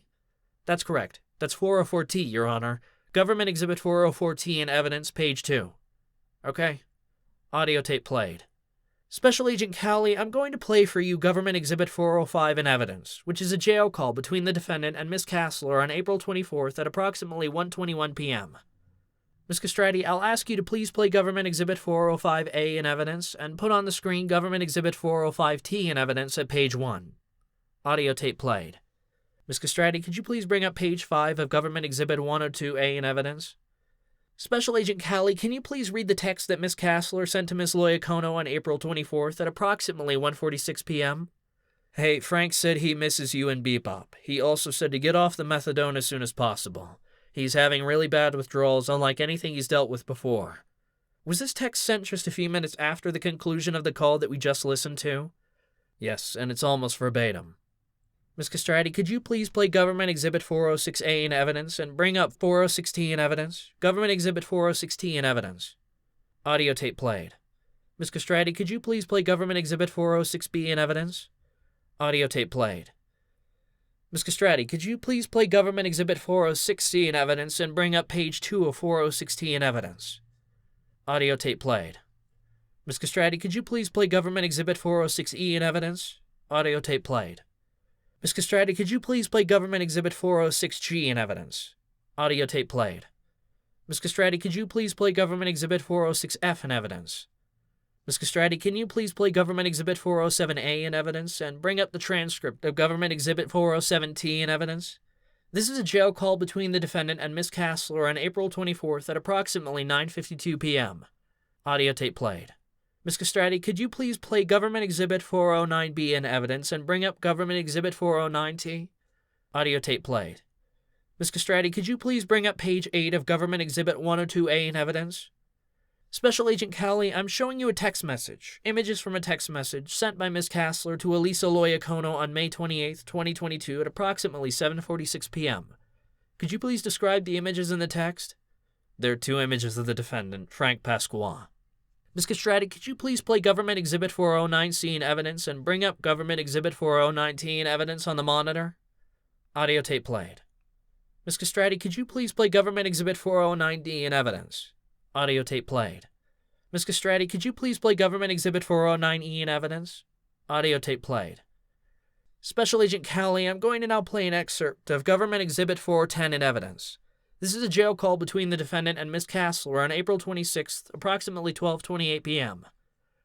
Ms. Castrati, I'll ask you to please play Government Exhibit 410A in evidence and pull of Government Exhibit 410T in evidence. Audio tape played. Ms. Castrati, could you please play Government Exhibit 410B in evidence? Audio tape played. Ms. Castrati, could you please bring up page 7 of Government Exhibit 102A in evidence? Special Agent 𝐏𝐬𝐬, this is a text message that Emily Kassler sent to 𝐿𝐴 on May 8, 2022, approximately 11 a.m. Can you please describe the image in the text? It looks like a picture of Gwen Stefani with the words "Don't Speak" in bold at the bottom. Thank you. Special Agent 𝐏𝐬𝐬, while he's been incarcerated, has the defendant been involved in any altercations with other inmates? Yes, 2 to my knowledge. Does that include while he was incarcerated at Westchester County Jail? Yes. Has Ms. Kassler had any communications with the defendant's family about these altercations? Yes. Ms. Castrati, could you please bring up page 9 of Government Exhibit 102A in evidence? Special Agent 𝐏𝐬𝐬, I'm showing you here a series of text messages that were sent by Ms. Kassler to Ms. 𝐿𝐴 in June of 2022. Can you please read the 3 messages on the screen? So you know he may lose a finger, possibly his whole hand. Hope you're happy. Frank was attacked last night and has been in the hospital. He's going to get killed in there. Whatever you want him to do, he'll do it. Drug program, anything. He can't defend himself if he gets attacked again. For the love of God, please help him. Special Agent 𝐏𝐬𝐬, I'm going to play for you an excerpt of Government Exhibit 411 in evidence, which is a jail call between the defendant and Ms. Kassler on May 28th, so several days before these texts, at approximately 9:39 a.m. Ms. Castrati, could you please play Government Exhibit 411A in evidence and bring up Government Exhibit 411T in evidence? Audio tape played. Special Agent 𝐏𝐬𝐬, based on your training and experience, what's the box? Usually solitary confinement within a correctional facility. And this call took place on May 28th, is that right? That is correct. Directing your attention to May 31st of this year, what happened in the prison that day in relation to the defendant? Mr. Pasqua was an aggressor in an altercation. Where did that fight happen? Westchester County Jail. Does the jail have cameras?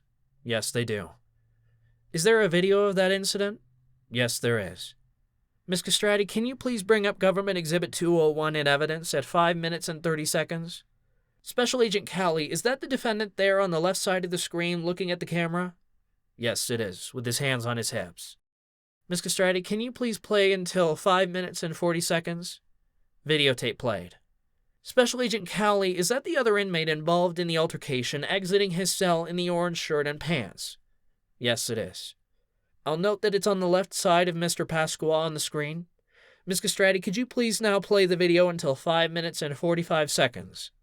Videotape played. Special Agent 𝐏𝐬𝐬, can you please describe what that clip shows? The defendant grabbed the other individual in the orange jumpsuit by the collar of his shirt and by his neck and hurled him towards a ping-pong table and another table. Ms. Castrati, could you please continue playing the video until 7 minutes and 20 seconds? Videotape played.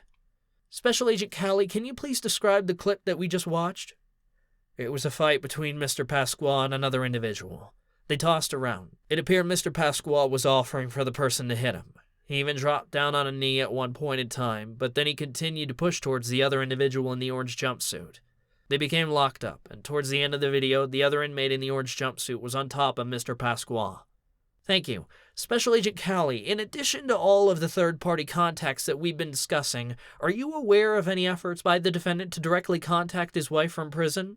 Yes. How? He's made approximately about 100 telephone calls to the landline as well as contacted the victim's cell phones directly. Has he sent any letters? Yes. He's mailed approximately 8 letters to 105 Governor Road. How do you know that? I retrieved the letters myself during the course of this investigation. Have you seen the letters? Yes. Did you get the originals from Ms. 𝐿𝐴? Yes, I have. Have you read the letters? Yes, I have. Ms. Castrati, could you please bring up Government Exhibit 504 in evidence? This is a letter mailed to Ms. 𝐿𝐴 home on May 21st. It's addressed to Lelio Pasqua. Special Agent 𝐏𝐬𝐬𝐬, did Ms. 𝐿𝐴 testify that the defendant's nickname for her is Lelio? Yes. Who is this letter from? Just in case. Did Ms. 𝐿𝐴 testify that just in case is a pseudonym the defendant uses? Yes. Special Agent 𝐏𝐬𝐬𝐬, do you know whether there's any writing on the outside of this letter? Yes, there is. Can you please read the message on the front left? It says, "Don't speak," no doubt. Ms. Castrati, could you please bring up Government Exhibit 506 in evidence? Who is this letter addressed to, Special Agent 𝐏𝐬𝐬𝐬? Holly Sternnagel. This was sent to the defendant's wife's home, correct? Correct, 105 Governor Road. Ms. Castrati, could you please turn to page 6? Special Agent 𝐏𝐬𝐬, can you please read the highlighted portion? At court, you'll see. I'll go pro se if I have to, and if she looks me in the eye and lies, I won't even be alive for any of the aftermath. If the only other person who ever really loved me actually comes to court to commit perjury in order to try to skew me over, I'm not going to be able to go on.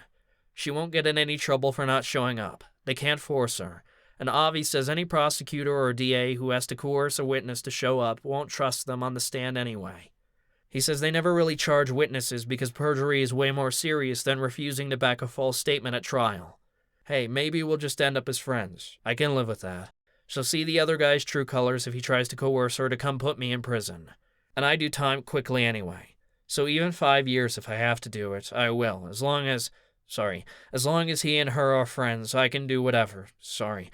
As long as me and her are friends, I can do whatever I get. If she keeps ghosting me, I can deal with what is right for me to do when I'm out. Ms. Castrati, can you please bring up Government Exhibit 507 in evidence? Special Agent 𝐏𝐬𝐬, who is this letter addressed to? Frank Girl. And who is it from? Frank Pasqua. Ms. Castrati, could you please turn to page 10? Special Agent 𝐏𝐬𝐬, can you please read the highlighted portion? Sorry, there's a little glare here. This is going to be the end of me. I'll do my time and come out with only anger if only I can't just be treated as a human at least. Just reach out. Just reach out to So Holly or write a typed letter. Just reach out to So. Is that someone? Someone. Sorry. I have a glare on my screen. To someone Holly or write a typed letter under false name. Please don't turn me into what everyone sees me as. This isn't a life bid. I'll be out. Ms. Castrati, can you please turn to page 11?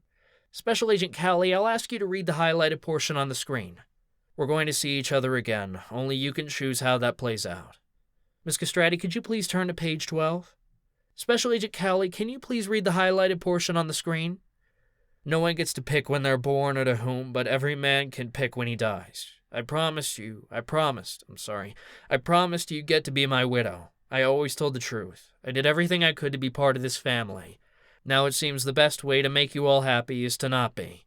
If you end up with my ashes, flush them down the toilet. They belong where you put my life. Ms. Castrati, can you please bring up Government Exhibit 508 in evidence? Special Agent 𝐏𝐬𝐬, I'm showing you a letter from the defendant mailed to Ms. Loyacono's home on October 20th. It's addressed to Filippo and whom it may concern. Inside the envelope, there are 3 letters written to Steve, Filippo, and Elisa. Special Agent 𝐏𝐬𝐬, did Ms. Loyacono testify earlier that she had a drug counselor named Steve? Yes. Ms. Castrati, can you please pull up page 3 for a moment? Special Agent 𝐏𝐬𝐬, who is this letter addressed to? Steve. Ms. Castrati, can you turn to page 4? Special Agent 𝐏𝐬𝐬, can you please read the highlighted portions to Steve? I'm going to teach you so much. Hope the short time you had in her was worth it. Did she tell you how she took me to Rad's house and offered to help kill him? One day you'll be a joke, her and I tell each other, or an asshole we hate together, or, well, check with Lee. This is all going to play out my way, so be smart and get out of the way now. Maybe we'll forget you. Ms. Castrati, can you please turn to page 5? Special Agent 𝐏𝐬𝐬, who is this one addressed to? Filippo. Who is Filippo? Filippo is Elisa Loyacono's father. And how old is he? Roughly 84 years old. Ms. Castrati, can you please pull up page 6? Special Agent 𝐏𝐬𝐬, I'll ask you to read the highlighted portions. I didn't hit her. I saved her life with CPR, and her eye was like that from trying to revive her. Her drug counselor wanted to fuck your daughter. She let him. Period. I hope you live long enough to see this play out. I win no matter what. I'm comfortable in jail, so wait till you see how this ends. Just hold on. Don't die till you see how this all ends. It's going to work out for the best or be spectacular. Either way, I wouldn't want you to miss it. Ms. Castrati, can you please turn to page 8? Special Agent 𝐏𝐬𝐬, do you know who this letter is to? The context of it is to Elisa Loyacono. Is that based in part on the references to being husband and wife? Yes. Can you please read the highlighted portions of the letter? I've already made arrangements for all the time I may have to do if you don't come to your senses. I can be comfortable in state prison for as long as it takes. I'll get trailers and packages. I guess I'll have to die in prison, but who cares? Prison is wherever I am without you loving me. So at least I'll know I handled my business and went to jail on my terms. Speak to a criminal defense lawyer. Please. You're walking into an indictment. Picking up from Harlem solo and texting Chino the amount you want, then delivering it is a conspiracy to distribute. This time the system will exonerate me and indict you, so please be careful. You got yourself in a real bind here. I can do this time if you need me to keep you from being arrested. If we can't be husband and wife, I'll try being friends, but I can't allow this. Not this way. We should probably talk before it's too late. Special Agent 𝐏𝐬𝐬, do you know if any more messages from the defendant were delivered to his wife's home? Yes, a letter was dropped off on the defendant's vehicle. Ms. Castrati, can you please bring up Government Exhibit 509 in evidence? This is a letter that was delivered to Ms. Loya Kono's home on October 24th at approximately 11:46 p.m. Special Agent 𝐏𝐬𝐬, who is this letter addressed to? Lilo. And you said that was a nickname the defendant had for his wife? Correct. Can you please read the highlighted portion on the bottom of the page? I know I'm a piece of shit, but I'm your piece of shit, for good or for bad, till death do you part. Ms. Castrati, can you turn to page 2? Special Agent 𝐏𝐬𝐬, can you please read the highlighted sentence at the beginning of the second paragraph? I gave you a second chance, now I need one. And then can you read the next highlighted portion, please? Spending life in prison doesn't mean life is over, just different. I can't deal with that animal's hands all over you. Ms. Castrati, can you please go back to page 1 and turn the image on its side? Special Agent 𝐏𝐬𝐬, can you please read the highlighted portion now on the screen? I can have the whole world and still be in jail without you, so I might as well come home, set myself up with packages and someone to have trailer visits with, then come back to state prison for double 25 to life sentences. Special Agent 𝐏𝐬𝐬, what do you understand double 25 to life sentences to mean? 25 to life sentences are usually the defendant. Objection, objection, objection. He's still answering when I'm objecting. The court. What's the basis for the objection? He broke the rule on that. What's the basis for the objection? He's asking this guy his interpretation of something they're claiming I wrote. Right, but it's his interpretation. All right, I'm going to allow it. Based on your objection, the objection is overruled. 25 to life sentences are usually the sentences attributed to murder. Thank you, Special Agent 𝐏𝐬𝐬. The defendant. I object to that also. The court. All right, but I overruled your objection, sir, so he's allowed to answer. Okay. Your second objection is overruled. No further questions, Your Honor. All right. Are you ready to proceed? You can conduct cross-examination. The defendant. Just one very quick moment. Pause. I'm sorry, I'm not very organized. Make sure the microphone is in front of you, Mr. Pasqua. Sorry about that. I have to use my own advice, Christina. I'm sorry about that. Pause. Cross-examination. By the defendant. I'm sorry, how do I pronounce your last name? 𝐏𝐬𝐬𝐏𝐬𝐬, okay. Special Agent 𝐏𝐬𝐬𝐬, the text messages that were shown earlier, is it possible that she sent those text messages after she started proceedings against me since she made the phone call to get me arrested on the 6th? Mr. Klein. Objection, Your Honor. Mischaracterizes testimony. What date are you referring to? When you say she, are you talking about your wife? Yes, I'm sorry. I need to be more specific. Elisa? On page 26, Exhibit 101A, there's a text message she sent me. I believe it was describing how people who love you don't give you black eyes, or she's describing injuries, this she wants to put. So what's the question, sir? The question is, were those text messages sent after she already started trying to get me arrested? Do you understand the question? Is it possible that the text message that he just referenced was sent after she initiated a criminal proceeding against Mr. Pasqua? Is it possible the text message was sent after? Yes. Can you recall the time of the message? After she had contacted the police is what I'm asking. I don't remember the exact time of the message. I do have its Exhibit 101A. The court. Well, to your knowledge, do you know whether or not Elisa contacted the police before she sent the text message or after she sent the text message? To my knowledge, she contacted the police many times, so to my knowledge, I cannot answer that question. Oh, okay.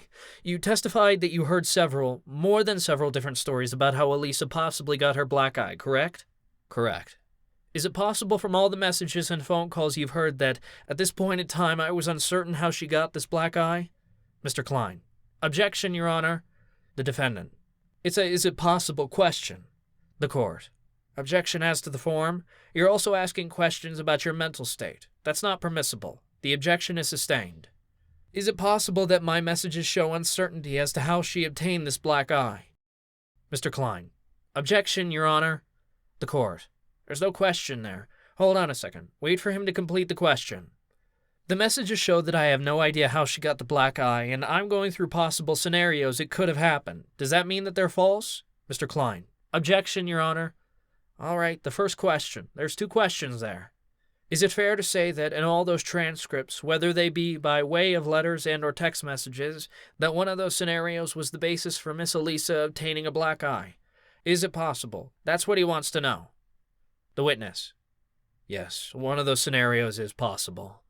The text message the conversation between Emily and I was taking place while I was in jail. The conversation where I specifically spoke about trying to have met her at the precinct for her safety. How could I have been asking her to meet me there if I was already in custody? Do you understand the question? Yes. You were recounting a previous time how you attempted to meet her. Before I had an order of protection, correct? No, because... Okay, not before the 2011 one that she clearly has broken herself, but the new order of protection from the new action against me that she fabricated was the one I was referring to. So the court. There's an objection as to the form of the question. You asked 2 separate questions there. Are you asking him whether or not the order of protection was fabricated? No. During that conversation, I was talking about something that had already taken place, and it seems that it's being brought into evidence as if, at that moment, I wanted to meet with her. I was having a private discussion between my only support group, trying to put forward why, if she wasn't trying to make this case something that it wasn't. Mr. Pasqua, those things are best left. You're trying to testify by asking a question. That's right, yes. All right. I apologize. You do have a right to testify at the hearing. That's a decision that you have to make, all right? As I told you at the very beginning of the proceeding, you have a right to remain silent. Now, to the extent that you make statements because you're representing yourself, I'm going to remind you that those statements could be used against you. So you have to tread very carefully here, all right? Separate and apart from that, you do have a right to put on a case once the government has completed their presentation, and you can, or you may, if you choose to do so, decide to testify on your own behalf. But that's a decision that you have to make on your own, okay? The point... Hold on a second. Sir, you must put away your cell phone. You cannot have a cell phone. I hope you're not supposed to have a cell phone in this courtroom. Sir, step outside, please. Step outside. Have that conversation with the court security officer outside. Pause. It's my training. I make observations. I don't know if that's good or bad. My kids will say that's bad. All right, ask the next question, sir. And I apologize, Mr. Pasqua, for interrupting you. No apology needed. So I was in jail during that conversation. I wasn't actively trying to get her to meet me at a police precinct, especially for nefarious reasons, correct? Mr. Klein. Objection, Your Honor. The court. The question is it fair to say that when Mr. Pasqua was talking about meeting Elisa at the precinct, that he was detained at the time? Correct, yes. So it's fair to say he wasn't asking her to meet him at any particular place? Correct. Okay. That's what you wanted to ask, sir? Yeah, I'm sorry. I have so much to clarify. That's okay. You don't have to explain yourself. I'm trying to ask the question for you as best I can, trying to gather what the question is and ask it for you to kind of help things move along. Yes, I'm going to try to make this quick. Did you hear on these recorded phone calls a discussion about the magistrate that remanded me ordering my medications to be continued? Yes or no? I can't recall at this time. Did you hear me discuss with, again, my only support group that my medications weren't continued and I was given medications that were clearly changing my frame of mind? You did make reference to medications. Thank you for your honesty in that question. Did you hear my lawyer repeatedly tell me that I'm incoherent and not making any sense? No. Well, on the recorded phone calls due to the attorney-client privilege, I did not want to answer or listen to attorney calls. The court. Hold on. Stand by counsel and the defendant conferred. Mr. Pasqua, before you continue, so there's been certain pieces of evidence, exhibits that have been introduced regarding conversations that you had. You can address the contents of what's already in evidence, and you can cross-examine this witness about the contents of those exhibits. To the extent that there may have been conversations between you and your lawyer that are not part of this hearing or that hasn't been presented, it's not before the court, so you can't really cross-examine the witness on that.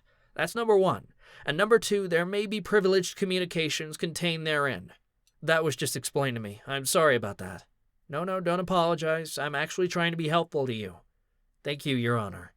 Did you hear me mention on the phone with Emily that I was being given medications that had contradictions to the medicine that I was on? Your Honor, are we only referring to the calls that are in evidence?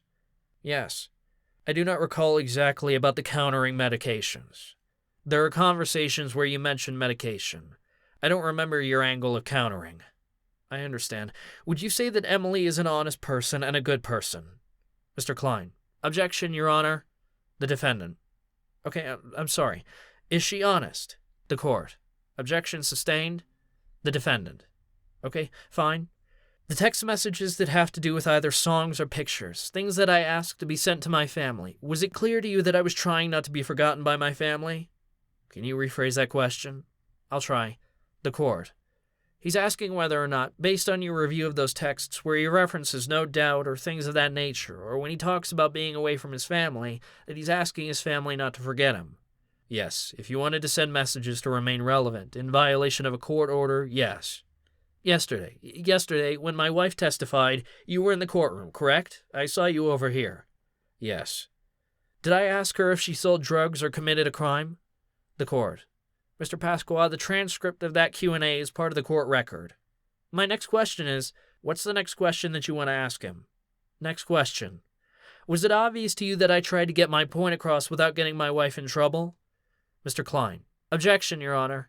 What's the relevancy of that, sir? Well, I don't want my wife to get in trouble. All right, I'm going to sustain the objection. I don't see the relevancy to this proceeding, sir. Okay. Are there other state charges that you can get 25 to life for? You have a criminal justice degree, I assume. You're an FBI agent. No, I have an accounting degree, but due to my training and experience, yes, there are other terms. Okay?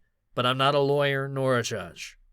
All right? No, I absolutely don't question it. You will be a judge one day, I'm sure. Keep working with this guy. Do you have any other questions, sir? That's it. I'm just saying they're good at their jobs, the two of them. No other questions? No, none. Any redirect? Mr. Klein. No, Your Honor. All right. Special Agent, you may step down. Thank you, sir. Witness excused. Does the government intend to introduce any additional witnesses or exhibits? No, Your Honor. The government rests. Okay. Mr. Pasqua, do you intend to put on a case? I would like to call Thomas Space. Mr. Moskowitz. I can go out and get him. The court. Is he outside the courtroom? Yes, Your Honor. All right. So that we have the correct spelling, Mr. Pasqua, do you have the spelling of the person's last name? S-P-A-C-E. Okay, Thomas. T-H-O-M-A-S? I've never called him Thomas. I don't know. I know Tom, probably short for Thomas. Because it could be Thomas, also T-O-M-A-S, sometimes pronounced Tomas. That's why I don't want to say. Just have a seat, and once you're seated, you can remove your mask, okay? Thank you. Thomas Space, called as a witness by the defendant, having been duly sworn, testified as follows. The Deputy Clerk. Please state your full name for the record and spell your full name. Thomas Paul Space, T-H-O-M-A-S-P-A-U-L-S-P-A-C-E. Thank you.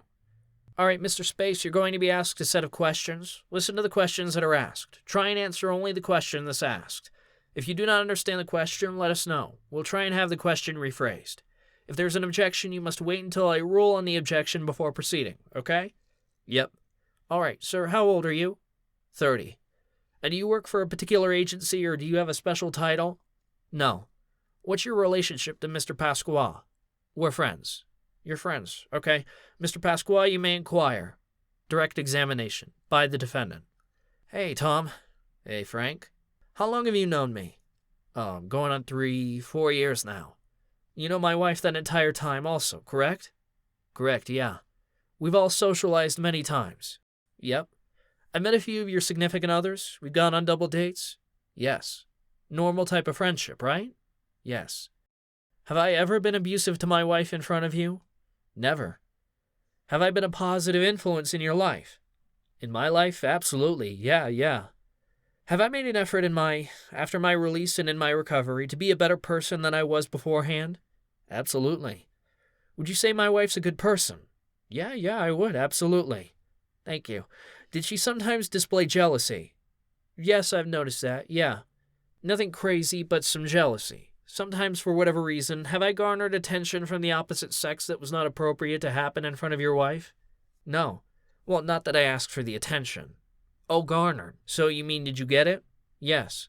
Yeah, I've been around when females have come up to you, been attracted to you, tried to talk to you. I remember one instance they didn't know we were all together or that Elisa was with you and, that caused a little jealousy situation. Does she handle that aspect of being my wife well? No, I would not say she does. Has my wife ever explained how much she dislikes the attention I get from other women? Mr. Klein. Objection, Your Honor, calls for hearsay. Explain to him, though, not the court. That calls for a yes or no answer. I'll let him answer. Could you just repeat the question, please, Frank? Has she ever explained how much she dislikes the attention I get from the opposite sex? Yes, yeah. Has my wife ever mentioned to you how whether or not she was comfortable doing time with me or how she felt about me being away when I'm in jail? Mr. Klein. Objection, Your Honor. The court. All right, it calls for a yes or no answer. I'll allow it. Mr. Pasqua, I'm going to remind you that you've gone over. He's testified about an issue with respect to the character or possible motives that your wife may have for coming in and testifying about certain incidents. I've given you some latitude. You kind of made your point, but I'm going to remind you that you're facing 8 violation circumstances. The focus should be on calling into question the elements that make out those violation circumstances, all right? There's a certain standard of proof that the government has to make in order to prove those claims. It's your job to show that those instances did not occur or that the government is unable to prove those elements by the standard, which is by a preponderance of the evidence, all right? That's your job. That should be the focus of your inquiry, all right? So I'll just ask something he has direct knowledge to. You can ask whatever questions you want, and then if there's an objection, I'll rule on the objection. I'm trying to get you to focus on what the reasons for this hearing is. I feel there's a big reason for this. Okay, go ahead. You can ask the question. Tom, how did Elisa tell you she feels about it when I'm in jail on the weekends? Mr. Klein. Objection, Your Honor. Objection, Your Honor. I'll give him some latitude. You can answer the question. You can answer. Do you need me to say it again? Obviously, she doesn't like you getting into trouble or anything, but I've heard her express in the past that, for a weekend stay, if you were in jail or something like that, it made her feel more comfortable because she knew where you were at. She knew that you were alone and that basically she was the only person that you had, you weren't in contact with friends and stuff like that. She knew where you were at, that you were safe and things like that. Okay? Did Elisa ever admit to you lying about a charge to get me put in jail? Mr. Klein. Objection, Your Honor. The court. There are 8 relevant specifications here. The focus of inquiry should be those 8 specifications. You asked a very open-ended question. What's the basis for the question?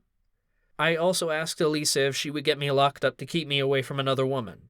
What's the basis for you asking this witness the question, sir? I was present when she admitted this to him. All right, I'll afford you some latitude. Can you read the question again, Christina, so that he doesn't have to repeat it, and then we'll go from there. Record read. Yes, I remember. The court. No, that calls for a yes or no, sir. That's it. Oh, okay. Has Elisa ever overstated her withdrawal symptoms to get me to provide her with narcotics? Mr. Klein. Objection, Your Honor. Objection sustained. Not relevant. Okay. In your opinion, would I do anything for my family? Mr. Klein. Objection, Your Honor. Yes. The court. Sorry? I was just asking him if I would do anything for my family. Mr. Klein. Objection, Your Honor. I'll allow him to ask that question and he can answer. Yeah, you've also been a family man to me that I look up to. The way you take care of your family, the way you love and place them in the highest place in your life. I've always looked up to that, and you've always demonstrated that to me, that, first and foremost, you love your kids, you love your life, your wife. Tom, thank you. No more questions. Any cross? Mr. Klein. Just briefly, Your Honor. Cross-examination by Mr. Klein. You don't live with Mr. Pasqua, is that correct, Mr. Space? That is correct. I do not live with him at this time. You don't live with his wife either, right? No. You've never been driven to the methadone clinic with them, have you? Don't believe so. All right, you weren't with Mr. Pasqua and his wife on April 12th, were you? Of this year? Yes. No, sir. You don't read the texts he sends to his wife, do you? No. You said he's a family man, didn't you? Correct. So would it surprise you if I told you that the defendant threatened to kill his wife, wouldn't it? Yeah. It would surprise you also if I told you that he threatened to strangle his wife, wouldn't it? I mean, that's a surprising, statement in general for me to hear from anybody, but, I know tensions do run high in certain situations. I've never been in a situation like this, or even around it, so I can't really say what's normal or abnormal. It is surprising, yes, because I've never seen him display or talk about any violent tendencies or anything like that. Okay? In the time I've known him. Would it also surprise you if I told you that he's threatened to bash his wife's head in? That's, again, surprising. And it would also surprise you, right, that he's threatened to bash his father-in-law's head in? Yeah. His father-in-law is 84, right? I'm not sure of his father-in-law's age. I know he's up there. Okay, so you don't really know Mr. Pasqua that well, do you? How do you mean? If all those things were true, then you wouldn't know Mr. Pasqua all that well, would you? Well, all those things could take place within the span of 1 minute. The court. The question he's asking you is, no, I believe I know him well. I'm going to interrupt you. In what setting do you know Mr. Pasqua? I know him as a friend, a mentor. How often do you see Mr. Pasqua? I used to see him every single day. From when to when? From, let's see, say February, March of 2020. We saw each other every day leading up to maybe 6, 8 months ago. In what setting? You know, friendship, going out settings. Social settings? Yeah, correct. Do you know Mr. Pasqua? Have you spent time at Mr. Pasqua's home? No. Okay. Do you know his children? Yes. Have you socialized with his children? Briefly. Okay. Mr. Klein. No more questions, Your Honor. The court. Any redirect? The defendant. No. Thank you, Tom. The court. All right. Thank you, sir. You may step down. Thank you. Just put on your mask first before you leave the witness box. Okay. Witness excused. Do you have another witness that you would like to call, sir? No, sir. No other witnesses? No. Are you resting, sir? Yes, sir. All right. Does the government plan to put on a rebuttal case? Mr. Klein. No, Your Honor. We're ready to sum up. Okay. Mr. Pasqua, do you want a couple minutes to prepare your comments for summation? Yes. All right. Will 10 minutes suffice? 10, 15 minutes? Is that fair enough for you? The defendant. Yes, sir. The court. Okay, so we'll take a 15-minute recess and then we'll come back and I'll hear summations. I'm going to ask that the parties keep their statements short. Keep them brief. Kindly address each particular violation circumstance. Tell me what evidence supports the circumstance or doesn't support the circumstance, and what conclusion, if any, that the judge, this court rather, should make with respect to the witness's testimony and credibility, and whether or not the government has sustained its burden. Okay? Thank you. Mr. Moskowitz. Your Honor, can Mr. Pasqua stay here because he won't be able to work in the cell? Is that permissible? Is that okay? The Marshal. We can make that happen. All right, thank you. They said they're willing to do that. They're nice guys. They're not obstructionists. They try to be helpful. They really do. Thank you. Recess. The court. We're ready to proceed? Mr. Klein. We are, Your Honor. All right, I'll hear first from the government, and then I'll hear from Mr. Pasqua. Thank you, Your Honor. I have a PowerPoint presentation here which I'll just display on the screen as we go along. Let me ask you, how long is this PowerPoint presentation going to be? I will move through it quickly. No. See, the question that I asked was how long. First rule you have to learn. A judge asks you a question, just answer the question. Don't answer your question. And I'm not trying to be difficult here. You appear before some of the other judges in this courthouse, they're not going to be as nice, all right? I'm talking about SDNY, all right? So just always, the judge asks you a direct question, just answer the direct question. Judge, it's going to be 10 minutes or so, and that's it. So how long is this? Yes, Your Honor. I anticipate that it will be about 30 minutes. Okay? We don't need to have 30 minutes for the presentation. There's only one person here that you have to convince, all right? Understood, Your Honor. It focuses directly on the 8 specifications. It will go through the... So your closing is going to be 30 minutes? Yes, Your Honor. I can do it faster, though. No, I don't want you to speed up because it doesn't help Christina if you speak fast. I'm going to give you the 30 minutes. Is this the first time that you're doing a closing statement? Yes, Your Honor. Okay, I'll give you the 30 minutes. Thank you, Your Honor. All right, that's not a problem. All right. I appreciate it, Your Honor. Thank you for that. Mr. Pasqua, how much time are you going to take? Mr. Pasqua, how much time are you going to take? Considerably less than that. Okay? See, if you were a lawyer, I would say when lawyers make those types of promises, you can't hold them to it. They never keep their word. All right, let's begin. Mr. Klein. Thank you, Your Honor. And by the way, I may ask, I have a tendency to ask questions. If I interrupt you, I'm not being rude. It's because there's a question that I need to ask that I believe is relevant. I welcome it, Your Honor. I will do my best to answer them directly. All right. Your Honor, you've heard the evidence here. It's overwhelming. There's testimony, there's calls, there's texts, there's letters, there's video.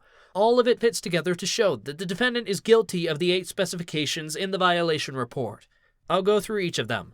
Before I do, just very briefly, and I won't waste the court's time with this is a revocation hearing. As a result, the preponderance standard applies. All that's required to establish a violation is the more likely than not standard. We believe that the evidence well exceeds that here. I'll go through the specifications in chronological order. The first one chronologically is stalking, specification 6. This charge relates to text messages that the defendant sent to his wife from March 2022 to April of 2022. Starting with the standard, federal stalking has 3 elements. First, that the defendant has the intent to kill, injure, harass, or intimidate. Second, that he used any electronic communication service or electronic communication system of interstate commerce or any other facility of interstate commerce. And third, that he used that service or system to engage in a course of conduct that either put the recipient in a reasonable fear of death or serious bodily injury or caused or attempted to cause or be reasonably expected to cause substantial emotional distress to that person. In this case, the defendant sent text messages over cell phones, so the second element is met. We believe that the other elements are also easily satisfied. We're highlighting here on the slide just a sampling of some of the text messages that are in evidence. These are in Government Exhibit 101 primarily. They include messages from the defendant saying, "Kill yourself, Elisa," telling his wife that he was on the couch and would send her to hell that night. That text is dated March 10th, 2022. That's correct, Your Honor. It's March 10th, 2022. There are more texts from that evening. There's one on the bottom here saying that they would be going to jail or would die that night if his wife didn't do what he told her. That text is dated March 10th, 2022. Hint: the charge in this case is for the period from March to April of 2022, so this is during the relevant time period for the stalking charge. Do you want to reference the date for that reason? There's a possibility this may go up on appeal, so when you reference a text, you should reference the date of the text so that in the event they review it, they can go directly to it, okay? Thank you, Your Honor. And if it's helpful, we're happy certainly to file the PowerPoint. Coming to the next slide here, there are more texts from March 10th of 2022. They include messages in which the defendant says that he would lose his mind and kill her that night, that he would bash her head in, that he would bash her father's head in, and that she means nothing to him. I will also note here that the defendant sent harassing messages and intimidating texts not just from his cell phone, but from another cell phone, and these are also in evidence. In late March, he sent a series of texts from another phone in which he pretended to be his girlfriend in order to trick his wife. These texts don't have the overt threats of violence, but they do include messages where the defendant threatens to kill himself. They also include some vulgar language that was plainly aimed at causing substantial emotional distress. And these, for the record, are dated March 27th, 2022. Continuing through the time period here, I'm showing you some messages from April 8th of 2022.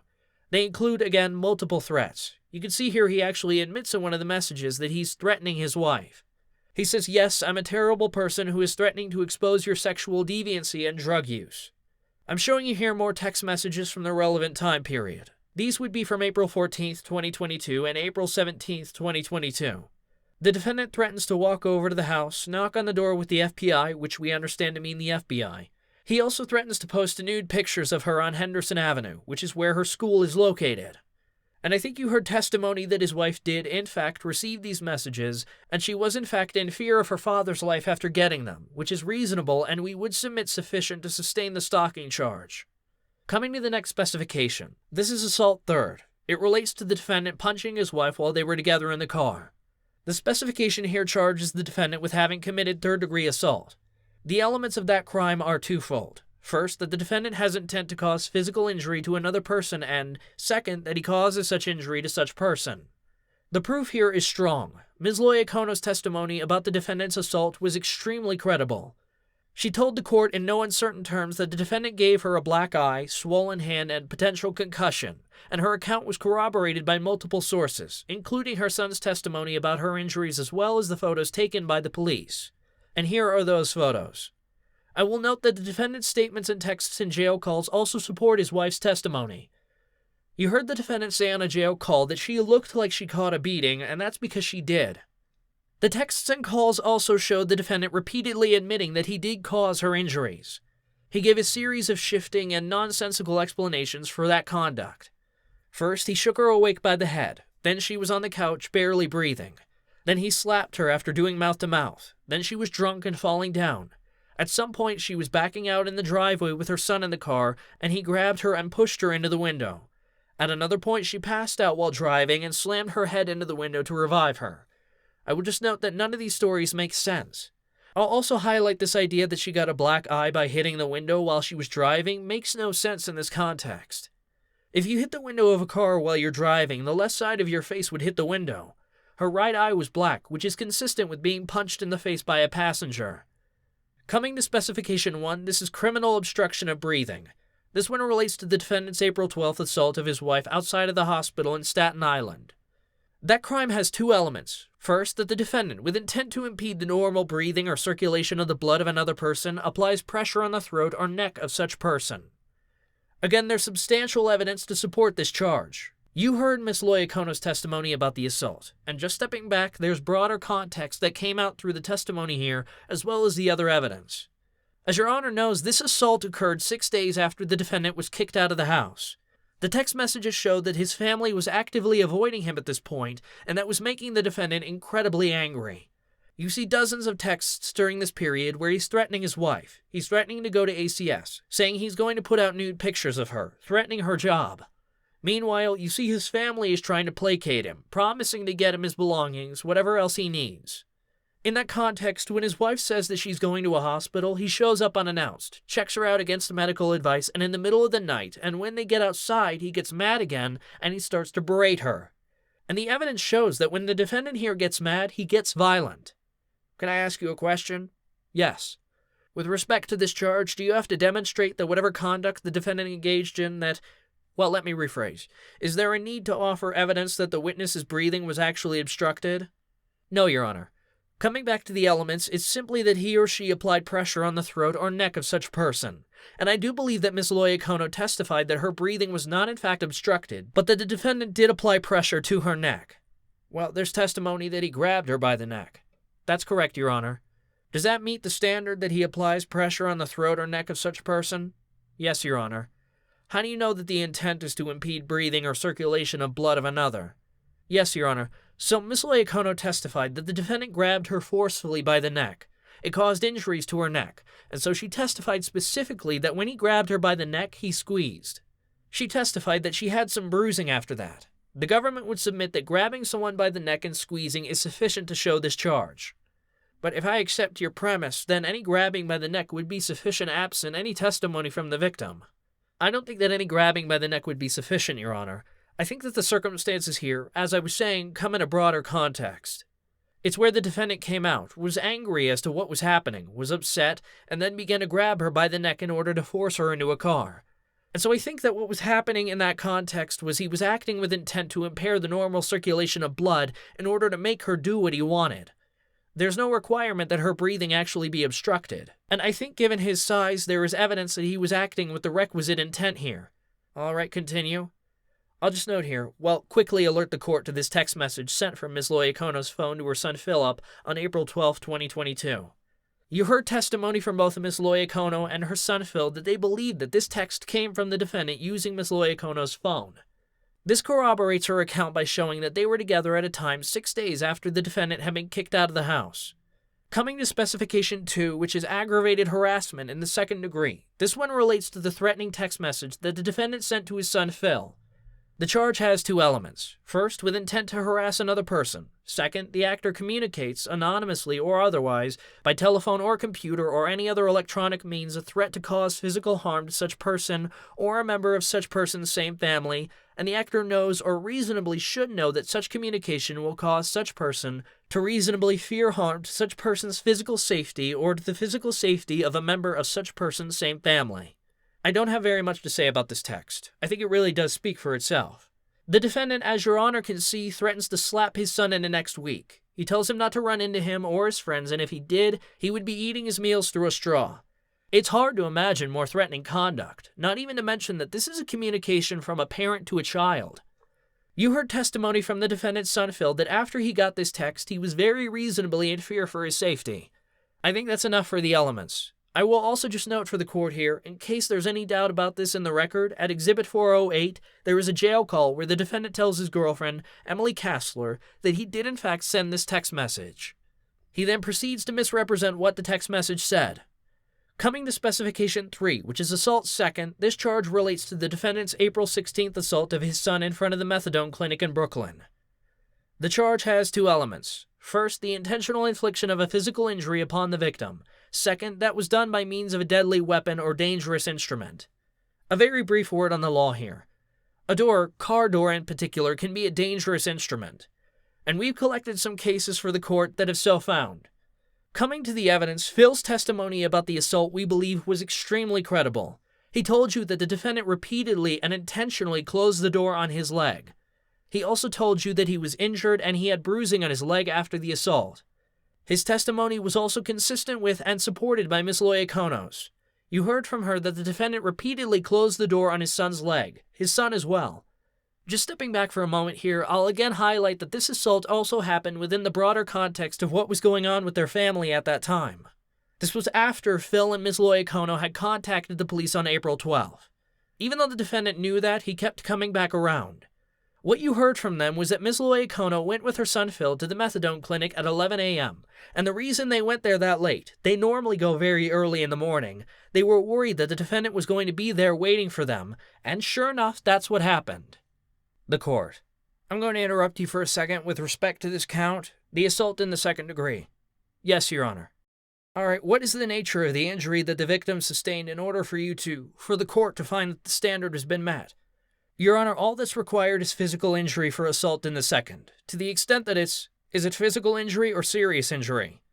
It is physical injury, Your Honor, and I'll come back to the elements here.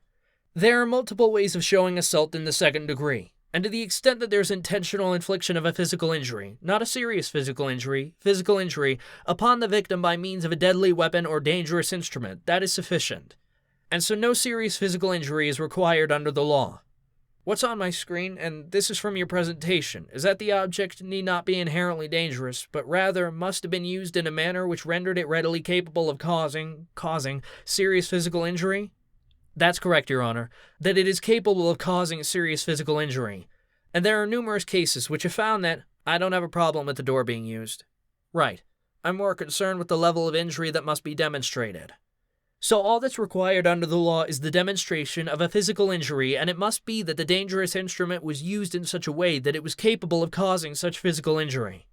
As Your Honor notes, to the extent that it was required that the dangerous instrument be used in a way that actually caused serious physical injury, I think that would read the physical injury requirement out of the statute. This is a lower standard. As I understand the law, if you cause serious physical injury without a dangerous instrument, that is assault in the second. If you use a dangerous instrument, you don't have to show serious physical injury. There's a lower standard. And so, in this case, we did in fact demonstrate that his son Phil suffered a physical injury through bruising to his leg. That's his testimony. And I believe, established that closing a car door, slamming a car door on someone's leg is a dangerous instrument in this context. Okay? I will also just note here, Your Honor, immediately after this assault, the defendant, you heard testimony, filed a false police report on his son. I think that is incredibly probative as to consciousness of guilt. You also heard the defendant admit during his cross-examination that he was drunk at this time and that he screamed profanities at his son. The fact that he called 911 and made false allegations about his son immediately after committing this assault is wildly irresponsible and dangerous, but I think also shows the court that he knew he had just done something wrong. I'll also just highlight again here for the court that the defendant admitted to closing the car door on his son's leg in multiple jail calls. Coming to witness tampering, which is specification 4, this specification relates specifically to using a third party, in this case Emily Kassler, to contact his wife for purposes of obstructing these proceedings. There are two provisions in 18 U.S. Code 1512b that apply, B1 and B2a. The first element of both provisions is the same. It requires that the defendant knowingly intimidated, threatened, or corruptly persuaded another person or attempted to do so or engaged in misleading conduct towards another person. The second element is very similar. It requires in B1 that the defendant act with the intent to influence, delay, or prevent the testimony of any person in an official proceeding. And the second element in B2a is that the defendant act with the intent to cause or induce any person to withhold testimony, a record, a document, or any other object from an official proceeding. I will note that this proceeding constitutes an official proceeding under the statute. Coming to the evidence, it is, I think, overwhelming here. The court has heard multiple jail calls where the defendant dictates messages for his girlfriend to send his wife for the purpose of influencing her testimony in these proceedings. These calls really aren't subtle. The defendant talks about how much time he's looking at and having his wife show compassion. He also tells his girlfriend point blank that what she's doing is improper. He tells her more than once that there's an order of protection in place that prohibits her from contacting his wife on his behalf, but again, to quote the defendant, a good woman knows what's needed of her. And what the defendant needed in this case was for his girlfriend to tamper with his wife's testimony. I'm highlighting just a couple of these exchanges here. I'll come back to this. As you heard, on April 22nd, the defendant has a jail call with his girlfriend where he tells her to text his wife and tell her that he's looking at a minimum of 2 years, not just the 10 months he has left on supervised release. He also asks her to tell his wife to let him go and to show some compassion. You can see right there on the bottom he warns Miss 𝐾𝐬𝐪 expressly that what she's doing is wrong. None of this came from me. You understand? You can't contact her as a third party for me. And then you see that's exactly what Miss 𝐾𝐬𝐪 does. On April 22nd, the same day as that call, Emily 𝐾𝐬𝐪 sent 𝐓𝐵𝐶𝐲𝐢𝐬𝐞𝐬 this text. She writes, "I don't know if you're aware of this, but Frank is looking at possibly 2 years, not just the 10 months. For the last 3 years, I thought you and I were both on the same team when it came to keeping Frank safe. I'm so scared something is going to happen to him in there. I don't know what all transpired, but if there's anything you could do to help smooth this over, I would be eternally grateful." That is essentially verbatim the message that the defendant told her to send. It is also worth emphasizing here that she specifically asked Ms. 𝐏𝐬𝐼𝐬𝐞𝐬 in this text to help smooth things over. I would submit that that is very clearly a reference to dropping the charges. In case there's any doubt that Ms. 𝐾𝐬𝐪 is acting for the defendant here, she actually relays to him on a jail call that day that she had sent the message, and she confirms it saying, reading the message to the defendant. Coming to the next slide, I will also say that the defendant makes clear repeatedly he understands he's doing something wrong. You see him trying to use coded language. He talks about little Kristen. Ms. 𝐾𝐬𝐪 misunderstands what he's saying and makes clear that she was talking to Elisa, his wife. This is Government Exhibit 404, which is an April 23, 2022 jail call. On another one 2 days later, Government Exhibit 409 on April 25, 2022 jail call. There's a back and forth where the defendant asks her if she really understands who Kristen even is when he says her name. You haven't pulled that together yet? Again, it is extremely clear the defendant is asking Ms. 𝐾𝐬𝐪 to contact his wife and use encoded language because he understood that he was being recorded. There's also no doubt what they were trying to accomplish here was to influence the defendant's wife's testimony in these proceedings. Again, this is not subtle. On May 8, 2022, Ms. 𝐾𝐬𝐪 texted 𝐓𝐵𝐶𝐲𝐢𝐬𝐞𝐬, and this is Government Exhibit 102, a message that said in no uncertain terms, words of one syllable don't speak. On May 21, 2022, there's a letter from Justin Case at the Westchester County Jail to Lelio Pasqua, and again, don't speak. Coming to the 7th specification here, attempted assault third. This relates to a jail fight that the defendant had. It's been charged as attempted assault third because we've not introduced evidence of physical injury. The elements are the same as assault third and requires the government to show that the defendant had the intent to commit assault in the third degree and that he engaged in conduct which tends to affect the commission of such crime. Here, again, I think that the government's evidence is quite strong. Government Exhibit 411, which is a jail call, shows that the defendant planned out this assault in advance. You can see him here discussing the assault. He discusses going to the box. He doesn't like this other inmate who's in for rape. He says expressly the worst case scenario is I just catch another charge. Here again is the video, and I would ask Ms. Castrati to please begin the video at 5:30. Videotape played. I saw the video. Okay, I'll ask you to pause the video again. Your Honor, you've seen the video. We won't go over it again. I will note the defendant waits for his victim to walk by and then hurls him across the room. This assault, I think, obviously highlights the defendant's willingness to engage in violence, including here with complete strangers in jail. But it also ties into a broader theme of witness tampering in this case. You see that after this planned assault, the assault that he described in detail to Ms. 𝐾𝐬𝐪 3 days before it happened, she then reaches out and tells his wife Frank was attacked. Coming now to the last specification, which is the other witness tampering charge. This one relates to the letter sent to the defendant's wife's residence. He repeatedly communicates directly with her in those, including on the outside of the envelope. The elements here are the same as what we went over before, and I'll just hit some of the highlights of these letters. As you can see in Government Exhibit 501, the defendant asks why anyone would call the police on him. He says it was spiteful and he trusts his family wouldn't keep me in jail. Government Exhibit 503. He tries to pressure his family by talking about his potential sentence. He said he's looking at 5, 7, or even 12 years, and that he was going to fight the charges. Government Exhibit 506. You can see that on September 16th, he pretended that he's writing a letter to Holly, and again makes threats about posting nude photos of his wife. In that same letter, as you heard earlier today, the defendant attempts to assure his wife that nothing bad would happen to her if she drops the charges. He says they can't force her and Avi, says any prosecutor or DA who has to coerce a witness to show up won't trust them on the stand anyway. He says they never actually charge witnesses because perjury is way more serious than refusing to back up false statements at trials. He also adds a threat at the end of this message where he says that if his wife keeps ghosting him, he could deal with her when he's out. As the hearing gets closer, you see some of these threats start to ramp up. On September 19th, he says that this is going to be the end of him and that he's going to do his time and come out only with anger. He also makes sure to tell his wife that this isn't a life bid and that he's going to be out. On October 20th, he sends 3 letters in a single envelope, one to Elisa, one to her father, and another to Steve, her drug counselor. It's clear at this point he thinks Steve is having a relationship with his wife, and so he threatens him in the letter.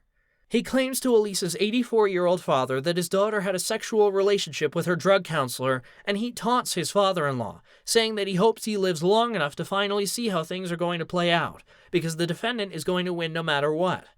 Finally, he again tries to get Elisa not to testify by telling her that she was walking into drug charges if she went forward with the case against him. All of these messages then culminate in another letter sent a little over a month ago, which was hand-delivered by a strange man to the defendant's wife while she was home sitting there in the middle of the night, put on a car parked in her driveway. This is on October 24th, and there's very little pretext here. It's addressed to Lilo, which is the defendant's nickname for his wife. He very clearly threatens her if she keeps going with this proceeding. He tells her that nothing will stand between them or how he would end up if they continued. And then in the margin, he tells her that if he gets out, he would set himself up with packages and someone to have trailers with and then come back to prison for double 25 to life sentences. Again, it's very clear that at this point the defendant believes that his wife is having a relationship with Steve, and he's telling her, I think in no uncertain terms, that if he gets out, he's going to kill them both. That's what the evidence here shows. As the court knows, these are examples of what's in the record. There's more in the jail calls. There's more in the texts. There's more in the letters. All of it shows the exact same thing. It shows that the defendant was engaged in a relentless campaign here of abusing the people who were closest to him, including multiple assaults against his wife and his son, and it also shows that he's willing to do anything to obstruct these proceedings so that they didn't testify against him. We believe that he should be held accountable for his misconduct and that he should be found guilty of all 8 specifications in the violation report. All right, thank you, Counselor. Thank you, Your Honor. Mr. Pasqua? The defendant. Your Honor, I'm not accustomed to PowerPoint, so I'm just going to leave that part out. I had a 45-minute dissertation for you, but we're going to do this considerably quicker. I think it's clear from the calls and messages that I'm not certain how my wife got that black eye. And there are many different ways she got them, none of which include being punched in the face by me. I'm a pretty big guy. She's a pretty small girl. I'll leave it at that. She never called the cops or went to the hospital, and I doubt she would be driving after I punched her in the face several times. They showed a video of me in jail. That guy's bigger than my wife. She admits that she never told me not to come around. I have no idea what's going on. My wife was falling apart right in front of me, and I didn't know how to react to it. If she had told me, I don't want to be with you, Frank, please don't contact me anymore, our marriage is over, I would like the divorce. I even messaged her several times. Some of the text messages that are in evidence say, if you would like to finalize the divorce, let me know and we'll get in touch with our lawyers. None of this was responded to. She was relentlessly pursuing getting me put in jail instead of just saying, let's have a clean break. We'll get in touch with each other in a year or so. I wish you the best. I never asked her for any of that money back. I'm never going to ask her for that money back. I want her and the kids to have it. I'm a grown man. I'm able-bodied until my next operation. I'm sure I'll be able to support myself as I always have. The evidence definitely shows we have a volatile marriage and relationship. That's been our dynamic for 25 years. Both ways, not just my way. When you're in a marriage, you keep each other's confidences and you have a private life together. I defended her privacy as much as anything in my life. I was terrified that her father and our kids were going to find out some of the things that were going on. I had doctor's appointments, prescriptions, reasons for what I was doing. She had none of these, and I knew the kids were not going to excuse it. My biggest mistake was not staying out of the house the day that this all blew up in our faces.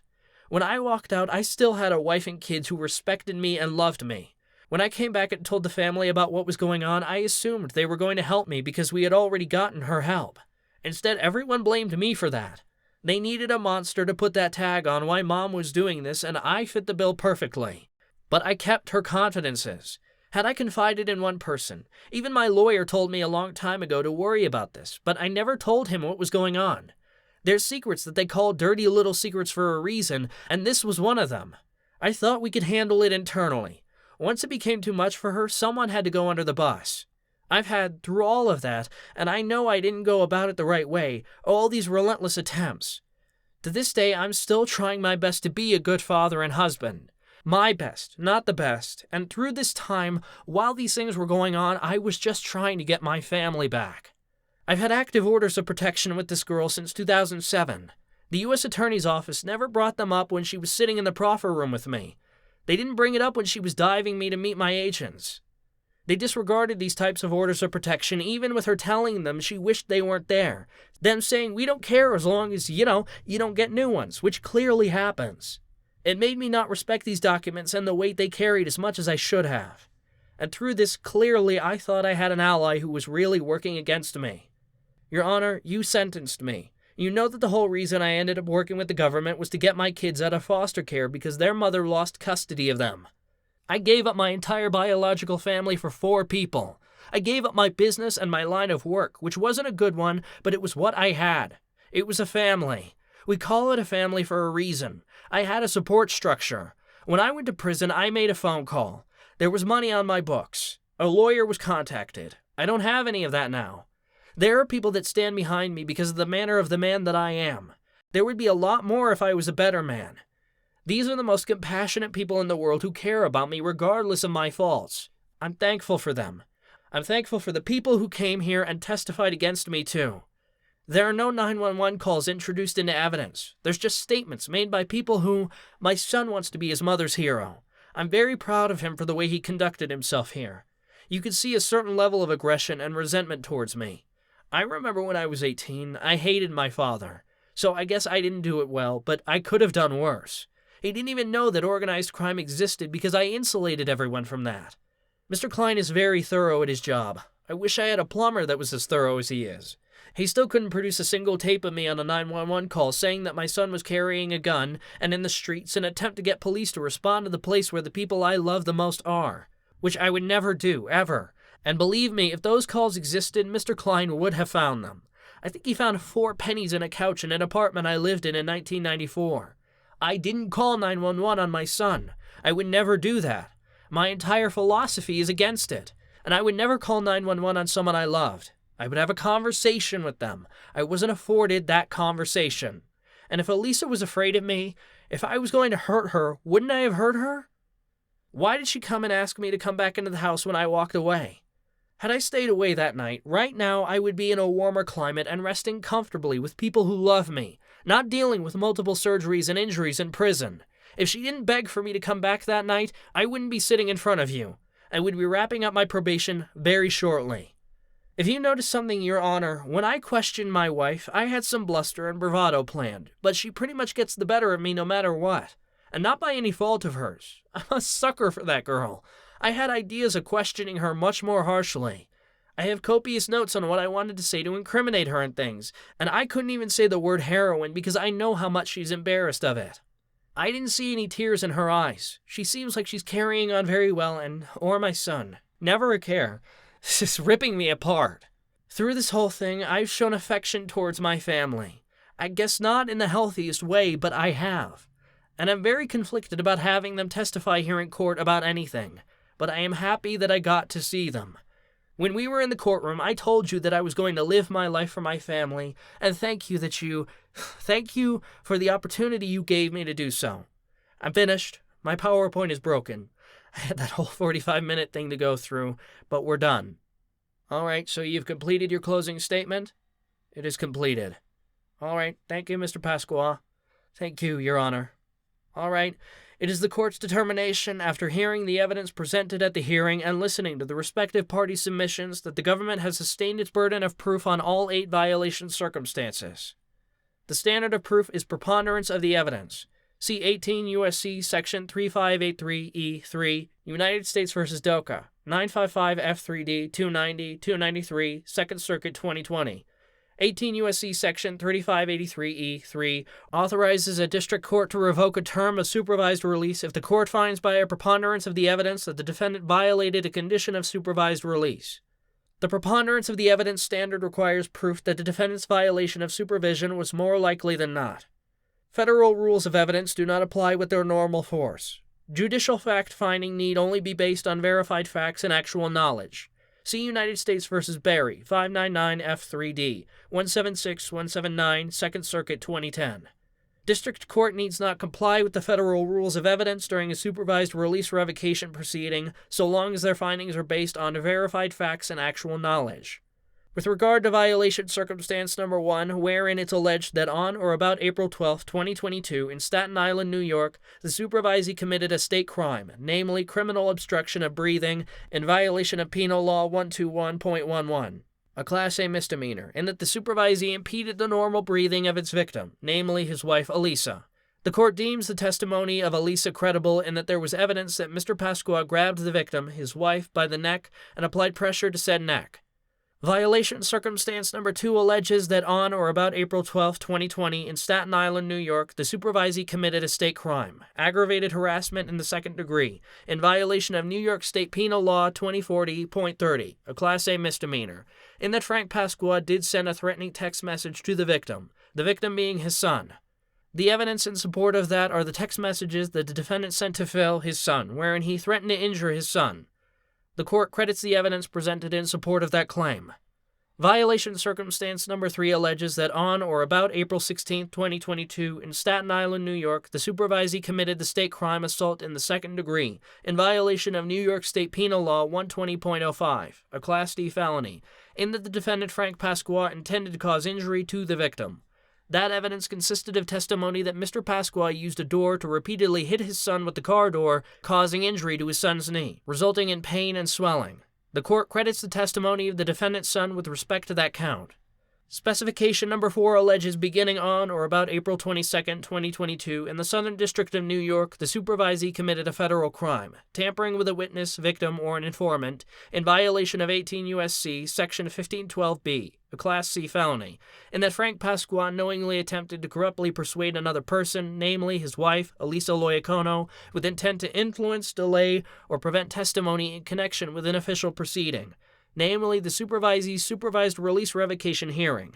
The court credits the evidence that was presented, which consisted of the text messages of Emily Kassler that was sent on behalf of Mr. Pasqua, or at his behest, rather, including the numerous letters that were drafted by the defendant and mailed to Elisa Loyacono and other family members. The recorded jailhouse calls between Mr. Pasqua and Emily Kassler, wherein the basis of those text messages and recorded phone messages lays out a scheme to try to influence the witness into not testifying or changing her testimony with respect to this proceeding. There are other indications of that in the record that support the violation circumstances. Violation circumstance number 5. In or about March 2022, in Brooklyn, New York, the supervisee committed a state crime, assault in the 3rd degree, in violation of New York State Penal Law 120.0, a Class A misdemeanor, in that Frank Pasqua, with intent to cause physical injury, repeatedly struck the victim, his wife Elisa, with a closed fist, causing her to be injured. The court credits the testimony of Elisa wherein she indicated that the defendant, Frank Pasqua, repeatedly struck her with his fist, causing a black and blue bruise to her eye and caused her to sustain a laceration to her lip. Not only does the court credit the testimony of Elisa, but there was also photographs that supported that the incident occurred.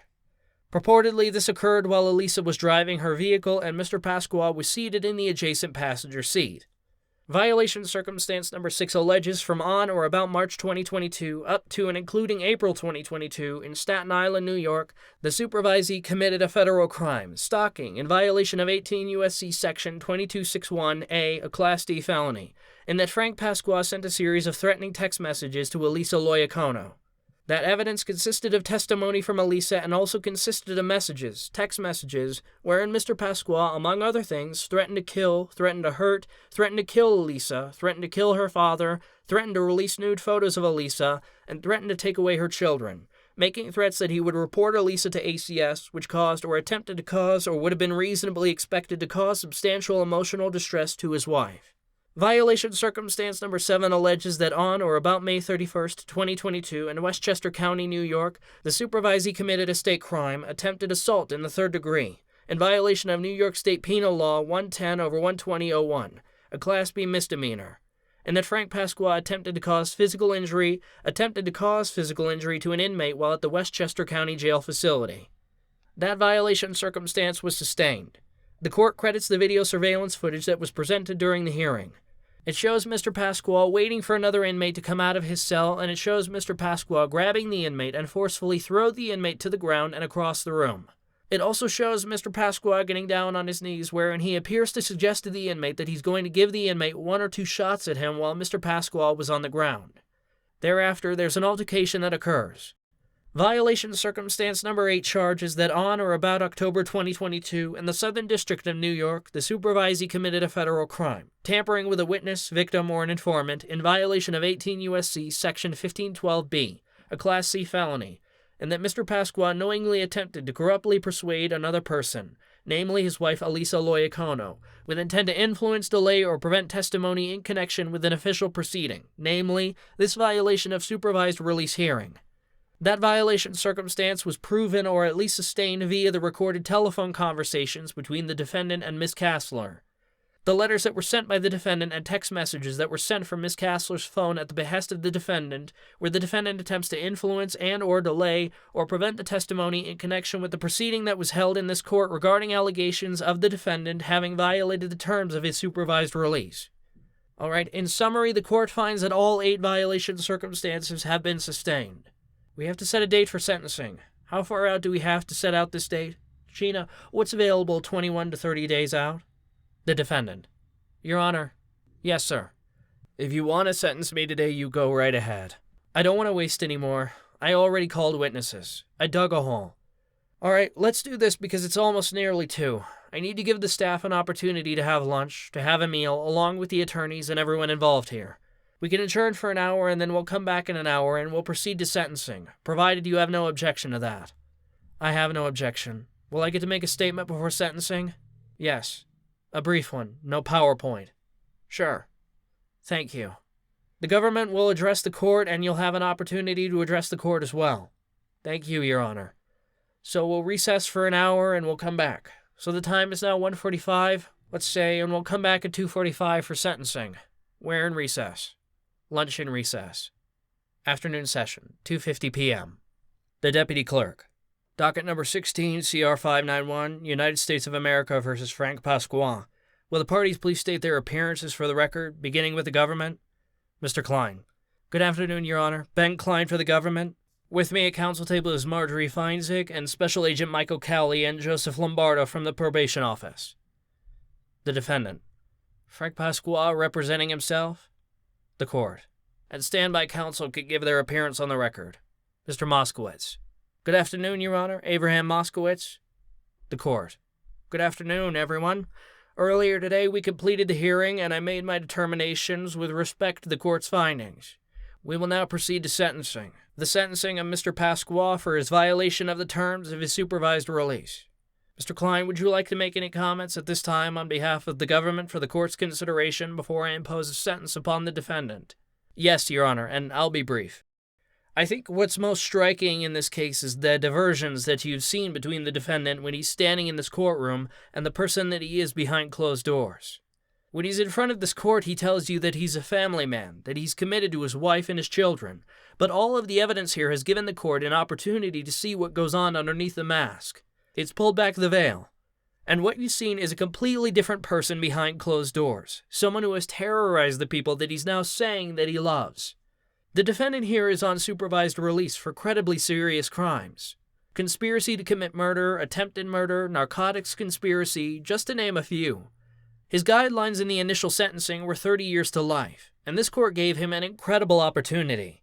It gave him a sentence of time served, which was 32 months. And in imposing that sentence, the court put its trust in the defendant to turn his life around, and he took that opportunity and he used it to commit heinous acts against the people who were closest to him.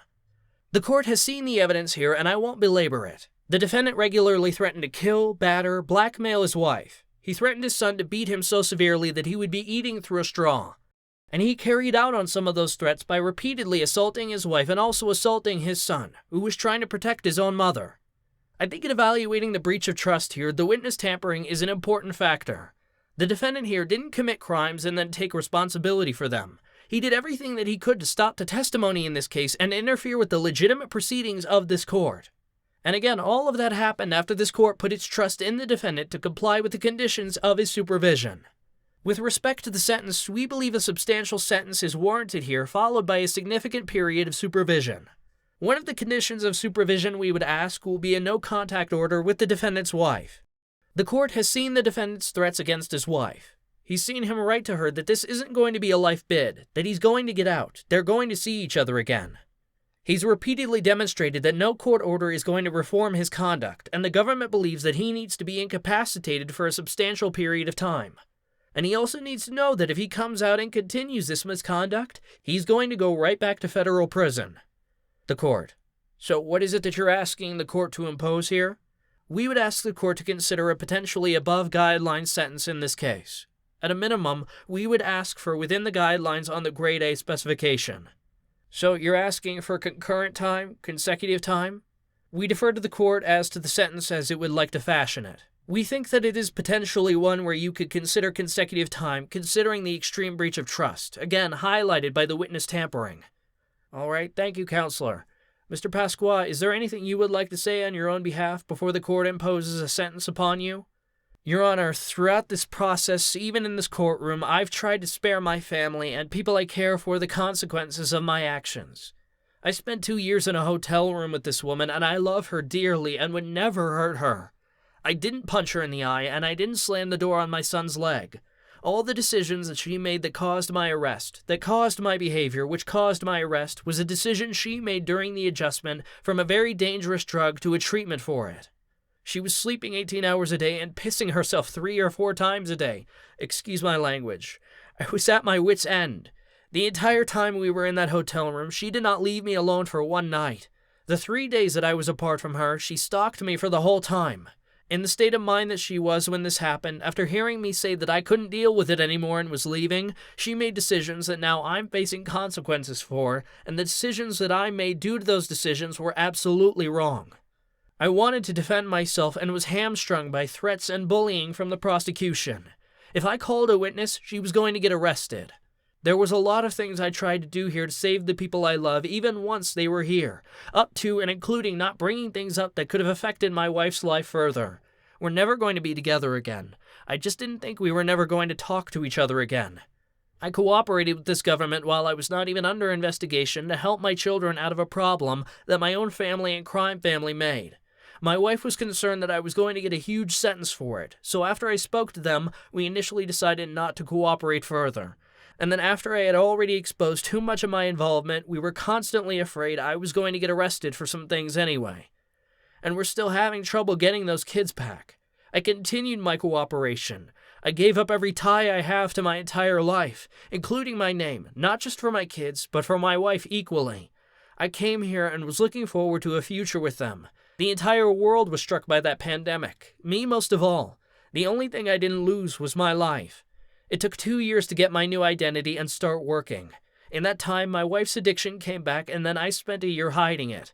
I used 6 bottles of Narcan to save her life on 3 separate occasions. 6 bottles spread out over 3 separate occasions. Had even once I not done that, I would never have been able to live with myself. I don't ever want to see a world that she's not in or my children. I fought this case instead of taking the 30 months I was offered because I have to get to a place where I could go to family court and fight for my children and get a supervised visit to speak to my son before he's 18 because the last time this happened, she did not let me see them and I did not get them back until I was out of prison, by which time she came back. This all happened before. It's never going to happen again. My son's going to be 18 soon. His brothers have an animosity for me that's unfounded. I never hit them or yelled at them or even said no. And I never said no to my wife either, except for the matter of fidelity, because I was not cut out to be in a family like theirs, because I never had a family like theirs. If I'm taken into custody now until my son is 18, he's never going to just, "Hey, Dad, let's go have a cup of coffee."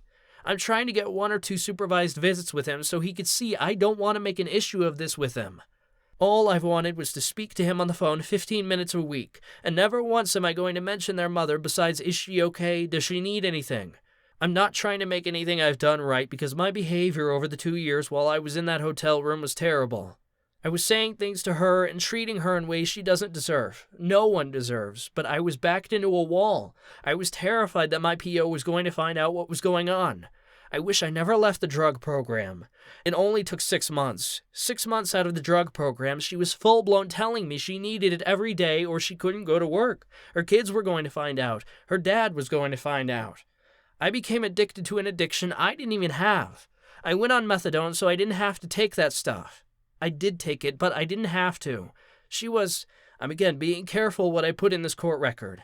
It was necessary for me to administer it whenever she wanted, or things far worse than what were brought up in this court happened, many times a week as soon as I said the word no. I need to get to a place where I could fight to have a conversation with my kids, and we all know in federal prison that's not going to happen. I'll have divorce papers within 6 weeks. I'll be divorced within 6 months. My kid will be too old to give me the chance that I need to go to family court and have afforded me before he's 18. He's turning 17 next week, and it's clear to me that's not going to happen. It's clear to me that the decision to work for the government was absolutely a wrong one because I could have been in prison and maintained my family. We don't break up because I go to jail. She likes it better when I'm in jail. The last things I have left are those 3 kids. The last night I was sleeping in my home, we had an 8-hour Les Anderson movie marathon. We were all very happy. Except for my son Velio asking me repeatedly, is Mom okay? Should we call an ambulance for Mom? Mom won't wake up. I'm shaking her and she won't wake up. And I'm saying, oh, Mom, is having a bad period. You know, she gets sick sometimes from that. Those are the excuses I lived with every day. I finally got her to go to a drug program. I finally got her on methadone. It was the first 2 weeks that she didn't use, and she was a mess.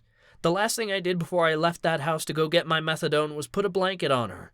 The last thing she said to me before I walked out that door was, I love you, take the car, this will blow over. If I never walked back in the door and told her father and the kids that she was on drugs, I wouldn't be here today. But I expected my family to come together with me and all of us to work through this. Instead, they needed a villain. They sat in this courtroom and wrote you letters calling me a hero. They turned me into a villain instantly when they saw what she was up to. I just need a chance to be productive, to have a life, and to get back into my children's lives. And I'm not going to lie to this court. I hope one day I build a friendship with my wife. This is a probation violation. I did 26 months of probation without committing one crime. I even refused to go and pick up her drugs with her at one point because I couldn't risk it anymore. I was terrified of this. I told her many times we're going to lose our family over this. Besides the addiction, she works. She's a productive person, and she took care of her addiction. I willingly gave every penny that I had left, even though I could not find work besides basically indiscernible, while I could walk.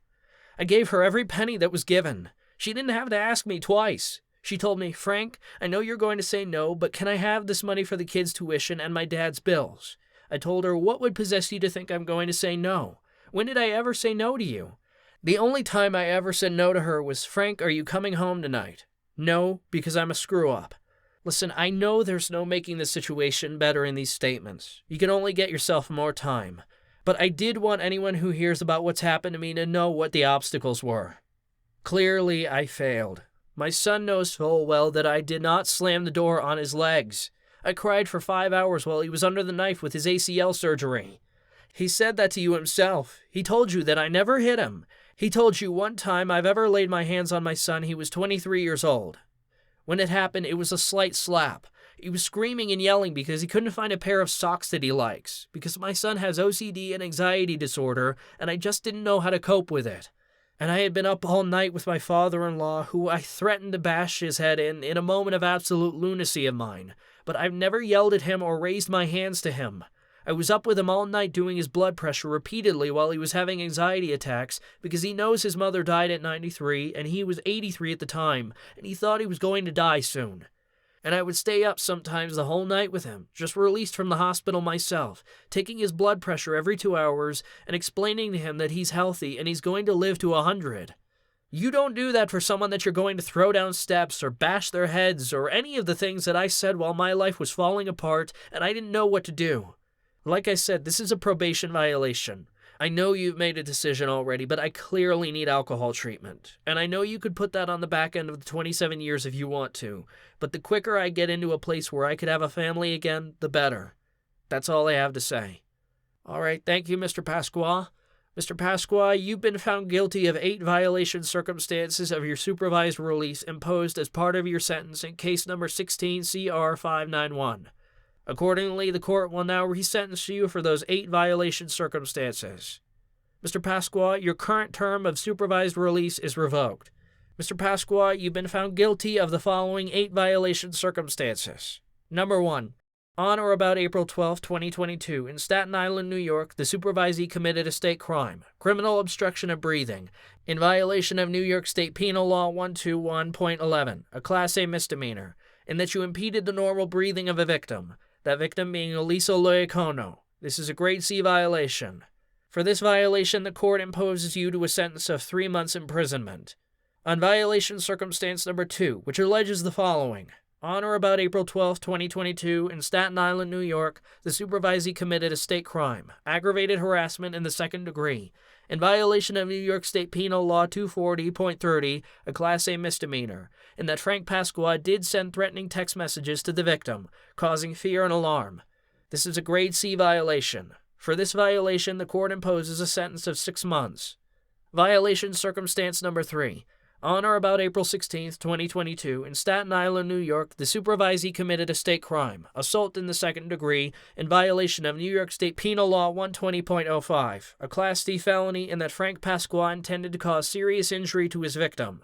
This is a grade A violation. The court imposes a sentence of 6 months. Violation circumstance number 4. Beginning on or about April 22, 2022, in the Southern District of New York, the supervisee committed a federal crime, tampering with a witness, victim, or an informant in violation of 18 U.S.C. Section 1512B, a Class C felony, and that Frank Pasqua knowingly attempted to corruptly persuade another person, namely his wife, 𝐒𝐲𝐢𝐧𝐿, with the intent to influence, delay, or prevent testimony in connection with an official proceeding, namely his violation of supervised release hearing. This is a grade B violation. For this violation, the court imposes a sentence of 12 months imprisonment. Violation circumstance number 5. In or about March 20, 2022, in Brooklyn, New York, the supervisee committed a state crime of assault in the third degree, in violation of New York State Penal Law 120.0, a Class A misdemeanor, and that Frank Pasqua, with intent to cause physical injury, repeatedly struck the victim with a closed fist, causing her to be injured. This is a grade C violation. For this violation, the court imposes a sentence of 7 months. Violation circumstance number 6. From in or about March 2022 up to and including April 2022, in Staten Island, New York, the supervisee committed a federal crime, stalking, in violation of 18 U.S.C. Section 2261A, a Class D felony, and that Frank Pasqua sent a series of threatening texts to 𝐒𝐲𝐢𝐧𝐿. This is a grade B violation. For this violation, the court imposes a sentence of 12 months imprisonment. Violation circumstance number 7. On or about May 31, 2022, in Westchester County, New York, the supervisee committed a state crime, attempted assault in the third degree, in violation of New York State Penal Law 110/120.0, a Class B felony, and that Frank Pasqua, with intent to cause physical injury, attempted to physically injure another person. This is a grade C violation. For this violation, the court imposes a sentence of 3 months. Violation circumstance number 8. On or about October 2022, in the Southern District of New York, the supervisee committed a federal crime, tampering with a witness, victim, or an informant, in violation of 18 U.S.C. 1512B, a Class C felony, and that Frank Pasqua knowingly attempted to corruptly persuade another person, namely his wife, 𝐒𝐲𝐢𝐧𝐿, with the intent to influence, delay, or prevent testimony in connection with an official proceeding, namely his violation of supervised release. This is a grade B violation. For this violation, the court imposes a sentence of 18 months imprisonment. The defendant is to serve each sentence consecutively, and that means that the total sentence I have, correct me if my math is not correct, I have 67 months imprisonment. The current term of supervised release, as I said, is revoked. The court hereby imposes a new term of supervised release that is 60 months following completion of the supervisee's term of imprisonment. All of the previously imposed mandatory, standard, and special conditions of supervised release are reimposed. The sentence, as stated, is imposed. Mr. Pasqua, you have the right to appeal your sentence. Any notice of appeal must be filed within 14 days after the entry of the judgment, so if you wish to appeal, you must advise your attorney to prepare and file a notice of appeal immediately. If you are unable to pay the cost of an appeal, you have a right to apply for leave to appeal in form of pauperis, meaning as a poor person. If you make such a request, the clerk of the court must immediately prepare and file a notice of appeal on your behalf. Do you understand your right to appeal to the extent it may exist? Yes.